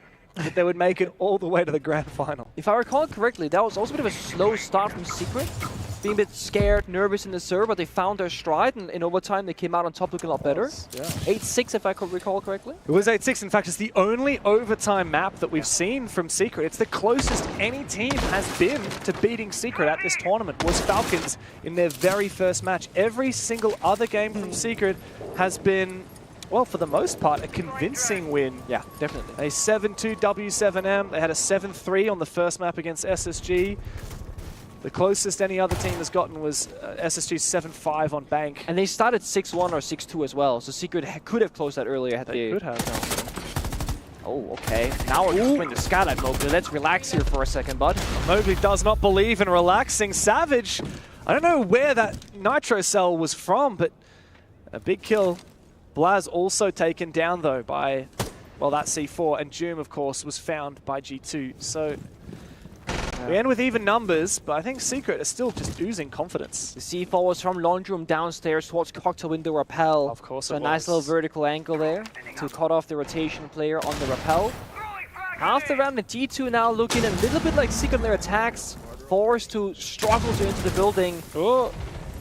They make their push, they get shut down. God damn, Mowgli! Another kill, another 2K, and perhaps G2 are on their way out. It's Loira. He's certainly going to need to be a demon here, but I think Secret, well, they look quite like exorcists. 4 versus 1, as G2 just have this one lonely player hiding, baiting, waiting for someone to swing him. What a way to kick off a grand final. A lot of people were sitting back wondering, how on earth could the Dark Horses take on G2? Well, you have your answer. Team Secret with the upset on Cafe. And the underdogs take the lead in the series. Hey, I gotta say it. Since the rehost, Alamau went 0-6 and went quietly into the night on the attacking side. Didn't have the waste in the building, didn't have the mid-round, and Mowgli got to a point where he got so confident he was swinging every single angle, being so disrespectful, but winning almost every single fight.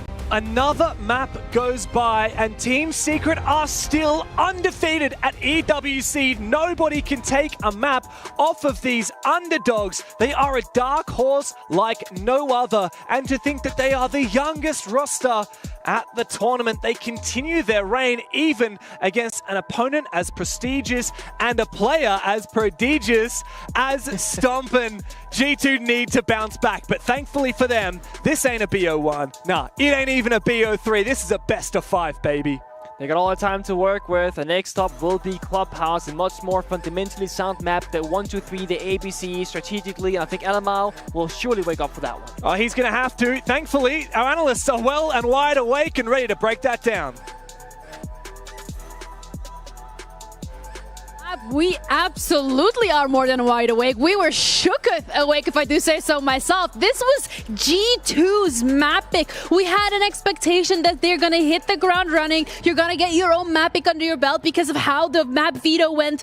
But no, Secret break them. Yeah, and with the way that this map started, it was going to look like G2 would have a good start on that. But then once it hit those 3 rounds, Secret actually did really well to salvage that beginning half. The momentum definitely in their favor going into that second half as well. Some of these individual players just always have at their crosshair where it needs to be. When you're looking at Mowgli moving through a hallway, for example, he just knows where the opponent's going to be and has that crosshair placement ready.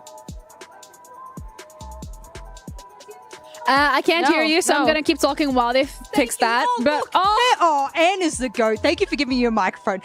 Look, I'm glad you brought up Mowgli because I wanted to highlight that he started off really, really slow. Secret as a whole started off slow, but I wonder if that came down to Mowgli having a bit of a slower start than usual. He didn't get a kill for 4 rounds, and he's one of those players that makes big impact plays. And straight after he got a kill, they went on a massive streak. So I think Mowgli was a big part of that resurgence for Team Secret. And of course, a little bit of defensive sidedness on Cafe as well. It's also really interesting that you're bringing up Mowgli because coming into this game specifically, when we had that interview with Lax as the team was walking in, Lax like, yo, Mowgli, like, how are you feeling? He was like, yeah, my first final. And Leo on the desk said it himself. He was like, oh, Mowgli looks a little shaky. He's like a little bit in his own head. But I think that really then comes to the point where after you've already played a couple of rounds then on that first map, you realize, wait, it's not that deep. Like, we got this. And that's when he came online, and that's when you're seeing Secret, as you mentioned, everybody just following right behind him. That's the worst part because you see in some finals, some players can't get out of their own head for maps. And you're like, by that point, it's too far gone. Thank God it's a best of 5 so you can get your feet a little bit, catch your breath. He only took a few rounds. Like I said, it was 4 rounds. He finally got his first kill and he went, oh, yeah, as Ginny said, it's actually not that bad to be out here. Yeah, and G2 as well. I mean, we have to highlight them regardless either way. And Stompin, one of the players that we're going to have to continue highlighting and continuing hammering home how much this player is doing for G2. Yeah, that 4K, absolutely amazing what we saw from him there. However, if you look at the rest of his stats in the other rounds, he wasn't really getting as many kills every single round to really consistently put up something for his team. We're not used to seeing that from him. We're used to seeing a way better performance to really put those numbers on the board. Something we saw yesterday as well with that MVP coming out from him. There are still plenty of maps though. Like you say, it sometimes takes a little bit of time to wake up and get out of your own head, and I'm sure he will do that. I'm a little mad that Doki stole the ace. Yes. I think we can all sit here and safely say that was completely unnecessary, and I could see Doki laughing afterwards, but I promise you, because you both live alone, when you get home, you and Stompin are having a chat because that was going to be a clip and a half. That was going on the Twitter, that was going on all the socials, so be careful, Doki, when you get home, buddy. Actually, I think it was you who mentioned it earlier, Anne, where you're like, it looks like people are watching the game of G2 like with the finger hovering over that clip button, because whenever something happens, 5 seconds later, it's on social media. Like, people are so tuned in and dialed into this game. And I think for a player like Stompin, especially when it comes to that lack of competitive experience that we've seen from this player, it could potentially put on any pressure. And I think maybe if this was any other player that could have, crumbled under that pressure, but he doesn't. No, any other player, yes, but Stompin, no. I mean, he said it in interviews before as well. He's used to playing in front of tens of thousands of viewers, together with Gen.G, for example, as well, in those streams. He's used to people talking bad about the way he plays. Like, if he performs something bad on stream, people will respond to that in the Twitch chat. So this doesn't really get to him on a level like that. But they have to stay level-headed. They have to keep themselves in this competition because they need to win that next map, which, is a map that they don't ever actually let go through in the veto. So quick final thoughts before we throw it to break. All I can say is that there are a lot of rookies out there and everyone needs to step up their game, shake off the nerves. Yeah, it is obviously an opportunity for Secret, given that they wanted to pick this map. G2 have not played it. It's been their permaban in the last 2 months. But we have seen these curveballs before, where it turns out the team actually has been playing it and they're willing to bring it out. Yeah, and if there's any events where we can be expecting curveballs, it's here at EWC. But we're going to be heading over to a quick break, and we'll be back with the second map of this Best of 5 series.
bro. I have to shoot thing here, bro. I got my mirror, guys. Guys, they need back to us, Zofia. Zofia, dining window. On site window, One, guys. Shield. drop site. No, cigar shield. Shield cigar, not sight. Okay. And one hell window, hell window, hell window. Guys, I can see for if he's there. Oh, hell window. Okay. Yeah, he's on the hell window. He made a hell window.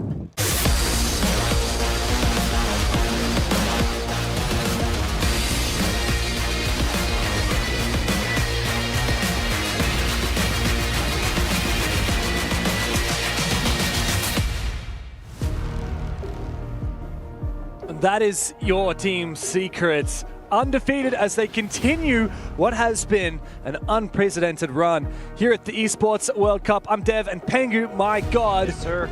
You said something to me just before we went live. Now, can you tell everyone what it was? Well, one of two things will happen today. Either G2 falls flat on their face and will be embarrassed in the grand finals, or we'll have a banger BO5 on our hands. And I'm telling you something, there is no way that G2 goes quietly into that good night. Absolutely no way. I have a feeling, I have this little itch. They're gonna show up. It needs to be scratched, and G2 certainly need to fight back here. But of course, next we go to Clubhouse. As the analyst said, this is not a map that G2 like to play. No, maybe not historically, but I think going into this event, with how they are able to play on other maps, I see the vision. I see the fundamentals, the team play, the cohesion, the good timings. I do think Clubhouse can be a decent map for them, but it comes down to leadership again. It comes down to Alamau, the guy who was very quiet on the scoreboard on Cafe, has to show up strategically in the server. Again, since the rehost after the third or fourth round or whatever, Alamau was 0-6, did nothing on the attack in half. On Clubhouse, you don't gotta get kills, you just gotta lead. But for Team Secret, with every step they take, it's one step closer to the trophy. One step closer than they have ever been before. G2 stands in their way as we get into the second map. Operator bans, very important on Cafe. We saw both teams play so well around it. Might just be a boring one though. I can smell a Bandit, Kaid ban, and double heartbeats from a mile away, and I think this one might be it unless... No, they're gonna do it, James. Let's watch this. It's gonna be Ace. Bandit. Yeah. Oh, actually, Mira. Okay, Mira. we're not close on the money. You're right about the double hard breach. Yeah. Thermite and Maverick left on in, of course, as well as Team Can openers. Team Secret starting on that attacking side. G2 choosing to go to defense first. They're not going to have the Kaid, not going to have the Mira. Mira smart. No. But what they will have is Bandit if they go upstairs, and if they go downstairs, well, plenty of other operators to make this interesting. So one of the things you can do here is, if you leave the mirror open, you can play Tuberao and mirror trick the exothermic charges in the thermite, or pre-place the mirror window, open them, and then impact trick the can openers, which means you can't really get the wall opened up. The other option is, of course, you ban the mirror. Now the bandit is open, but you got to do some verticality, Sophia stuns, grenades, capital fire. You have many more ways to deal with that issue. Yeah. So I feel like that's probably why Secret opted for the mirror ban instead. Of course, also Secret only have to deal with the bandit on the bomb sites where he's useful, which is fewer than the bomb sites where the mirror is useful. Also a good point. So I definitely think there's a smart choice here from the side of Secret. We've seen a lot of teams falter to the mirror window shenanigans on the exterior walls, and it's a bad way to go out. It really is. Well, for this round though, G2 starting off in the basement. Hello, that's a free drone. And immediately a mute jammer to go down. Loira loitering upstairs with plenty of mute jammers to support him. The roam clear will likely come from Doom. Never mind, it won't come at all because he's been taken down by Stompen very early on. A very curious choice. Perhaps a missed drone or a miscommunication from Team Secret as G2 kick things off with a free kill. Light the early extension. Stompen had the hatch open. He is now fallen back and had that option of whenever he feels the pressure is too much, he can just dip away. Secret are opting for a full roam clear. Blitz upstairs top floor. But because G2 already got the opening pick, they've gotten much more value than they actually desired. They can fall all the way back, play 5v4 by the bomb site. When you do this kind of extensive roam from G2, you have 3 different reasons to fall back. One is that you have burnt enough time on the clock, you killed enough drones, or you've gotten the kill. Those are the 3 big things that you're looking for. So when you get the early pick, especially Dokkaebi, get back downstairs and don't throw this lead away. And so you can see on the UI, everyone from G2 is back downstairs. Team Secret are getting to work on this floor. Savage, the shield, of course, that's a bit of an elephant in the room. Stomping around on the ground floor. We talked a lot about the shield play on the first map. Team Secret were forced to just try and use that, the fuse rather, to the best ability that they could. They didn't really like that Blackbeard, but of course now the Blitz is open, Savage is going to go for it. A lot of ways you can use it, particularly dropping down the hatch. One thing I'm curious of is, well, Team Secret, you don't have Hibana, you don't have Ace, and there's still a Vulcan canister on the kitchen hatch. Ooh. No impact trick successful though from Stompin', and so massive hole in the defense on Church. Oh, big kill from Stompin'. Savage takes a little bit of team fire, but doesn't seem to matter as the fire goes out on site, and Secret are finding all of the kills. Mowgli's turned it on. Oh my god! Mowgli! Mowgli! What a 4K is that? This man's got his W key taped down, and he's so goddamn good. He stood up so hard that his bloody keyboard and headphones fell out. Oh, that is one way to make a statement if you're Secret. Walks in, finds the gap, gets the kill, the one-tap, surprising himself, keeps moving on forward, and the exact same aggression, the confidence that we saw being built up on Cafe is starting here in the very first round. Make that two. And the one-tap three. Bang. There it goes. Doom cannot believe it. A single man has won the round for his entire team. And to think that this guy was on Wolves for years, making it to these international events, almost every single one. In fact, I think they were one of only 2 or 3 teams that made it to every single global final in 2023. And then just slowly they got closer and closer to making a real difference. SI24, they were knocked out by the Australians of Team Bliss of all teams. And then eventually they disbanded. They dropped that entire French roster who went their separate ways. Of course, most of them formed BDS, the now BDS roster. Mowgli, the odd one out. He was the star fragger of that roster who is known for being a little bit difficult. Yeah. He was so hot and cold on Wolves, but he was by far and away the best player, the top fragger. He's found a home on Secret, and my god, he looks comfortable here. The whole team has now embraced Mowgli's playstyle and presence in the server, and it fits. It's much better fit with this roster. And that's the thing, you have a good player in the wrong team, and you'll just be that, a good player. Put a good player in a great team, you'll become a great player, because you can all work together. Aggression keeps up, Mowgli is still firing, Blitz behind him for support. Yes, they've taken damage, but Team Secret, they strike first, they get the opening kill. G2 do want to keep fighting back, but it's not looking hot for Doki. A little bit too hot, perhaps, as the fire forces him back to retreat. Alamau looking to try and find a first kill here for G2 as he scrapes away with Noah's scalp.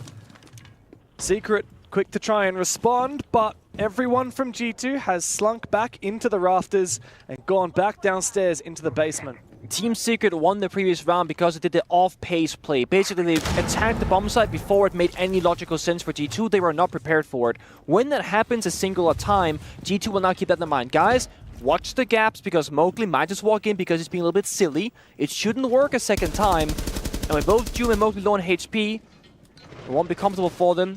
They have an inkling that somebody's here. I think Savage has the right beat. The wallbang misses, but they're all there. The whole team showed up, and they secure the free kill onto Alamau. And that is beautiful. I don't know whether there was a drone placed that Noah was watching. In cash, there was a drone from Noah. In cash. So they saw him go to catwalk, they never saw him leave catwalk.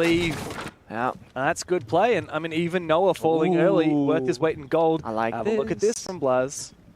Rat play. Again, it might work. Oh, that's no! Good night! Blaz does somehow steal Secret, and hey, I won't mind that. Finding one kill, the Blitz no less. It's a 2 versus 3 here for G2. Can they find it though? It's It's been a bit of a rat round, right? They've been walking around, hiding, doing different things. It hasn't worked out. Now they gotta go to 2v3, but like 3 separate players across both teams on solo health that one bullet will make the difference. There's a lot of time to work with though for Secret. And here comes the push in from Adrian. He's snuck all the way back. Stompin' retreats behind the Kiba barrier in this AK's position. Adrian wants to try and find him. Oh, the smoke. Oh, that smoke is perfection, but hold on a second. Because Stompin' is keen to make a play, hiding just on the other side of the smoke. Mowgli's found a third, and Stompin' is the last one remaining. What can the young prodigy do? Is this his moment? With 3 players waiting, that diffuser goes down. He sees 2 of them, but he doesn't land any shots, and these Kiba barriers are making it so difficult. Mowgli's hunting for more, but he goes down. Keep in mind, Doom is low HP, and Stompin is still full. And my god, does he have a weapon in his hands. That Vector with the ACOG. He's got to isolate these fights. He doesn't know about the corner now. He knows, though, they're going to peel back. How does he win this? There's no line of sight to be used. They stack up together, and Doom finds the kill. It's back-to-back on the attack for Team Secret. The 2v1 played nicely. They recognize, guys, we don't have a post plan. The walls are closed off, but we play together. One guy standing, one guy crouched, fight together. Stomping can't take us both down. It won't be like Cathay. It will not be that 1v5 type vibe. It's been bloody. It's been messy. It's been TDM-y. It has. I love it. Because both teams are just full... Oh my god, that wallbang is ridiculous, by the way. Mowgli is just seething confidence right now. G2 are trying to fight back the best way. They know how to meet and match this aggression, but it's not working. Especially not when that blitz is on the board. Even that aggressive play from Blaz and Kitchen, it seemed like a nice idea. It was risky, but that's the G2 way. Doesn't work when it's a blitz coming up against you. Even though he found one, it wasn't enough. And now Romalio has a few choice words. This is the 3rd round of the game, by the way. And we're already seeing a tactical timeout from G2.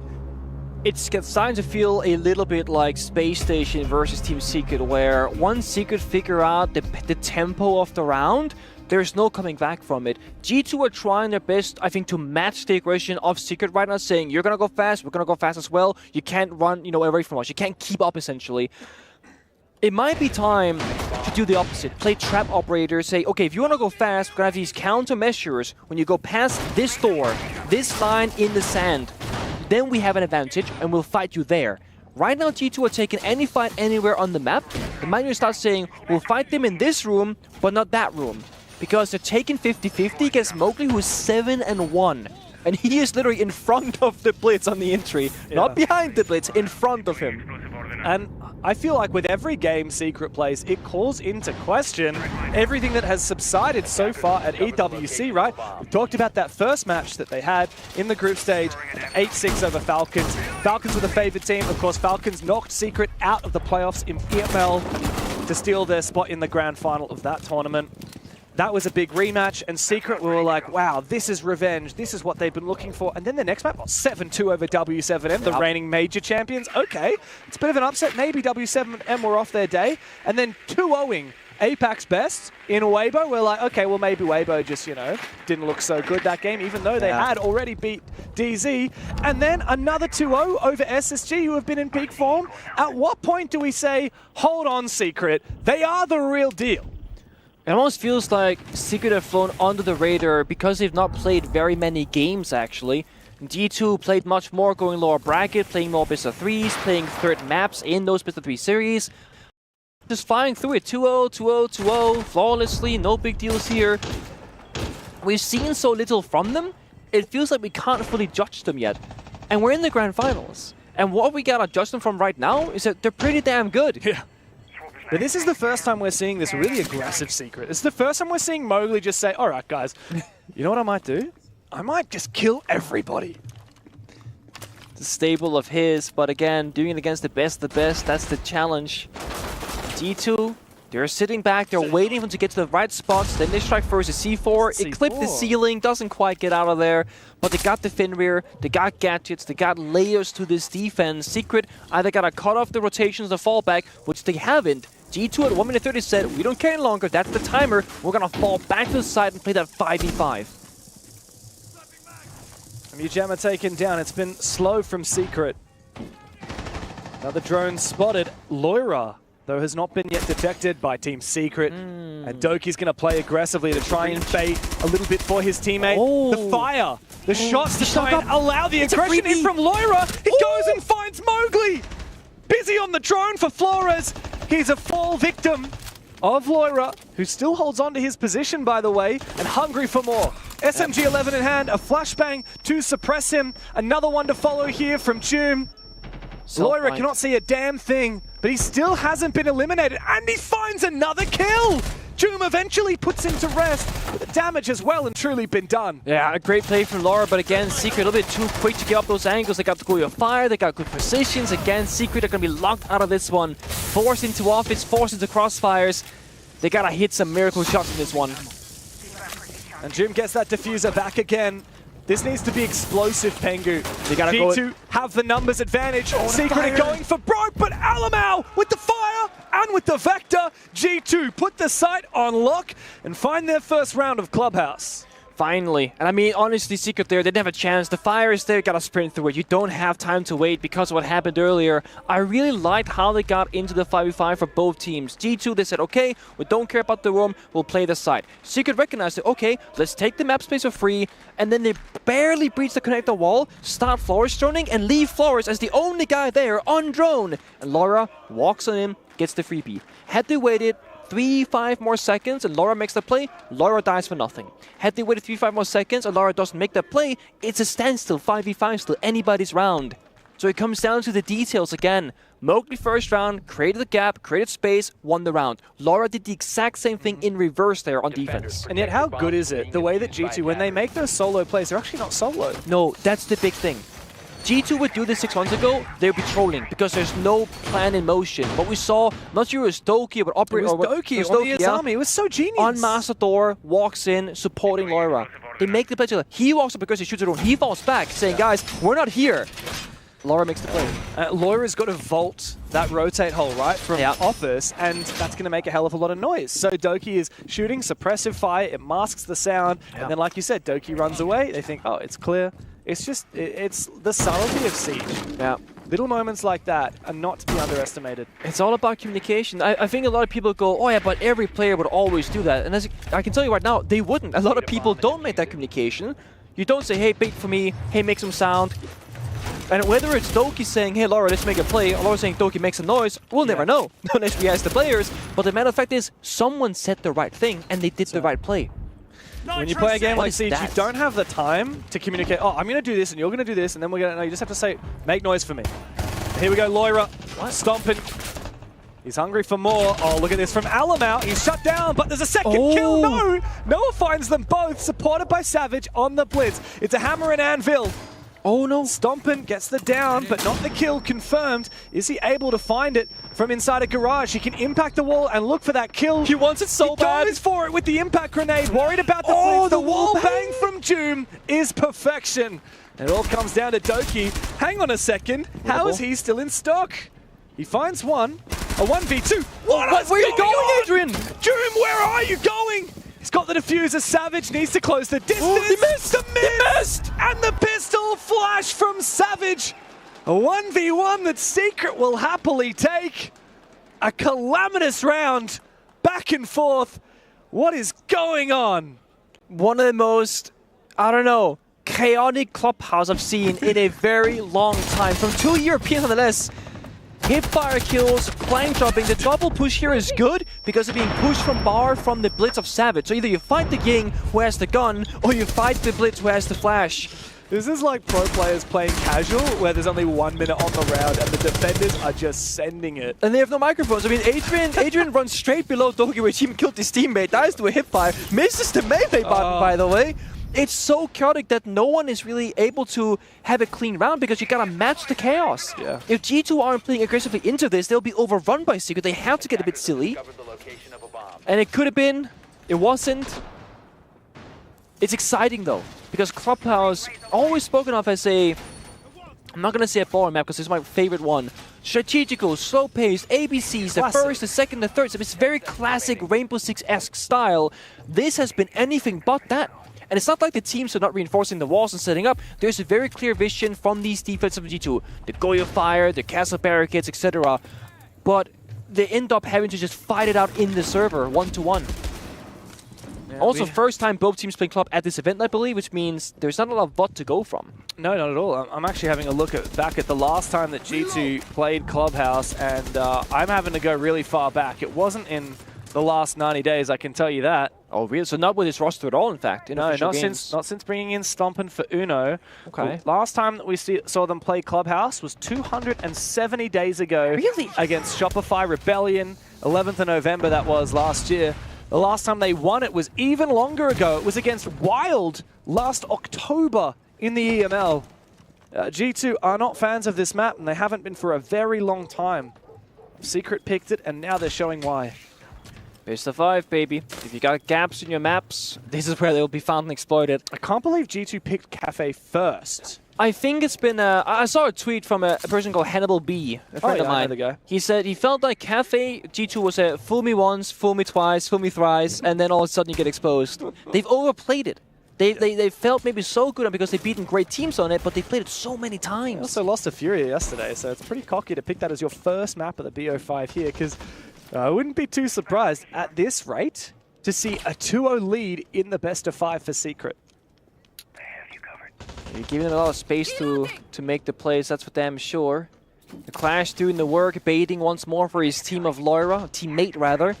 I feel like Secret are gonna know what's up though. There's never a solo player from G2. Jum swings the rotate. Maybe they don't know. Maybe they don't have the read. He's gone on drone, seemingly unnoticed. If you walk through this rotate, you will die. Now Loira, decision-making time. Do you now chase your target through the rotate yourself, or do you stay in that corner? I think he's just gonna sit here. He's looking very patient at the moment.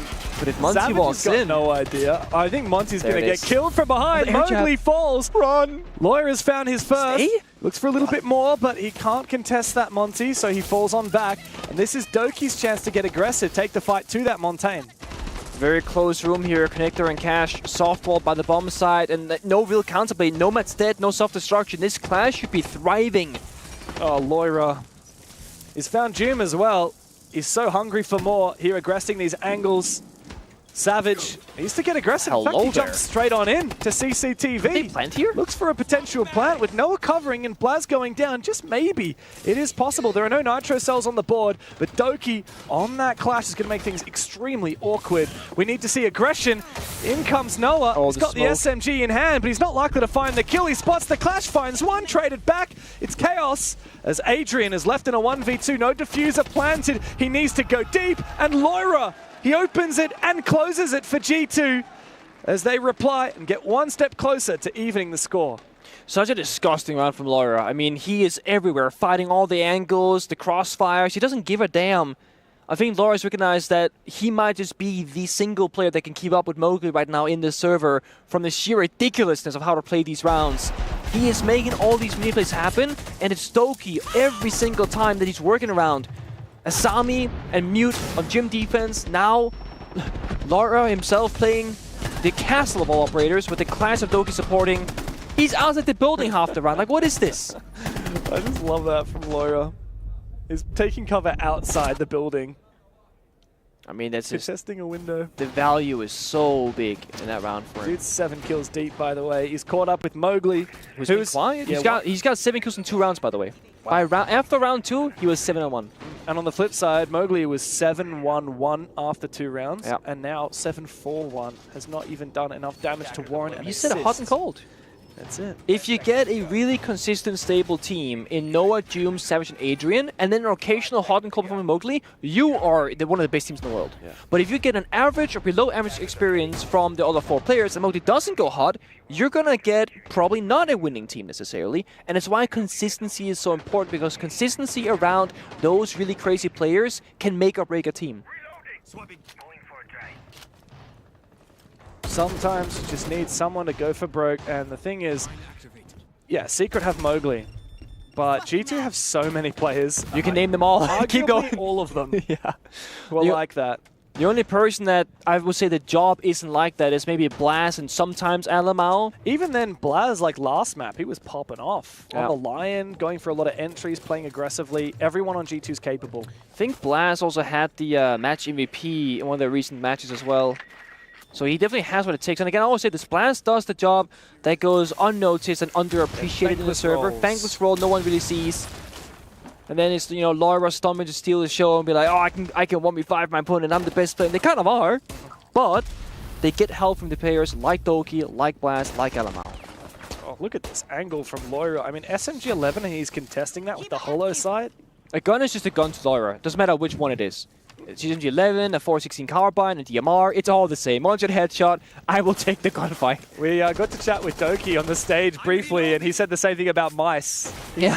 He was tossing up, which of these mice should I use? And then he says, it doesn't actually matter, it's all mental.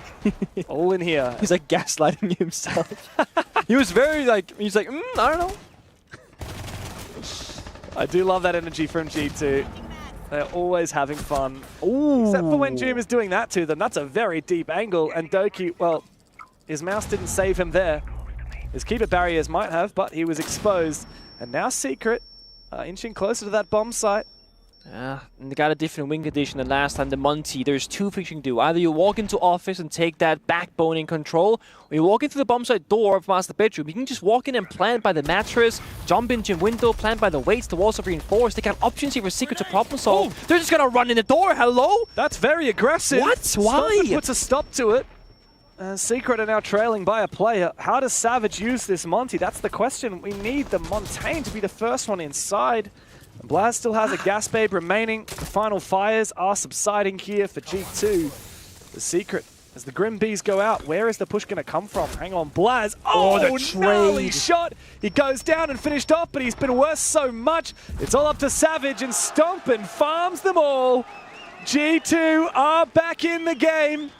And as the first half sunsets, G2 have made their comeback. That they have. They've figured out their problems and adapted quite well. Secret must have thought the mattress position was clear, but I mean, there's a keeper barrier and a double gym wall reinforcement. If I see that setup, I'm going, they gotta try and prioritize that master bedroom mattress position, and they just flashbang and run in. They can go office with Monty, they can go master with Monty. The floor is sprint straight in first. I didn't see, but do you think that was Mowgli? Should I check here? I'm going to check. The one sprinting inside Mowgli. and dying? It was Mowgli. Yeah, that makes a lot of sense. Yeah. And this is perhaps one of the biggest strength and biggest weakness at the same time. If that's any other player in Mowgli's spot, I don't know if they would make that like super aggressive play. I think Mowgli was trying to go for an off pace. The Goyo fire canister on the door itself wasn't shot yet by G2, so he just runs on in. He can buy 20 seconds of value, basically. Yeah, I saw him earlier using his Roteras from Flores to try and clear that Vulcan canister, and I think he missed it. He must have missed it on the wrong side. But not just the Vulcan canister, but also the Dreadmine from Fenrir. It stunned him. As he entered, it was what gave the cue for the defender to swing. That's a good point. So a little bit of an awkward scenario for poor Mowgli. It's one of those, if it works, you're a genius, and if it fails, you're silly, right? And I respect the fact that he's going for it, but it's one of those. To be red though. I was gonna say, like, speaking of, he went 7-1, hasn't gotten a kill since, so he's gotten 7 kills in 2 rounds, then got killed us of 4. Yeah. When that happens, you gotta recognize maybe it's time to go for a different approach. Bomb located by attacker. Yeah, just maybe. Now they go side swap though, so now it's gonna be different. Of course, and that also means that we've had more operator bans come through, and the coaches have had a chance to chat to the team. And well, it's not too dissimilar to what you expected the first half. It's going to be double hard breach denial, double electricity operators in Kaid and Bandit.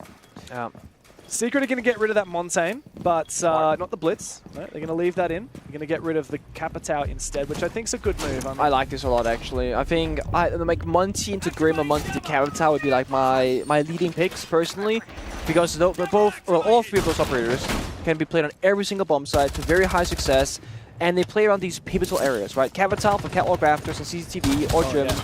I mean, Monty and Capitao are arguably the 2 best attackers to clear out Rafters, right? This, again, simplifies a very delicate situation at times. For basement, the Grim is very nice to have, not being brought this round by G2 because they want other things. They're spread thin. They got Doki for the roam clear on the demos. They got the Ash, either for Mirrors of Destruction, good entry capabilities. You got Execute and Alama on the Ying, then you get Heart and Vertical Destruction in Blast and Stomper. So they got everything they need, but only Doki can really afford to die early. So if there's a roamer, which Mowgli is top floor right now, Doki has to lead the charge. Or maybe Lara and Ash. They can't afford to lose anybody else. Are they going to hard clear him though? Because at the moment it doesn't look like it. It's a half clear master bedroom bar. Here goes the window opened up. There is the smoke canister to pop if you want to get some shrouding to cover over and one towards garage. But Mowgli again, over aggression, could be punished. He's overstaying his welcome on this one maybe because Cadelas are going to be flying out of him. He's got crossfire from Catwalk Rafters. It's a 2v4. Oh, Mowgli still steals a kill. Whee! Traded by Doki. Perhaps overthinking that one a little bit, but the fight's not done. Joom is still aggressing. He begins to fall on back. Him and Noah together. Wow, that was too close for comfort to spray through the wall. Belief from Alamount doesn't find its target, but very close.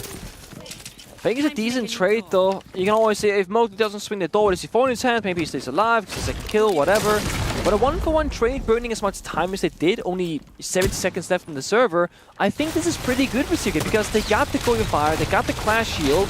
G2 now gotta work overtime and really double up their pace right now. Soft destruction right now. Get the hatches, Alamau. Where do you want to execute? They got 3 Cadellas and 2 smoke grenades to deny any lines of sight and blind their opponents. And there is no Warden for Secret. Yeah, it's going to come down to that execute, isn't it? Yeah. And of course, when you start executing, there's a couple of things you got to deal with, namely that big Clash holding onto the site. How are you going to deal with that? How are you going to deal with the Vulcan canisters?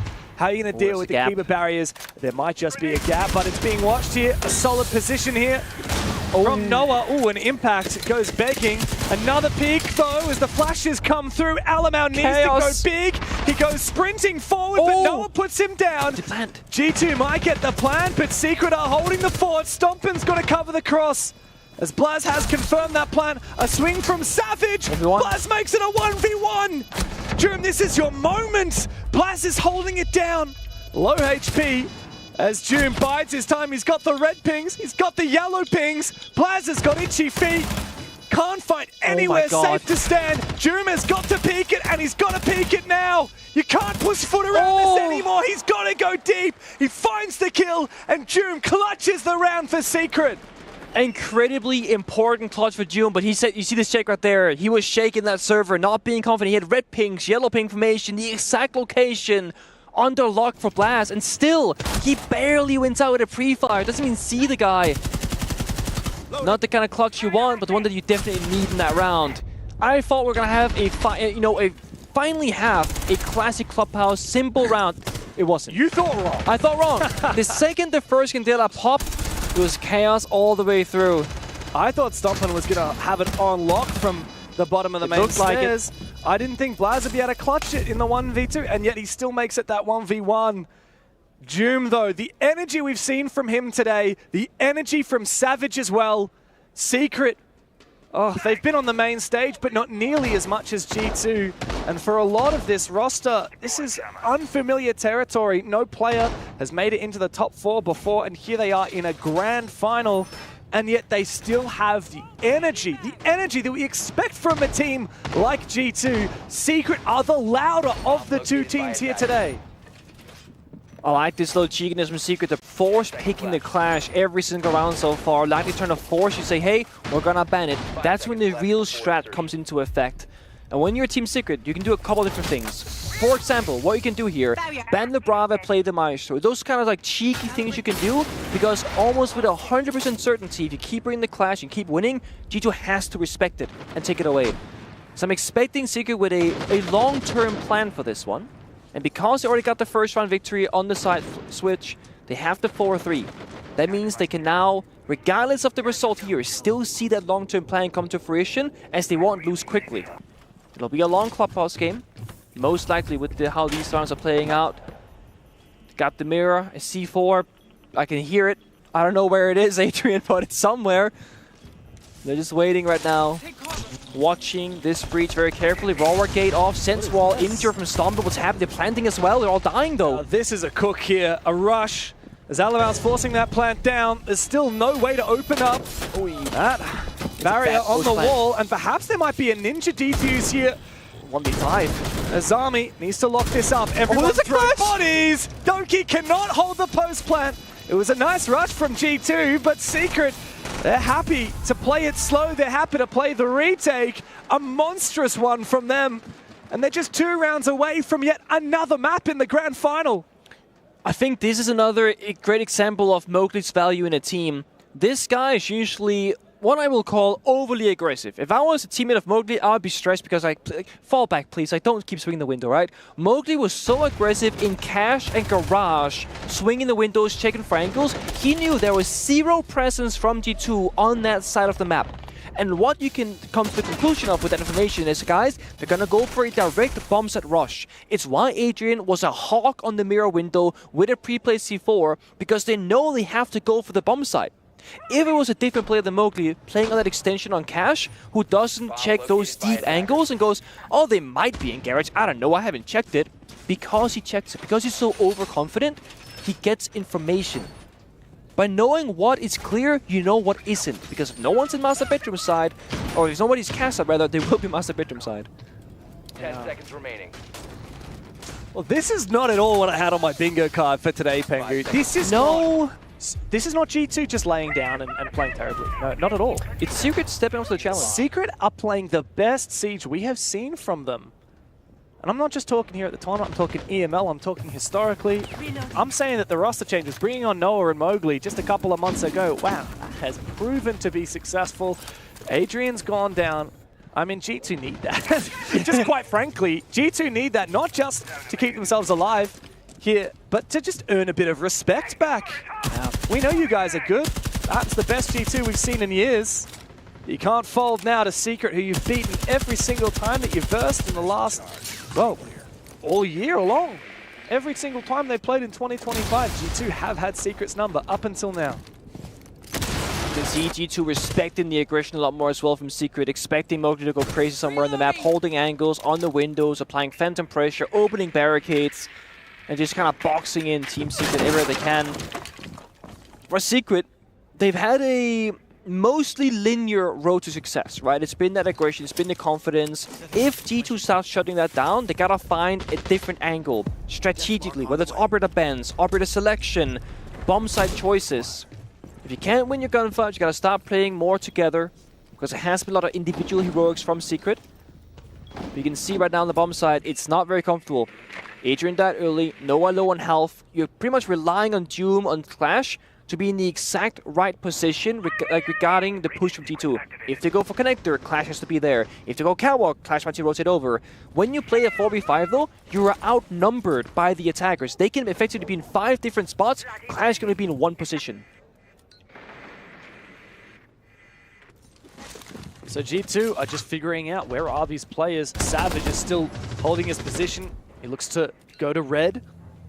Look at discipline. G2's just waiting. Yeah, they are. And then Doom oversteps. That's the patience here from G2. Noah will find Doki an aggressive pick, but every player from Secret is under the pump, and G2 are slowly mounting their pressure. Perhaps a kill from Savage. A lot of damage onto Stompin', but immediately G2 rip the rug out from underneath them. 2 quick kills to confirm the round for G2, and they are just 1 behind. 5-4 is the scoreline. Secret still ahead, but G2 not far from them. Now let's see what the plan is here for Secret, right? They forced the Clash, I think on purpose, to do something cheeky here and force the ban out from G2 and say, guys, we got something else coming, and I'm curious. They're also not instantly banning the operator. They're thinking about it, taking their time. Will it happen?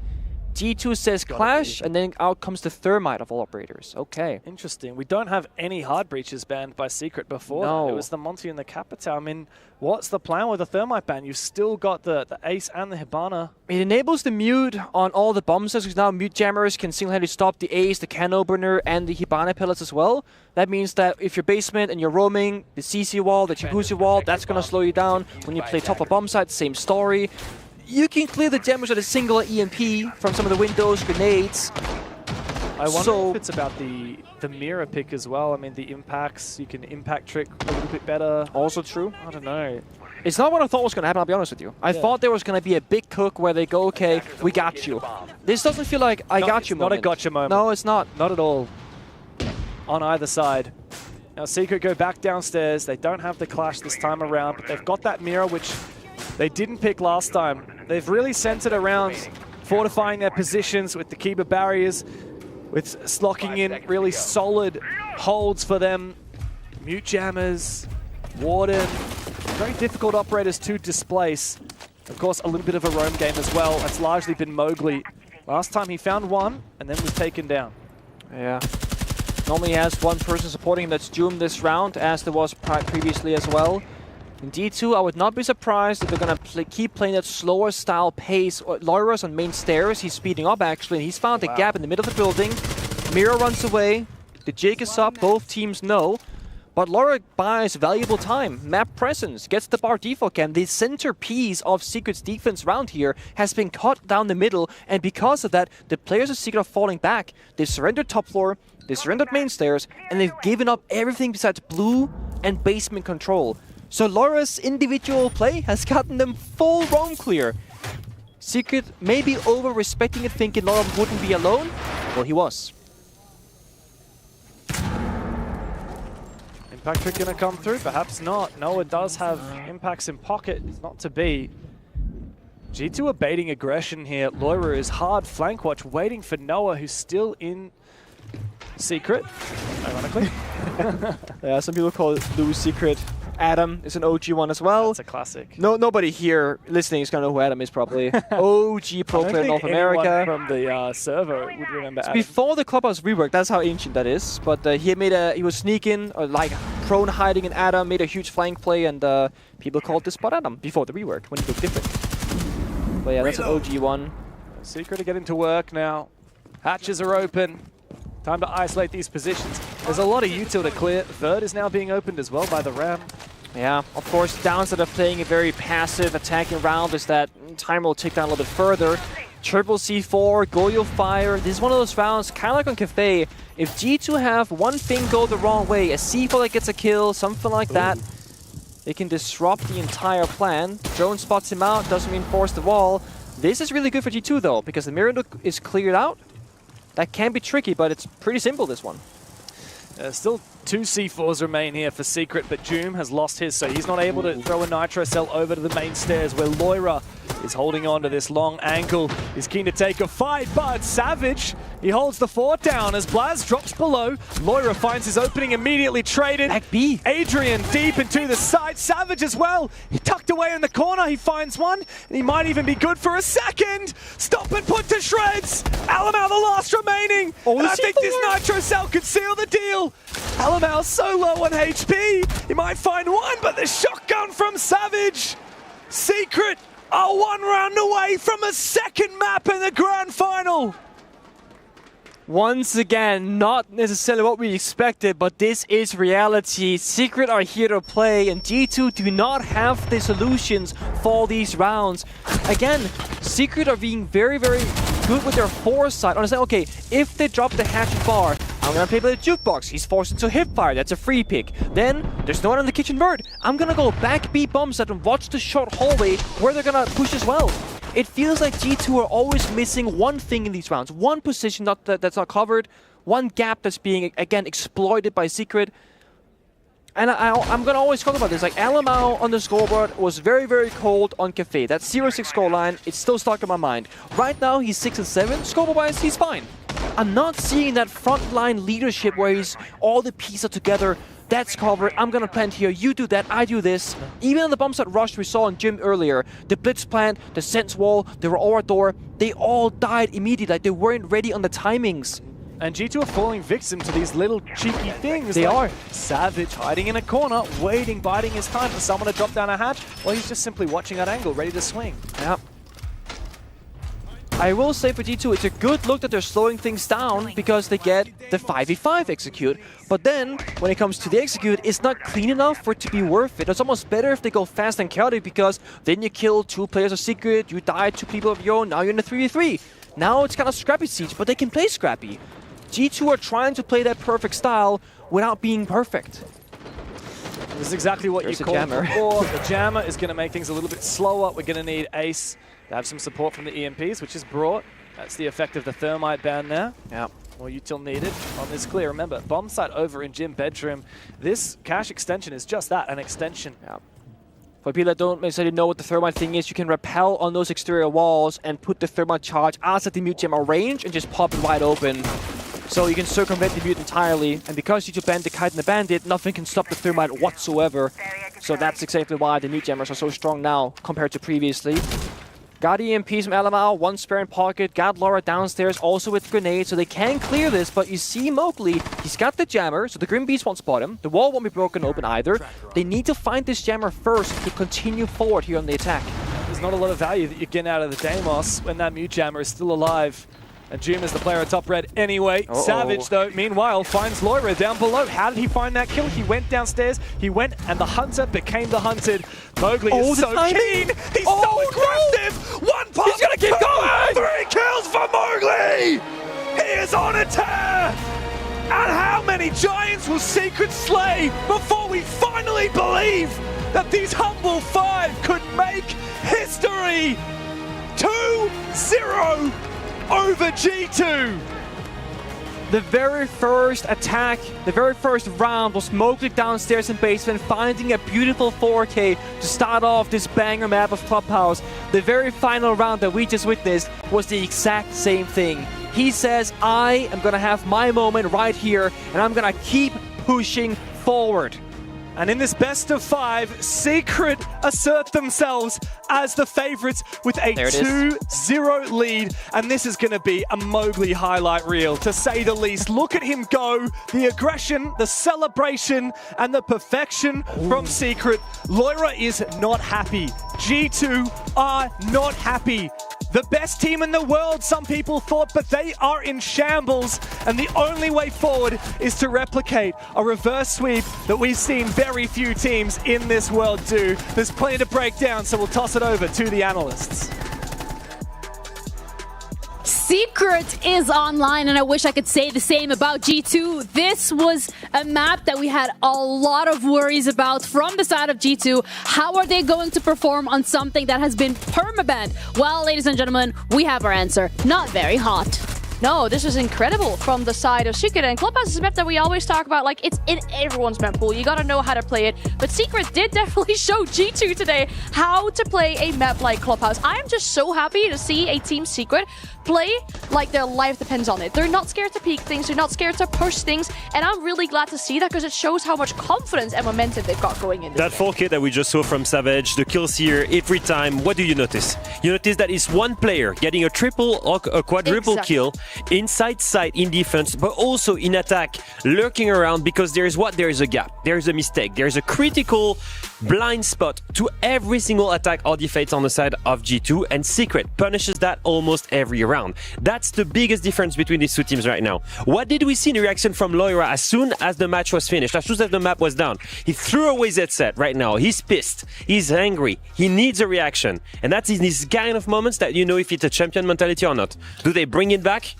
Or do they crumble completely on the next map? And that was also a topic of conversation that we had earlier, and where it's like, it doesn't feel like G2 has actually been tested yet at this event. Because yes, that first game against Furia was maybe not their hottest one, but they were online after that, and they were able to win again and again uncontested. I think that is this is really where we're gonna see, as Leo said, whether or not G2 has a championship mentality, because this is the furthest they've been pushed with their backs against the wall. That is definitely the case for the side of G2, but I feel like it might even be more the case for Secret, given that they haven't even dropped a single map yet this tournament. Have they really been tested? And the way that they're going in this matchup so far, it doesn't really seem so far, I might jinx it here, that G2 is actually giving them that test as well in the series. My biggest worry was, is it a championship team? Do they resist to the pressure? Is it something that they can do? And I think Secret is answering that.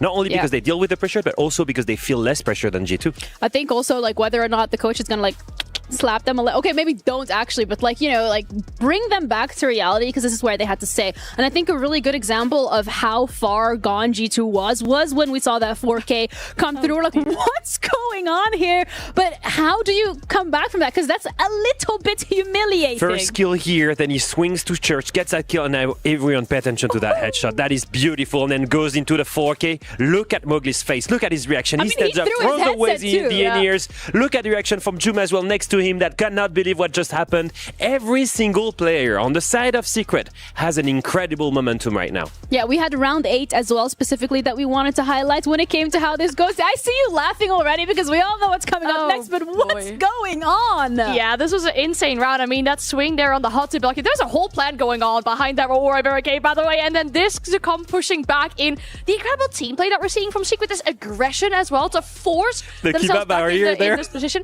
and then the clash jumping out together with the Azami. It's just that teamwork that we've seen from them before, right? On Cafe, where they send multiple people out the window. They're not scared to take the initiative to actually get the control back in a post plan. As much as it's all fun and games to sit here and be like, yo, G2, like, what's going on? I think we also have to answer that question ourselves and go like, okay, what actually do we think is going on with G2 here? Because this is not the team that we've seen in that playoff stage. This is not the team that we've seen when it came to qualifying. This is also not the team that we've seen at EML. something is missing, and what is it that we can pinpoint here that we think will make the difference, as a reverse sweep is very much needed if they want to win this? As much as we like to joke about it right now and it's 2-0 on the side of Secret, G2 is not that far. G2 is putting out a great show. It's just that, like I said, these critical mistakes are being exploited by Secret.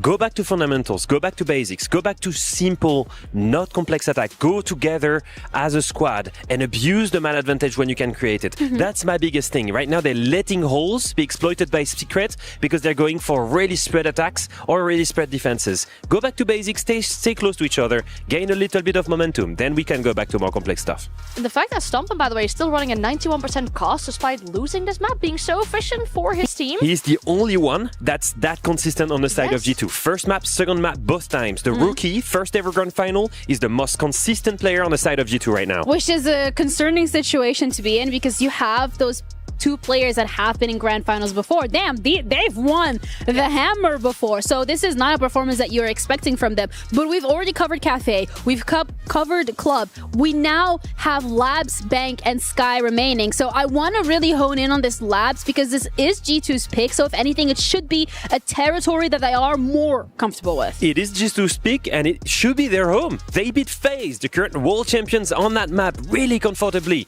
No, just a few days ago. This should be a moment. If there is a wake-up time right now, it should be on that map. A comfortable map, really classic, where you know what are the different steps you need to do. It's just like Clubhouse, but even more structured. That should be easy to come back to fundamentals here. And I mean, if there's any team/organization that is used to getting such a big reverse sweep in a best-of-5 grand final, that has to be G2. They are known for that, obviously, with the SI final in 2018. That's a big thing that they have in their legacy. It's definitely not impossible. We don't see them every single day, but G2 have that individual player quality to potentially put up a reverse sweep. It's a moment for them to really press that reset button on their mental to head forward, because we're also going to do the exact same. We're going to have a little breather and we'll be back with the third map of the series, Labs, coming up next.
Yeah, close to me.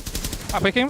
That Azami maybe? You can push off it. I'm going off. Yeah, we're slowly. We can push church. Azami dead. Hold on. Push I'm pushing. Yeah, one third. I'm just planting. Oh my god! No! Oh my god! Holy shit! Holy fuck! Whoa, let's go! You're gonna get a fight for Oh my god!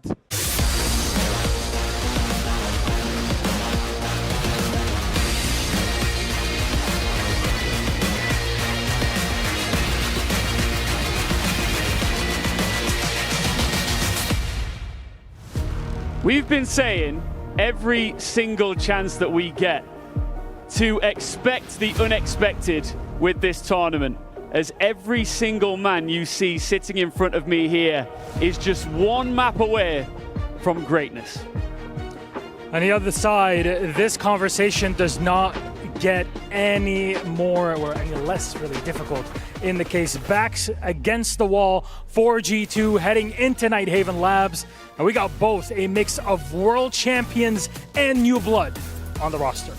So we got two potential storylines here. Either one team is one map away from shocking the entire world, or the other is set for the comeback of the decade. Either way, I think we're going to have an incredible night that is only just starting. Ian, I think we're all ready for this. Riyadh, are you ready? There's your answer. Map 3 begins now.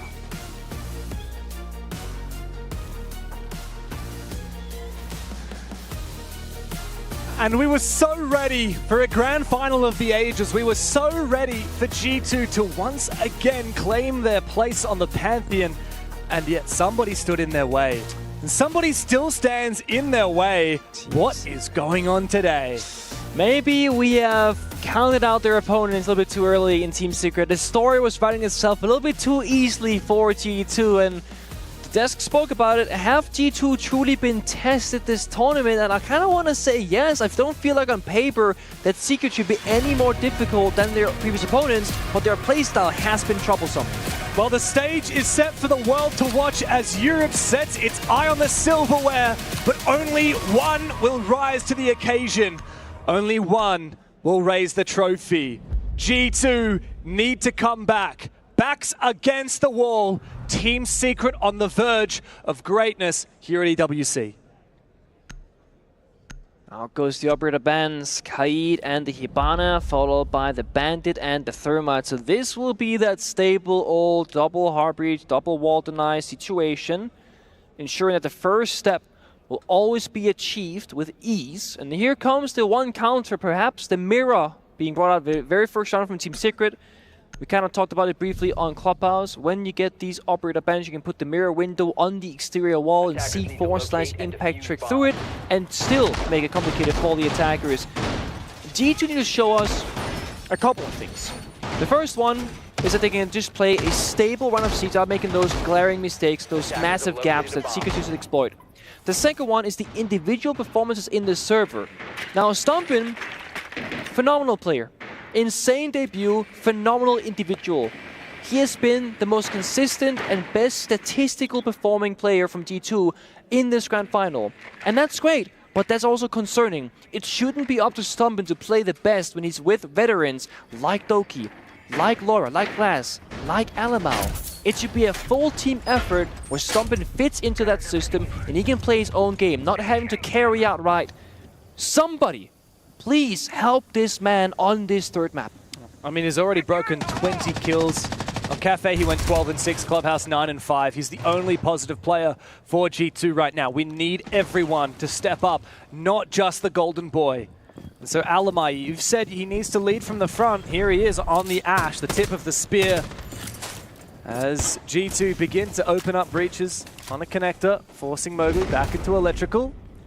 Oh, it's been a Mowgli tournament, hasn't it? If you had to select an MVP right now, if we called it, it would have to be the Frenchman. There's really no arguing against it so far, and he's feeling it still, being aggressive, swinging the windows, the drones, getting good value from his position. Then it goes sound shotgun in hand. Wow. He's in the building. It's Lyra. But re-peeking with the shotgun. Mowgli, how does he win that? He brought his own shotgun to the Ying battle. And Lyra will fall. No response yet from G2 as they've lost control of electrical and are left abound wondering what can they do. The vertical angle. Mowgli is unstoppable. He is shut down by Stompin, but the damage has been done and the refrag available for Secret. It's utter desperation for Doki and Blaz as they look to pick up their fallen comrade, but Blaz has been eliminated and Secret are firing on all cylinders. Nitro cells and gas sent forth. G2 have very few ways back into this. So much pressure in this round from every single angle. Doom takes on Doki and the Vault from Stumpin against the world. 1v4 is good for one. Double for him in the round, but no help to be had. Just him. Toxic Babe going out, stalling for more seconds. Plenty of time left, but Stumpin, time is not the problem. It's all these players. He finds another. This will need to be an ace for Stumpin. No more gas, no more nitro cells. It's just pure talent. Stumpin's low HP. Savage and Adrian to withstand against the Prodigy as the American sets his sights on the two SAS operators on his opposition. He's got info on both of them now. He's waiting for the peak to come through. And he's got the read. He settles back in as Savage and Adrian both prepare their shotguns on close range. The Grimsby's come out. And he's got a shotgun of his own he could bring to this fight. As he decides how does he play this. Secret wiggling, tempting to make this a fight. Adrian and Savage just need to time this well. No. Oh my God! Oh my God! He is the chosen one! He is the king! He is the golden boy from G2! An ace for Stumpin at his debut tournament. 18 years of age, but he owns Team Secret. That's not just an ace. It's a practical 1v5 with 20 health off the revive. Getting Eagle challenge swung. The crossfire here is so good. Double shotgun primer against the Bailiff. The final shot in the chamber gets the final kill.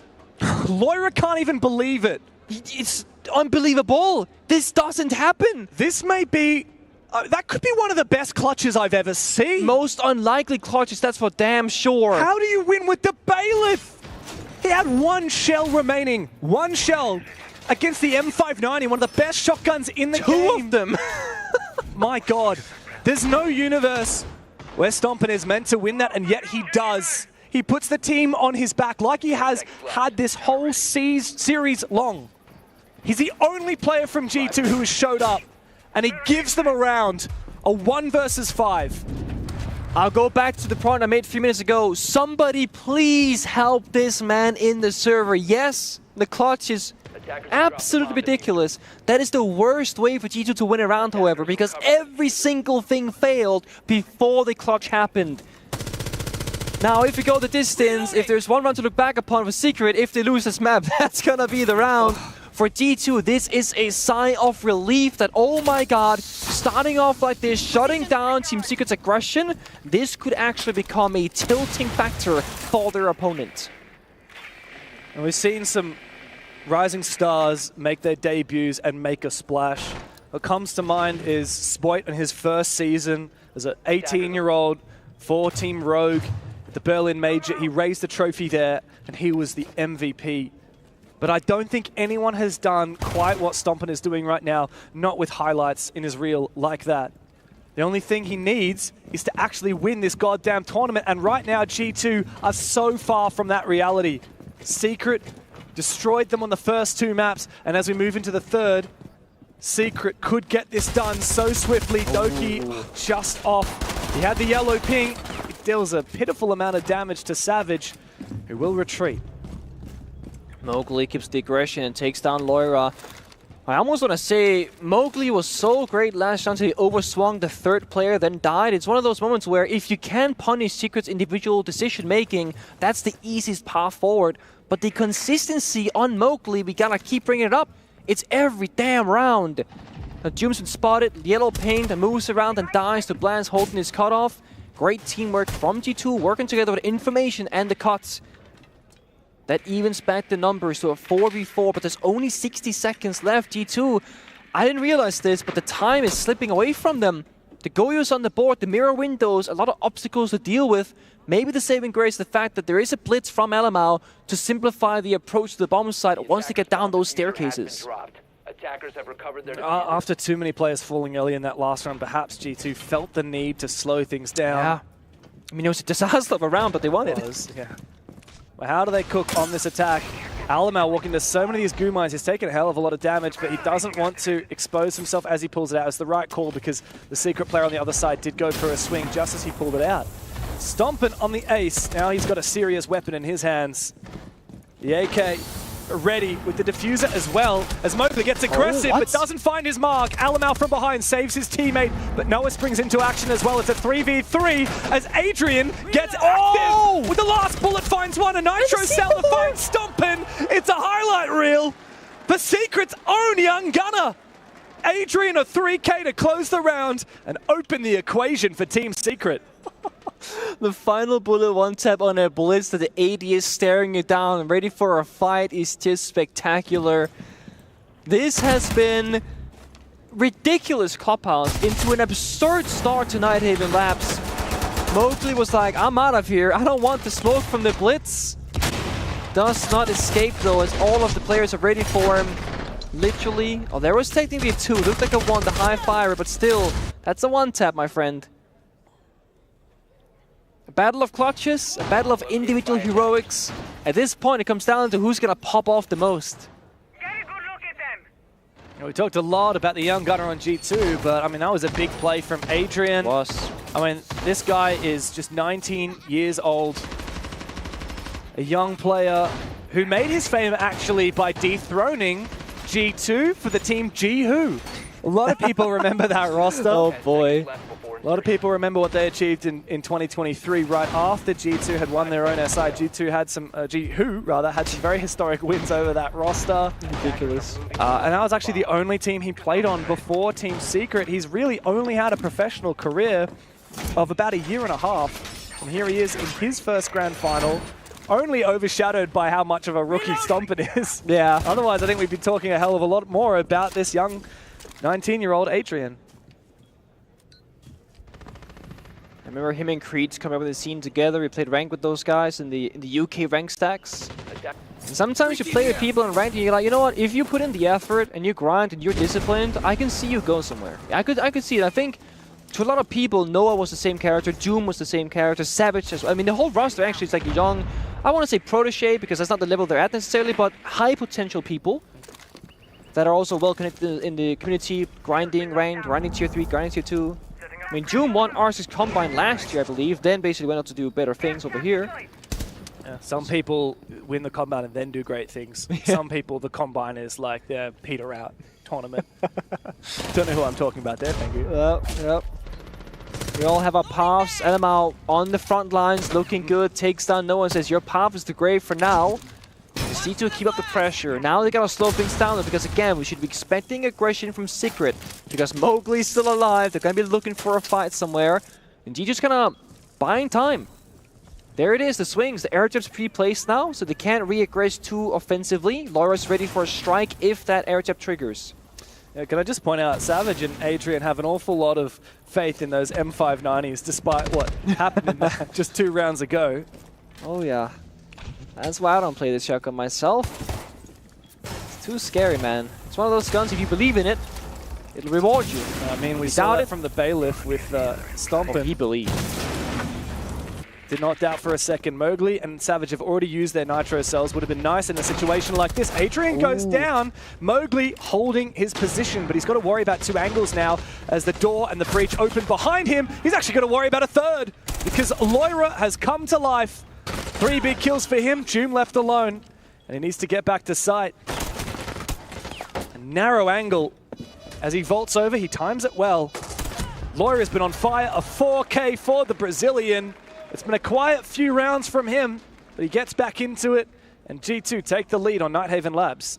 So if you look at Clubhouse into Nighthaven Labs, they have like 6, 7 rounds of individual 3 or 4Ks from different players. Literally almost everyone getting involved in it. Adrian, Mowgli, Stompin, Loira, just to name some.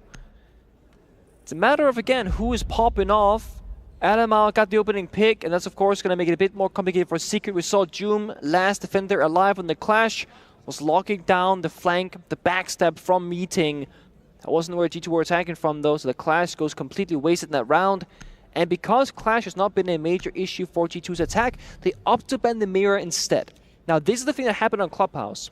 Attackers need to If you force an operator to try and force out that operator ban, it has to be successful. The Clash has been kind of a non-factor here in Night Event Labs. The Mirror, however, has been getting good value, so they're going to remove that instead. For Team Secret, they were going to ban the third Heart Breacher, so both ranged ones in Hibana and Ace are gone, as is the Thermite. G2 now only have 2 options to work with. The secondary can openers, the Heart Breaching canisters, or the Maverick. Both of which can complicate things a little bit because you're not going to have a very big breach. And no ranged one either means you got to get up close on that wall. And then you got to talk about C4s. Yeah. But there's a cost, of course, to banning all the hard breaching operators. Yes. You leave all of the shields in. Alamal's showing that he loves the blitz. And also, you know, we still have that Maverick, like you said. We still have a few options. Yeah. We haven't even seen Dokkaebi. Yeah, true. I mean, man, there's so many power operators. We saw Ying once. It wasn't that successful. A lot of options here for G2. It's just up to them how they want to play it. Oh, hello and goodbye. Savage caught while deploying a gadget, chucking out one of those goo mines. Dookie chucks a question mark in the chat.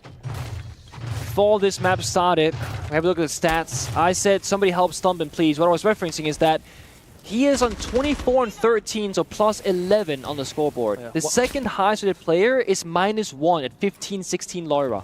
Stumpin is almost on the scoreboard, 1v5ing in the grand final. It's why G2 are down 2 maps. And we've talked a lot about Mowgli, but not even he has done as well as Stumpin. Nope. He's 21 and 14, so less kills, more deaths, especially on that entry. Alam out. Help. He's making his own entry, but it's not supported now. Nitro goes out. It's perfect. That was a big mistake from G2. For Alam out to march on forward without support, Secret were able to 2v1 him and eliminate the blitz. It's a tailless all this time. There's an Asami that keeps off the door behind the shield player. He gets isolated, dies early, but G2 got more firepower, and then Doki and Blaz are good for 2 and make that a 3rd. Yeah, that's big from Blaz. A big 2K. Doki doubles his kills as well. And he chucks ZZZ in the chat as well. G2 might be 0-2 in the series. That doesn't stop them from talking smack and firing up. It's good that we're seeing more live from them. The desk was hyping up G2 on desk saying this is their map. They took down the world champions in phase on this Nighthaven. They're gonna try and take down Secret. A tactical timeout rather. Tactical pause? Tactical pause? For what cause? From what cause? Tactical pause? For the cause of stabilization here for Secret. I think this is gonna be a mixture of strategical and a little bit of mental. They've had their successes in aggression, now it's going punish, so maybe a small tactical change there. And saying, guys, this is the game plan. I mean, Twister is getting very involved. He really talks with his hands, doesn't he? What's he twisting up today? We see it here again. Not really swinging the window, it's going to be for Gumine. Anima gets kind of by the key pass, C4 is great. And then here, 50-50. And then here, could have been a 50-50, but he was fishing for the guy in the window instead. That was a 50-50. Yeah. Blaz did well in his position here. And the last one was, again, another 50-50. G2 winning their fights, but also playing off each other well together. Yeah. They're moving the right spots at the right time. Nighthaven Lab by most metrics, if not all, definitely a Tiger favorite, I would say. I was expecting like a 3-3 or 4-2-half, nothing better than that from either team. Secret gotta show us a bit more now in the bank. Savage been very quiet so far, 0-3. Strategically, we haven't seen Secret really do anything too spectacular, and you said it earlier, when you ban the triple heart breach, you leave a lot of good attack and operators open for G2. That's one side. The other one is, I haven't seen a clearly defined game plan from Secret besides Mowgli go kill. And we need to see them do more together as a roster, not the individual gunfights. Of course, we talked a lot about the map veto in those first 2 maps. It was Cafe picked by G2, which they lost, and then Clubhouse, I guess a bit of a foregone conclusion. That was G2's insta-ban that Team Secret picked against them. So, of course, Secret are going to look better in that. And really what the reality of the first 2 maps was just, well, G2 sucked on Cafe. They lost their own map pick. They couldn't hack it on their insta-ban. So, of course, we're going to start 0-2. But this is the obvious place for G2 to bring it back. Nighthaven Labs. It's a map that they're not afraid of going to. It's actually, funnily enough, their second lowest preference map. They have banned it a lot, but they did play it a month ago against Matchco and win it in the EML. So while it's not one of their favorite maps, they're still happy to play it. And now Matchco, of course, Geese it. That was a sound from you, Pengu. I've been the Blitz player a lot of times, and I'm always like, I'm fine, but what about the guy behind me, you know? Yeah.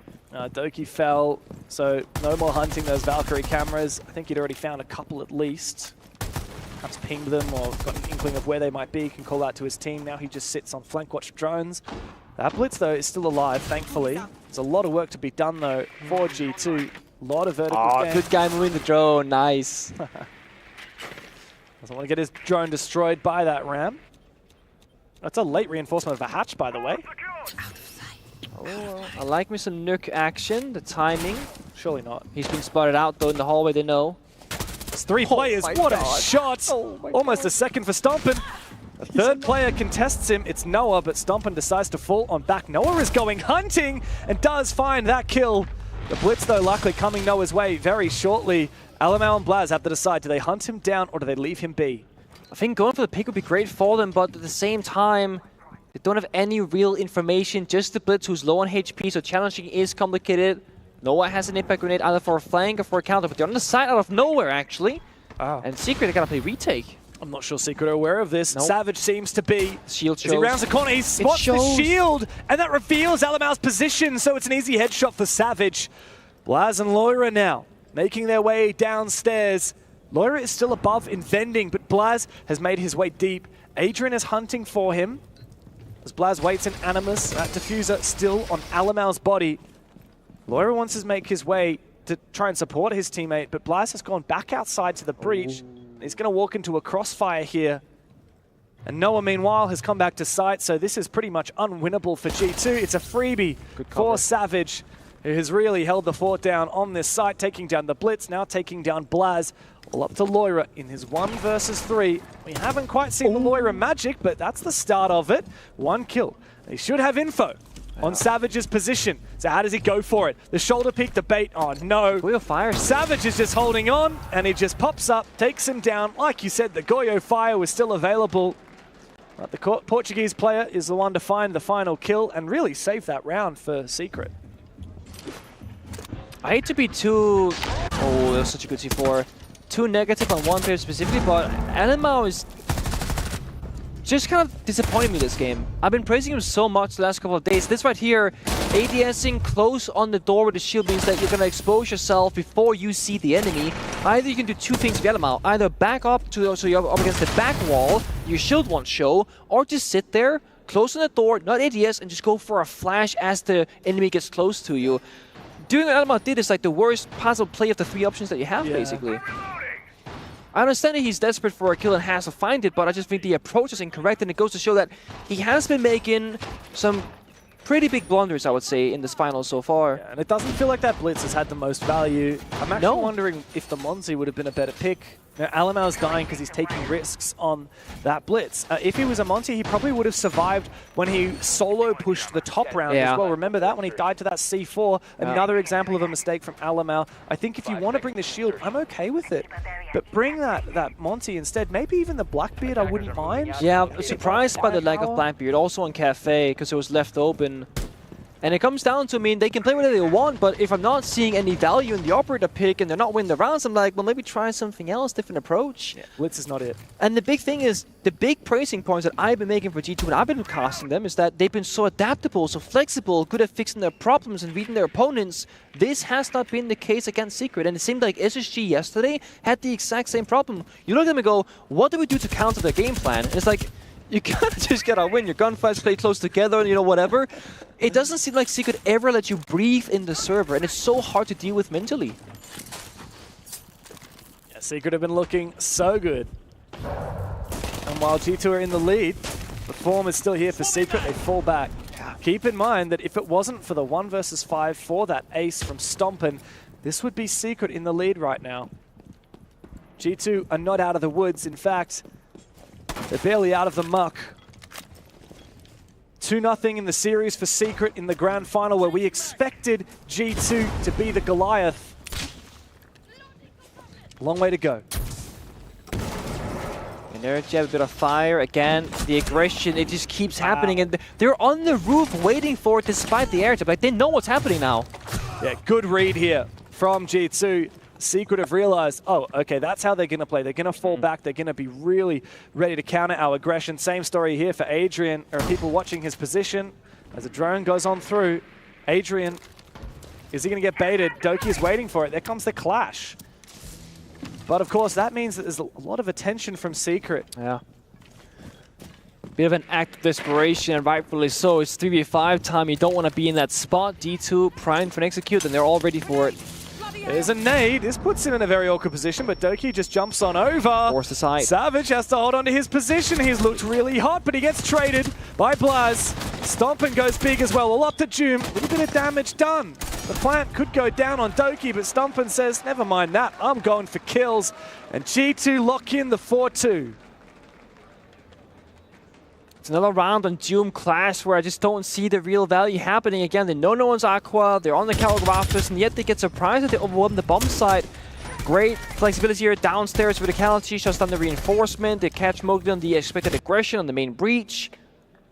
Big smiles from Alamau and the rest of G2 knowing, okay, maybe, just maybe, this comeback can start happening right here, right now. Side swap, now Secret go on the attack. Not feeling as hot as previously on Clubhouse, but maybe that'll change now. Alberta Bands, Kaid first, Monty following through. The second set taking a fair bit of time right now. Both teams really making sure they get the right ones. Will it be? Is it double? Double? Yeah, it is. A double? Double. What do we call that? Would we call that a quadruple? A quadruple. I like quadruple. Quadruple. Double shield, blitz, and the Monty and the Kaid and the Bandit. I'm surprised. I'm a little surprised about the shield bans here from G2. I know Savage is a good shield player, sure. But I don't know if it's like you gotta have that much fear about it. I feel like G2 as a team don't tend to struggle that much against the shields, from my count.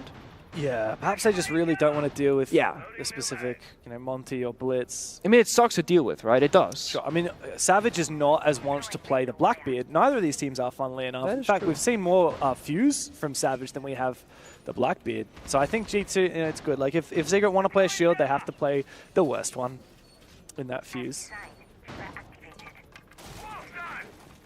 Crazy to think that we had Recruit Shield back in the day. Oh, man. It was a 3-speed, 5-7, double utility.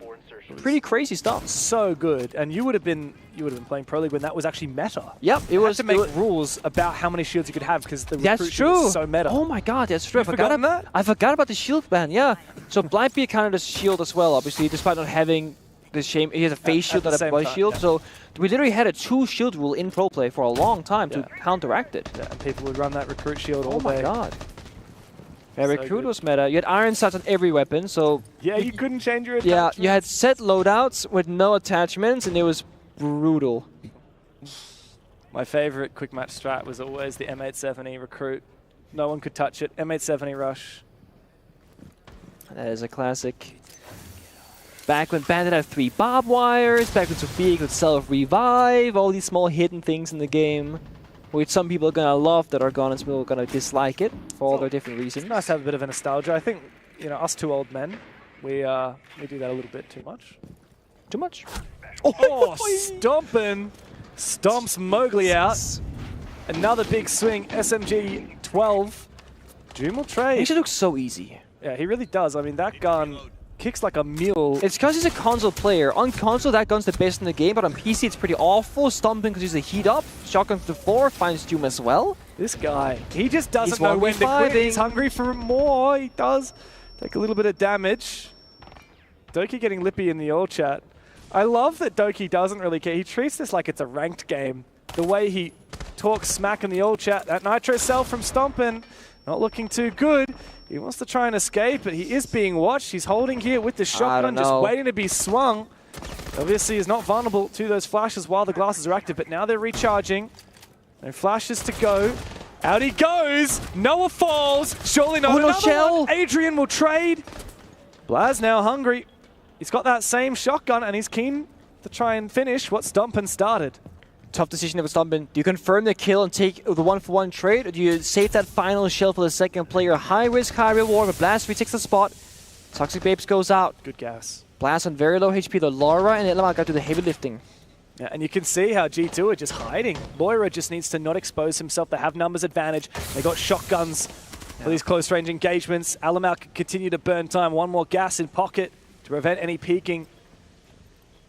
One guy watched the door, one guy watched the breach. The breach is vaultable, by the way. This fire's big, though, but... Double up. Not if Adrian falls to the Goomine, no less. The second player will also fall on his swing. It's great work from G2. Stompin, the man of the hour again. A big 3K to kick off the round, leaving his teammates to close it. And G2, for the first time in this series, are well and truly in control, thanks to heroic moments like that. Brock makes the vert. How does he win that? I mean, every single shell just hitting there. Last shell, oh, that what could have been. Looked like it was going to be an easy 4K. But again, it comes down to the fact that Stumpman's 11-3. He's doing before this. Every single bit of... I mean, if this goes 5 map, we're on pace for a world record. I gotta say it. If we go the distance. We haven't even seen overtime yet. No, we've actually had quite short maps so far. And still the pace is there for Stumpin. Yeah, I mean, particularly in terms of his kill-death differential, right? Like, he was plus 11 over the first 2 maps. He's, where is he? Plus 8 right now, so plus 19 over 3 maps. While losing, they're down 0-2. Dude, he's got 35 kills in this series, and he's only died 16 times. He's practically only dies on lost rounds. Yep. That's pretty much what it is, yeah. Yep. Holy. Speaking of high value, well, I guess the game he's also plan... not baiting, by the way. Like, not a single one of Stompin's kills are like a useless exit frag. No. No, certainly not. Goes to show. The whole team shows up, plus Stompin. This will be a different story, but we gotta see a bit more from D2 in the teamwork department. Looking good 5-2 right now, but it has definitely come down a bit more to individual heroics. Hibana... Interesting. Getting, some interesting angles here. One is going to be a crouch angle in and just peek holes for pressure. Adrian can do that first, then you go for a roam clear. Now any attacker can go on that breach later in the round and cover the crosses. Savage finally on the Blackbeard for roam clear. Doom on Deimos. These are the stable, very common operators for Team Secret finally being brought out.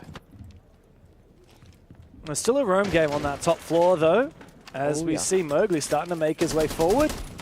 He's got Savage to support him. Finally, we see the Blackbeard pick. One of the first times in the whole game we see it. Here comes Stompin. Oh, he sees the tip of the Blackbeard head, but with his teammate falling, he's not likely to find a flank now. Has to rotate around. That's an awkward, tiny angle there that we're watching from Doom. He is caught in the map in a half, and I think there's a decent read from Elamau. Yep, there goes the bullets. Pre-fire back.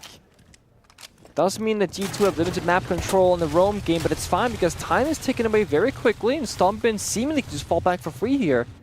No one's there in the window, unless the timing. Don't think Stompin's going to fall back. He's going to keep peeking. June punishes him. A great little 2-tap.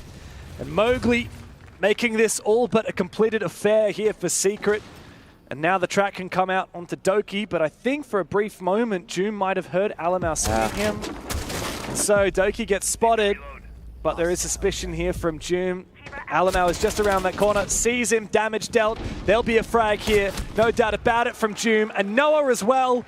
Both of them join the fray. And Team Secret, they close the gap once again with G2 trailing.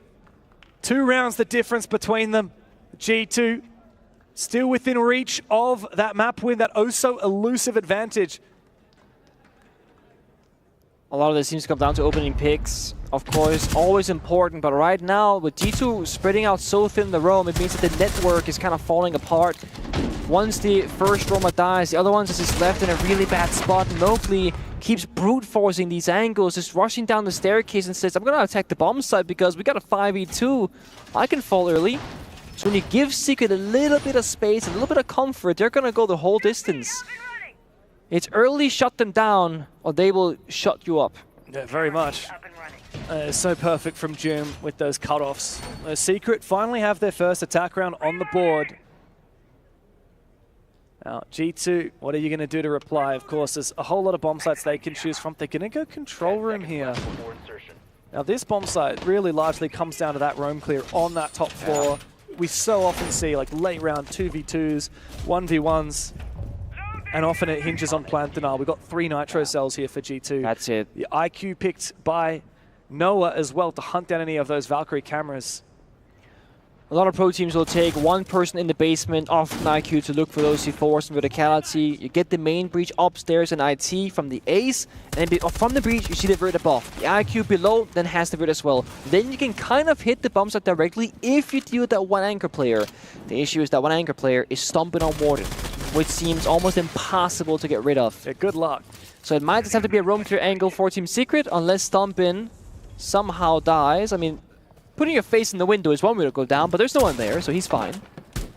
I still can't believe that you're calling the SMG-12 the worst gun in the game, because I feel like every time I see a pro match, there's someone like Stompin absolutely destroying on Dokkaebi or Warden. Okay, someone like Stompin is like 1 in a million, first of all. And saying you're watching professional players. I dare you, you try and play the SMG-12 on PC. On console, it's the best gun in the game. On PC, it is not very good, I'm telling you. Or it's one of those, either you're an SMG-12 player or you are not. Yeah. There's the breach, that was the top. IQ is on the roof, so not downstairs. It will be a roam clear for Team Secret. Oh, Loira almost caught out. Shoulder pick there from Mowgli. Mowgli a little bit quieter than what we saw on Clubhouse, but he's still deadly. And he's got a whole team behind him as well, whereas Loira is all alone. Needs to take the fight. Mowgli goes down, but not the second to be found here from Loira. But a C4 from Stompin, immediately shut down by Joom. Once again, controlling the map from this singular window outside the bomb site. A Secret recompose. They've got their 3v2. All they need to do is lock it in. They should know kind of where both Doki and Elma were, because they heard them from Joom's perspective. Doki flanking above, Elma locking down below. If one of them finds a kill, that will be enough. But if one of them falls, that's a big gap. Oh, there's big info here. The Valkyrie cameras give everything needed. And Adrian falls. Doki also finds his, all up the Joom. Now, he's been so deadly, but went outside the building on that window, and these two G2 players are separated. Alamau hiding in the corner. Joom will find him, SMG-12 in hand. He needs to recollect that diffuser as Doki up above decides, how does he play this? Really? There is Vert, and there is a C4 as well, as Joom fakes the plant and looks for it again. Doki continues to sound bait, pre-rips a C4, but he lets it go.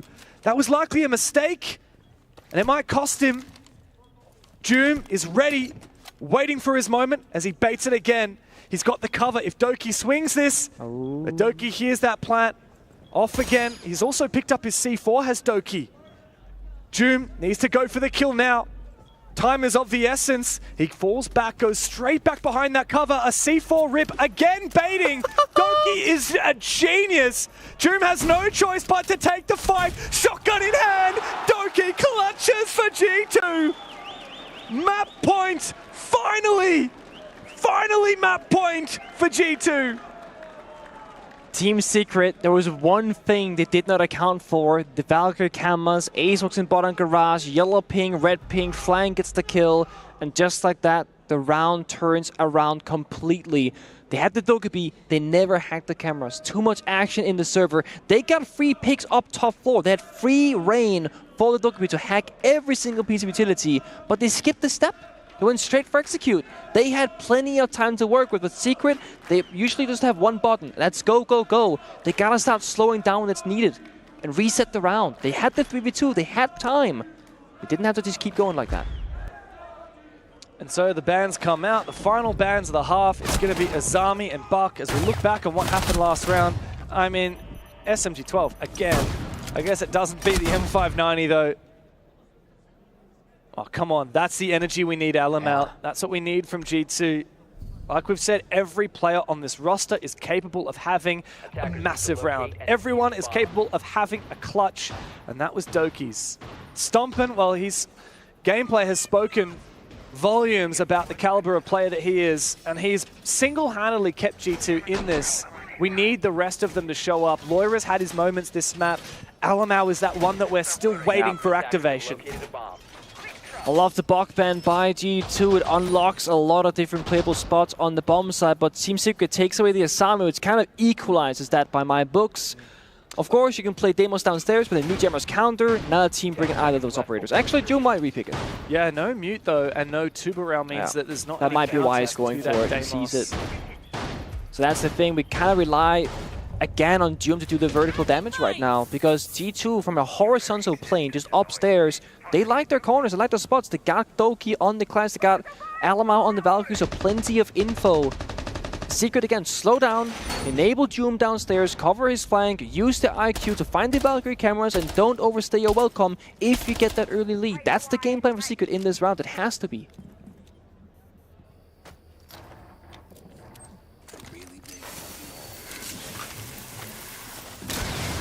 I'm going to be keeping my eye on Doom this round. Like you said, vertical play in the absence of the Buck.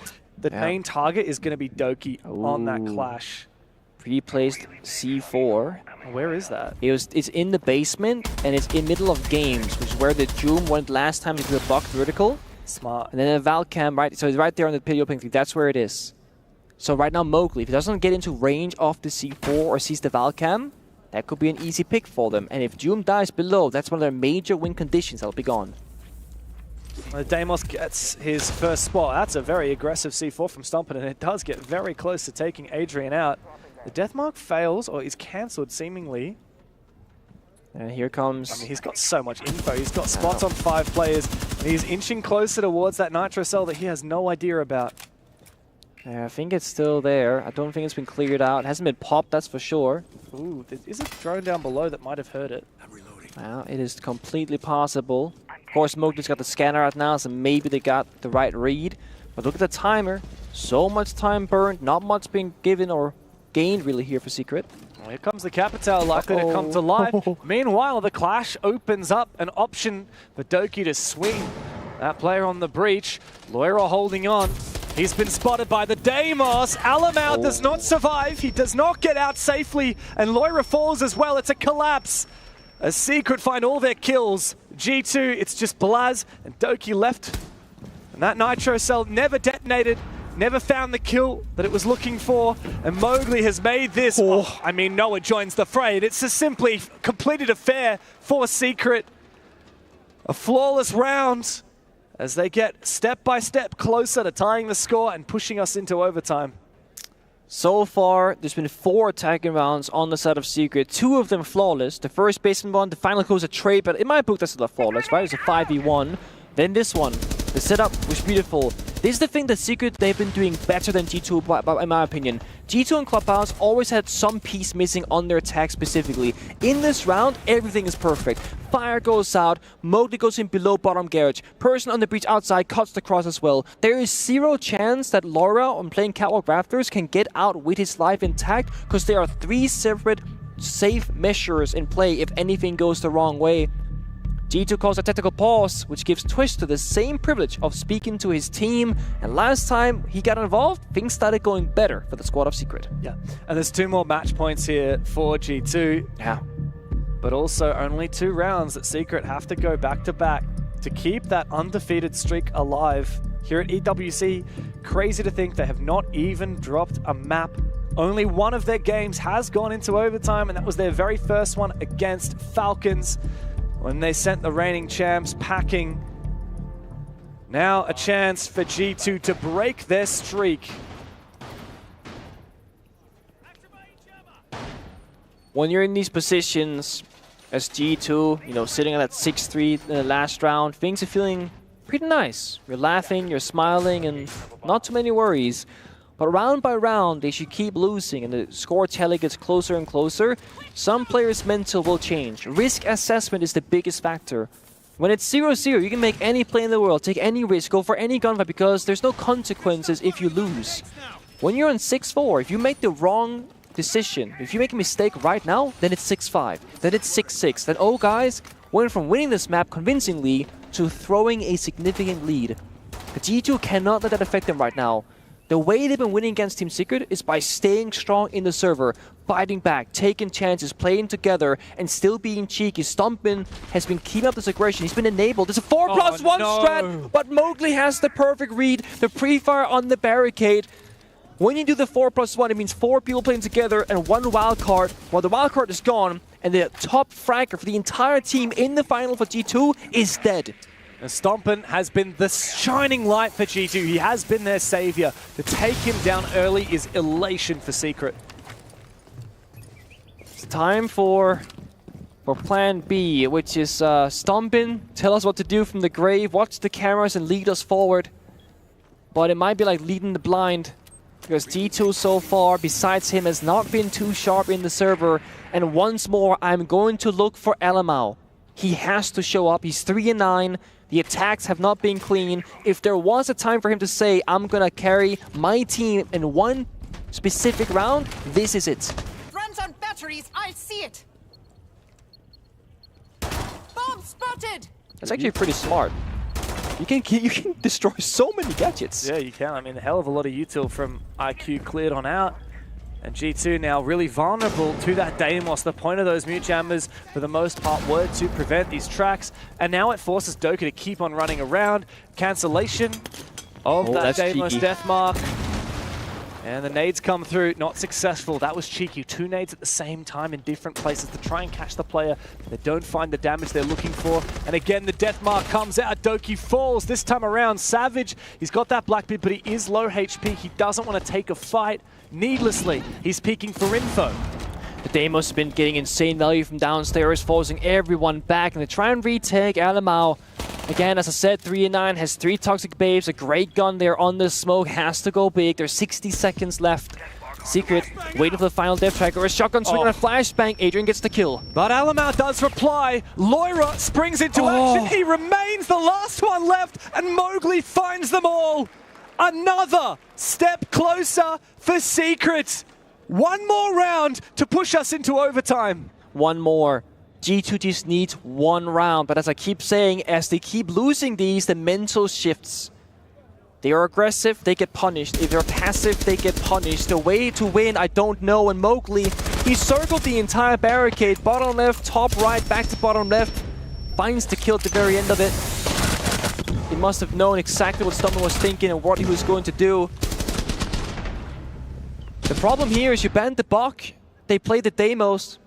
If you ban the Deimos, they play the Buck. It's the same story. It's vertical destruction and rain from below from Doom, finding incredible amounts of value. And this time, the IQ went in first, shot all the jammers, then Doom started tracking people. A Secret are not letting up. We've only seen them go to OT just that once. I think another one may well be on the cards, Nick. G2, it finally looks like they're a contender here in the grand final, which is such a contrast to what we thought we'd be singing about today. We've been singing G2's praises this whole tournament, and yes, we've said many great things about Secret too. They've had great upsets. They got revenge against Falcons. They took down some pretty damn big teams as well. But to think they might be here in the grand final, unthinkable. To think they could actually challenge G2 for the title, nobody saw this coming. Not at all. Elamau very well might be on the front row now on the Solace. I like this actually, very niche operator that we don't get to see all that often. Suffered a ton of different nerfs, the gadget, lost the impact grenades. But it gets good amount of information on what the plan is. The drones, the positions. Elamau, they know he was in that area, so if Blackbeard doesn't see him, they have to deduct. He has to be in the main lobby. Another drone comes out. Blackbeard in the corner. Elamau 1v4. Oh, it's very risky. He's surely going to die here. The question is, can he find a kill? No. Adrian puts him down.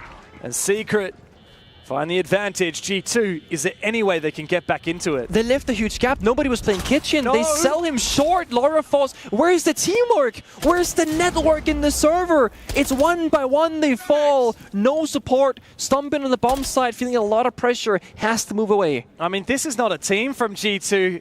This is Rats run amok.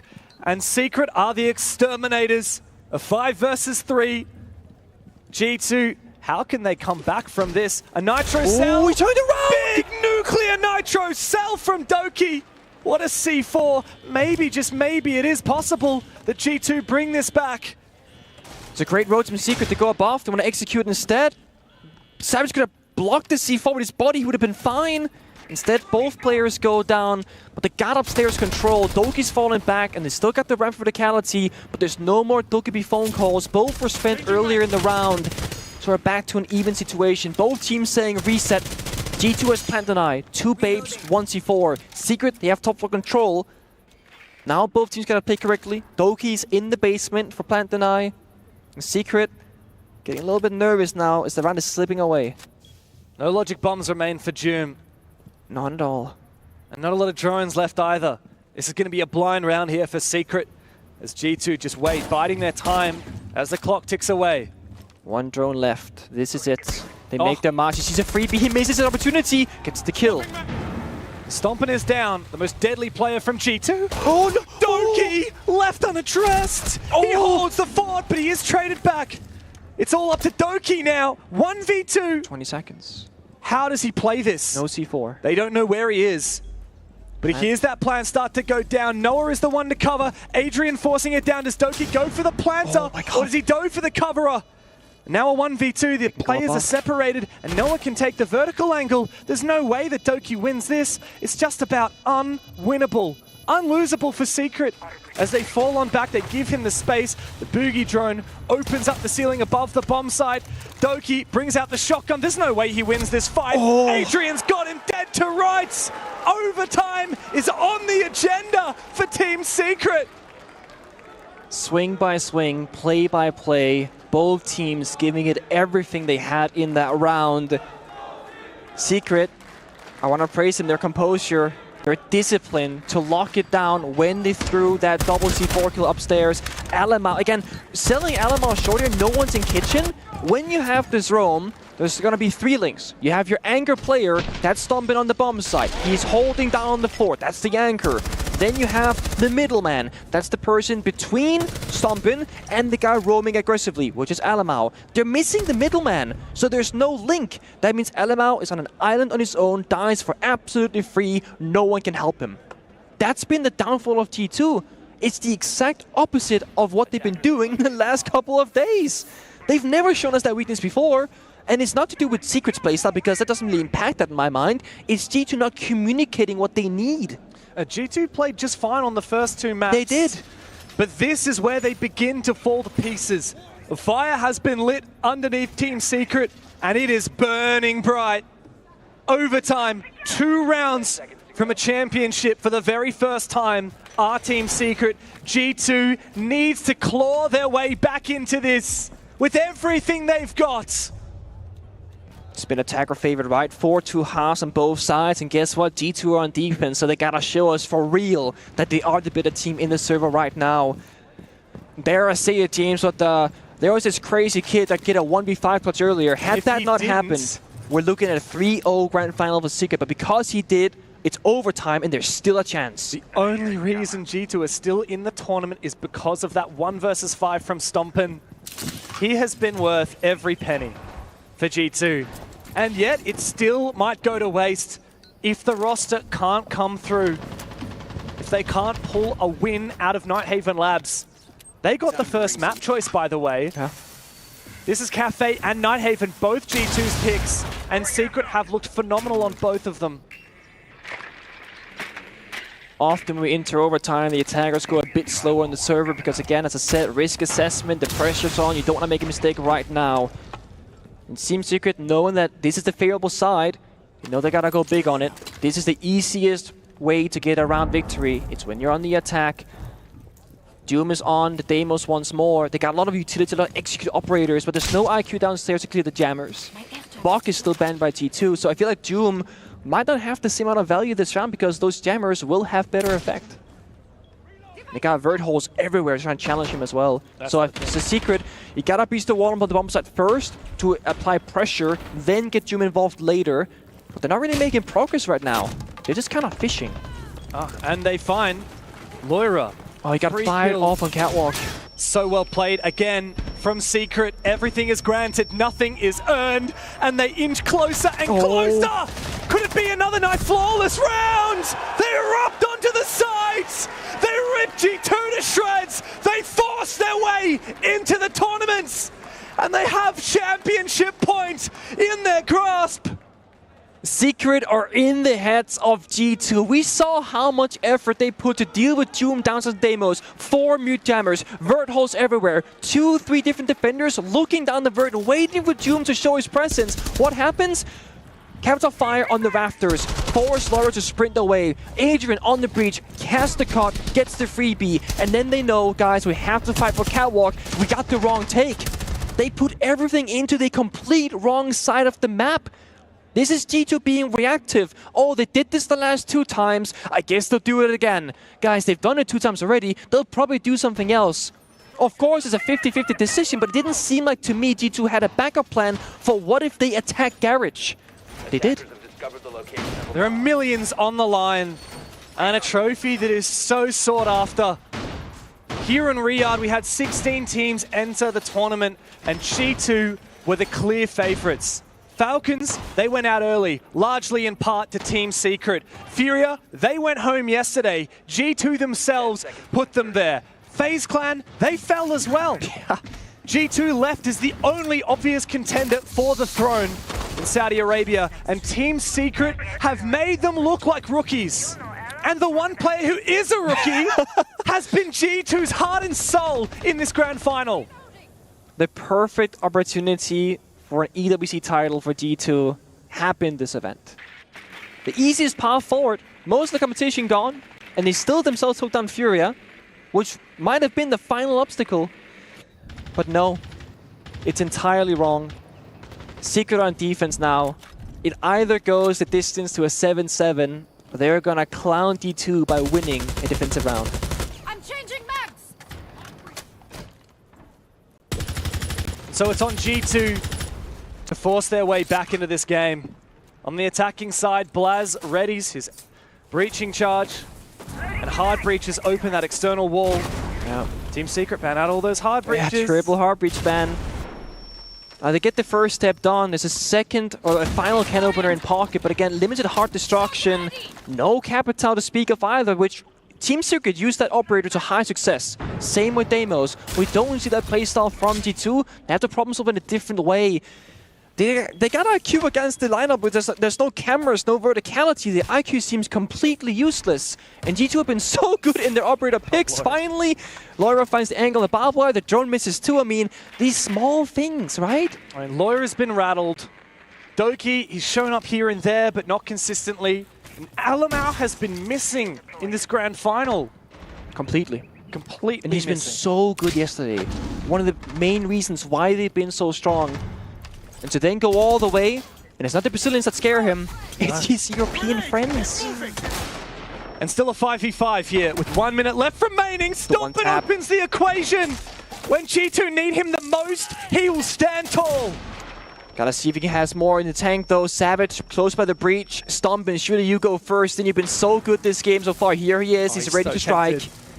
Doki on the aggressive push, but he falls. Savage, M590 in hand. Can he ask for more? A second kill, but Stompin steps up for G2, forcing that diffuser down. No cover. The cover is gone. The third era of G2 will have to wait. Loira forced to clutch in a 1 versus 2 with no diffuser. 30 seconds. Noah and Adrian, just Noah. Loira, surely not to clutch it. G2, hold on! Another round goes by, and Doki head in hands, hoping, begging Loira to clutch. Team Secret are not there yet. G2 have one final chance. The plant is going down. Loira is outside the breach in Narnia, James. Nowhere to be seen. I'm thinking, why is he there? Well, it turns out Secret were equally confused. Where is this guy? He walks in, equalizes to a 1v1. Big confusion there. You see it right now. He walks in. Well, my thinks he's in connector. He's not. Complete other direction. Wins out big in the final 1v run. Noah, he felt it. Secret, that right there, they felt lifting the trophy for just 5 seconds. And then Loira said, not yet, boys. You're not ready. That bubbling feeling. Loira himself has never raised that trophy. Nope. The only players from G2 that stand by from that second era legacy are Doki and Alamau. The latter, who has not shown up today. He's talked so much smack. But today, it's Stompin and Loira who have put the team on their shoulders. The new generation to take G2 into the new era. But again, another championship point is on the table for Team Secret. Will they seize it? Will they take it? This time on the attacking side, where they have looked untouchable. It's a perilous position for G2, but the only hope they have rests on this round. when we get down to the final seconds and the final bodies in the server, there's going to be two different stories at play. The Secret players, they're envisioning, dreaming of lifting that trophy because they're 1 or 2 kills away. For G2, it's a sigh of relief knowing we gotta go and do this exact same thing for 2 more maps straight to even have a chance at it. One team is 1 round away, another team is multiple hours away from victory. The Secret, they're on the attack, they got the fuse shield, they got the glass, they got the Ying. They want chaos, they want tempo, they want to conquer this round. And here comes the Candelas, in goes the fuse, No the plant cover. denial! Doki risks his life for greatness, but he's got no ammunition for a second. And so they trade and reattempt here for Secret. Stompin is put down! There's no plant deny. No more Prodigy C4. will be your savior! Secret just need to confirm the plants, and they do! It's a retake for Loira and Alamau, and there's no shot in hell! Secret have it in their hands! Loira has clutched They see the trophy. 1v2, but there's no way he can clutch it from here. The trophy waits for Secret. All they have to do is find this final kill. It's so close that they can taste it. And Loira, what a task ahead of him. There's no way he can hold off. Mowgli, who's had the tournament of his life. And the deadliest foe is the one that you least expect.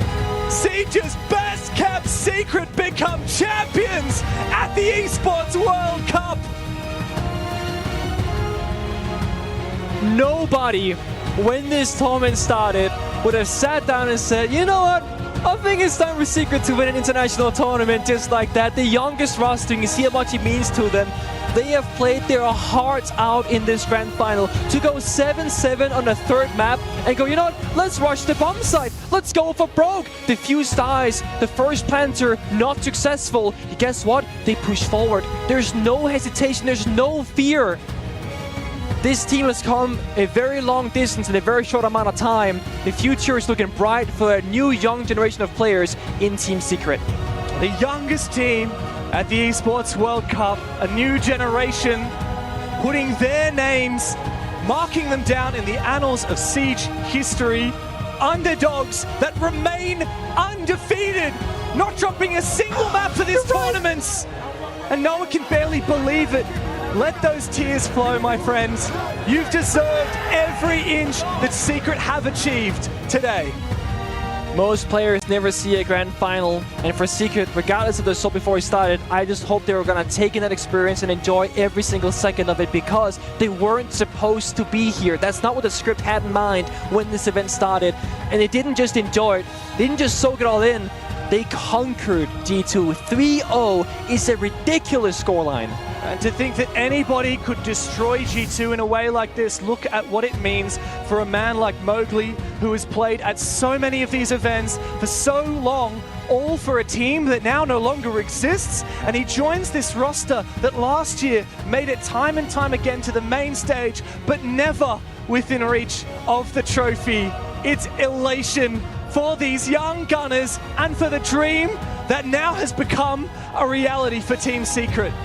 You saw it at the end, they were fist bumping with 15 seconds on the timer. They were all envisioning lifting that trophy because they knew it was about to be locked in. Now they stand here and it's reality. In just a few seconds from now, James, they're gonna do what they have only dreamt of before. They are gonna be recognized as the current best team in the world at a tier 1 level, and they're gonna lift a trophy. And so Savage puts Team Secret in their rightful place, and they prepare to raise the trophy.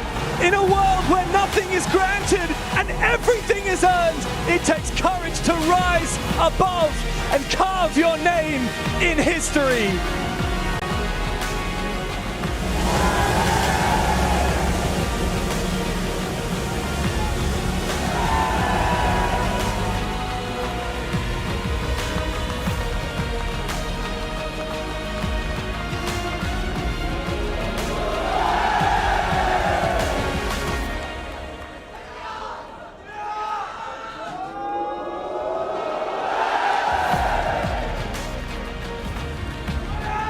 It all began as a tournament with titans, but only one team could stand tall. And I think it is safe to say that Team Secret have shocked the world here in Riyadh. completing the mission in dominant fashion, becoming Esports World Cup champions.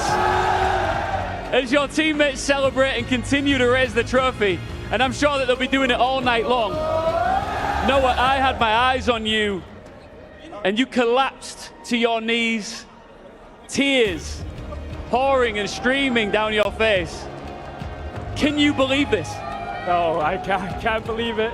I just want to say G2 played a great game. It was a great game against us. They really tested us to the limit. I'm so happy with these guys. I can't believe what we just did. We just did that from nothing to here. Let's go!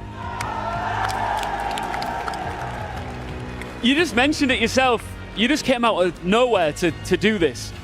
Do you feel like you've been slept on, or have you surpassed your own expectations here in Riyadh? I think we've been slept on. I think people didn't realize how good we really were, and I'm so happy that we showed it today. Oh my God.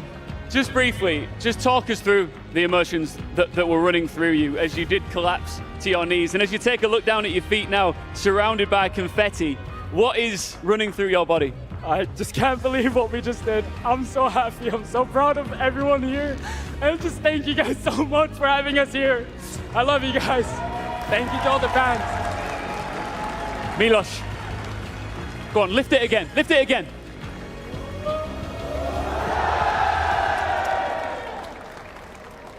There's no feeling like lifting the trophy at the end of such a hard-fought tournament. It's a great trophy, but there is still one more trophy that has been earned during this final. It is our Sony Tournament MVP, and it goes to none other than Adrian!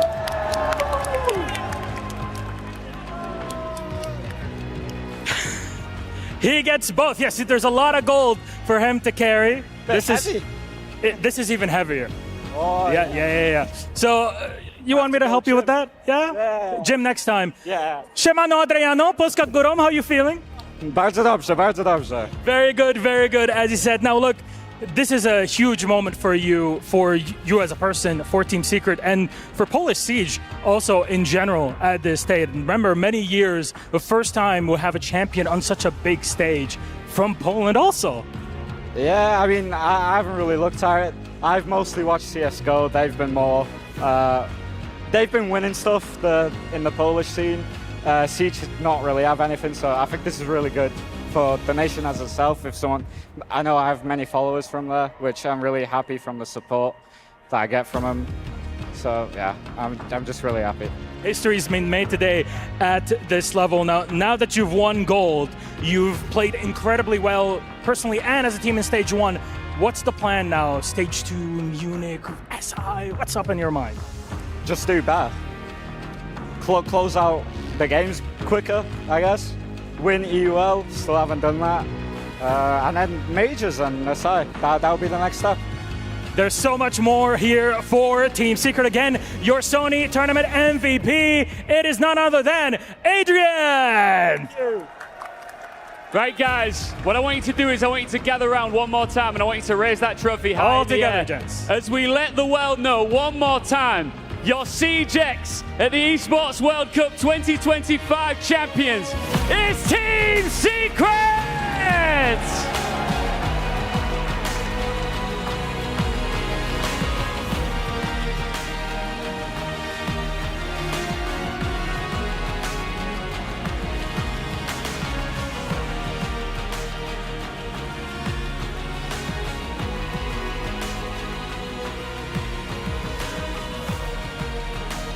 Enough to make a grown man cry. We're all sitting here with tears in our eyes because what an incredible feat from Team Secret.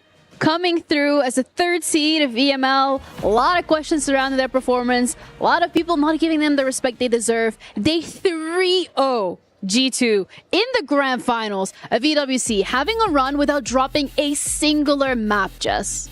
that is something that people dream of. When you come into esports, you hope, you pray that you make those finals just to get a taste of what it's like to go up at that level, just to even see a best of 5 in your career if you dare ever make it that far. Well, Secret made it that far, and then not only that, they stomped their opponent. I think that is something that very few players in their careers will ever get to say. The resilience to save 3 match points. Yes. To go all the way back to overtime, win that one round, save another one, and go all the way and win on the back of some incredible individuals that had never participated to a grand finals at this level of Siege. And like you said, not dropping a single map, they deserve this more than anyone in this tournament. Yeah, the not dropping a single map is absolutely huge for this team. And the fact they did it on 2 of G2's map picks as well. I mean, that was also G2's map pick, and it really started so good for them. That clutch, that ace from Stompen. And then for Secret to come and turn this whole map around is insane.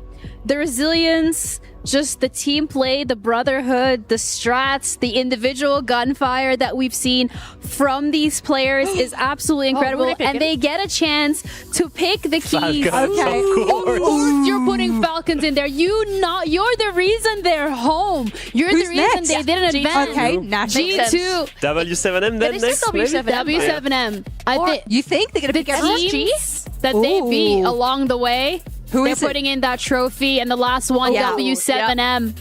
They have had a beautiful run here at EWC, and also a lot of respect from this roster that you're not just going after Furia, FaZe, and W7M because they're Brazil teams. No, you are picking the team that you are the reason why they are sent home, or in G2's case, you're the reason why they are placed second. That against most of the favorites of the tournaments, where you were always called a dark horse, always called a challenger, never have been able to win a title in their home region. As a reminder, this team has been grinding at the top of Europe for 2 years. They've always been gatekept by either Falcons, either G2. And now at an international tournament, that's it. They proved to everyone they had it in them. It was that in recent history, and even further back. I mean, Savage was posting about it yesterday on socials. He was Heartstock 9/10th in the Europe region for a long time, and now he's at this grand final, and he's also done and won it. This is huge for all these players that were new to this kind of match. Dare I say, it's probably good you pick the keys that they did pick, because it's almost like the stepping stones to you getting that grand final, especially for these players who've never tasted a grand final, never tasted a championship. Those are the bodies that they sort of stepped over to get there, and now they can look back at it as it's engraved and enshrined in their trophy that for some of these players, they might never have thought they would get a trophy, let alone one this big. Yeah, at the end of the day, you have to step over these bodies, right, to actually be able and get this key to be able to win the finals. And the thing that really impressed me most about this roster is just the fact that they've kept their composure throughout the entire thing. Because we have seen teams that have made it unscathed into the playoffs, just playing 2 best of ones, and then they get into the playoffs and they're feeling a little cocky, they're feeling a little confident, and we didn't see the same performance. We had questions on those teams, and the question around Secret as well. The fact that so far it has been smooth sailing. How are you gonna come into these finals? Are you really gonna test G2? Are you gonna drop the ball maybe for the first map, maybe for the second map? But it's the consistency and the resilience and the showing up to the best of your capability, round after round after round, every single map along the way, that is so incredibly impressive, because this is the consistency that we were hoping to see from the top rosters, and they've just shown us that they are exactly worthy of that top title. You look at Mugli and you look at how much he struggled with Wolves. They never reached some fair. They never reached a semi-final with that roster. You look at guys like Savage that had to build the entire roster next to him, and you look at Noah. Look at what he meant for him. Look at him crying there on stage. This guy, everybody was crying. I was crying. I was crying. I was tearing up a little bit. Noah, on his debut in EML, was the worst rated player of the whole region. Look at where he is now. Thank you for bringing that up. And I'm a little bit of bias there. Want to shout out to Twister, who very silently in the background pushed through multiple iterations of what he wanted to see, multiple metas and players. He did a fantastic job with this roster. And the fact remains that when you win a title here at EWC, you get the opportunity to put your key in the totem. This is something that is gonna remain for esports history. We have the totem from last year for 2024, just right behind it, where BDS put their title now under the Falcons' banner. This time around for Rainbow Six Siege X at the Esports World Cup, Team Secret not only claimed their first international title, but it is etched in history forever. To be on a platform like that, to just go up to get to put your key holder in the totem, that seems absolutely insane. And they're once again pyro as well. I love that for them. Wow, and the pyros in the background. I mean, it's all just incredible. They're waking up tomorrow thinking this was a dream. Like the way this is whole, like, the way to walk into this, and like the way the key is being put in there, it just looks so incredible. It is a life-changing experience. I understand for these players. Anyone, and I dare anyone, if you predicted Team Secret 3-0, then oh my goodness, I want to hear it. This has been an absolute incredible journey, not just for us, but also for the players. There is no roster here this week that has proven more worthy of this title. Thank you to every single person who has been part of this journey, who's tuned in. I hope you guys enjoyed it just as much as we did. We're going to close it out. These are our goodbyes, and hopefully we'll see you next year.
just keep going in my time.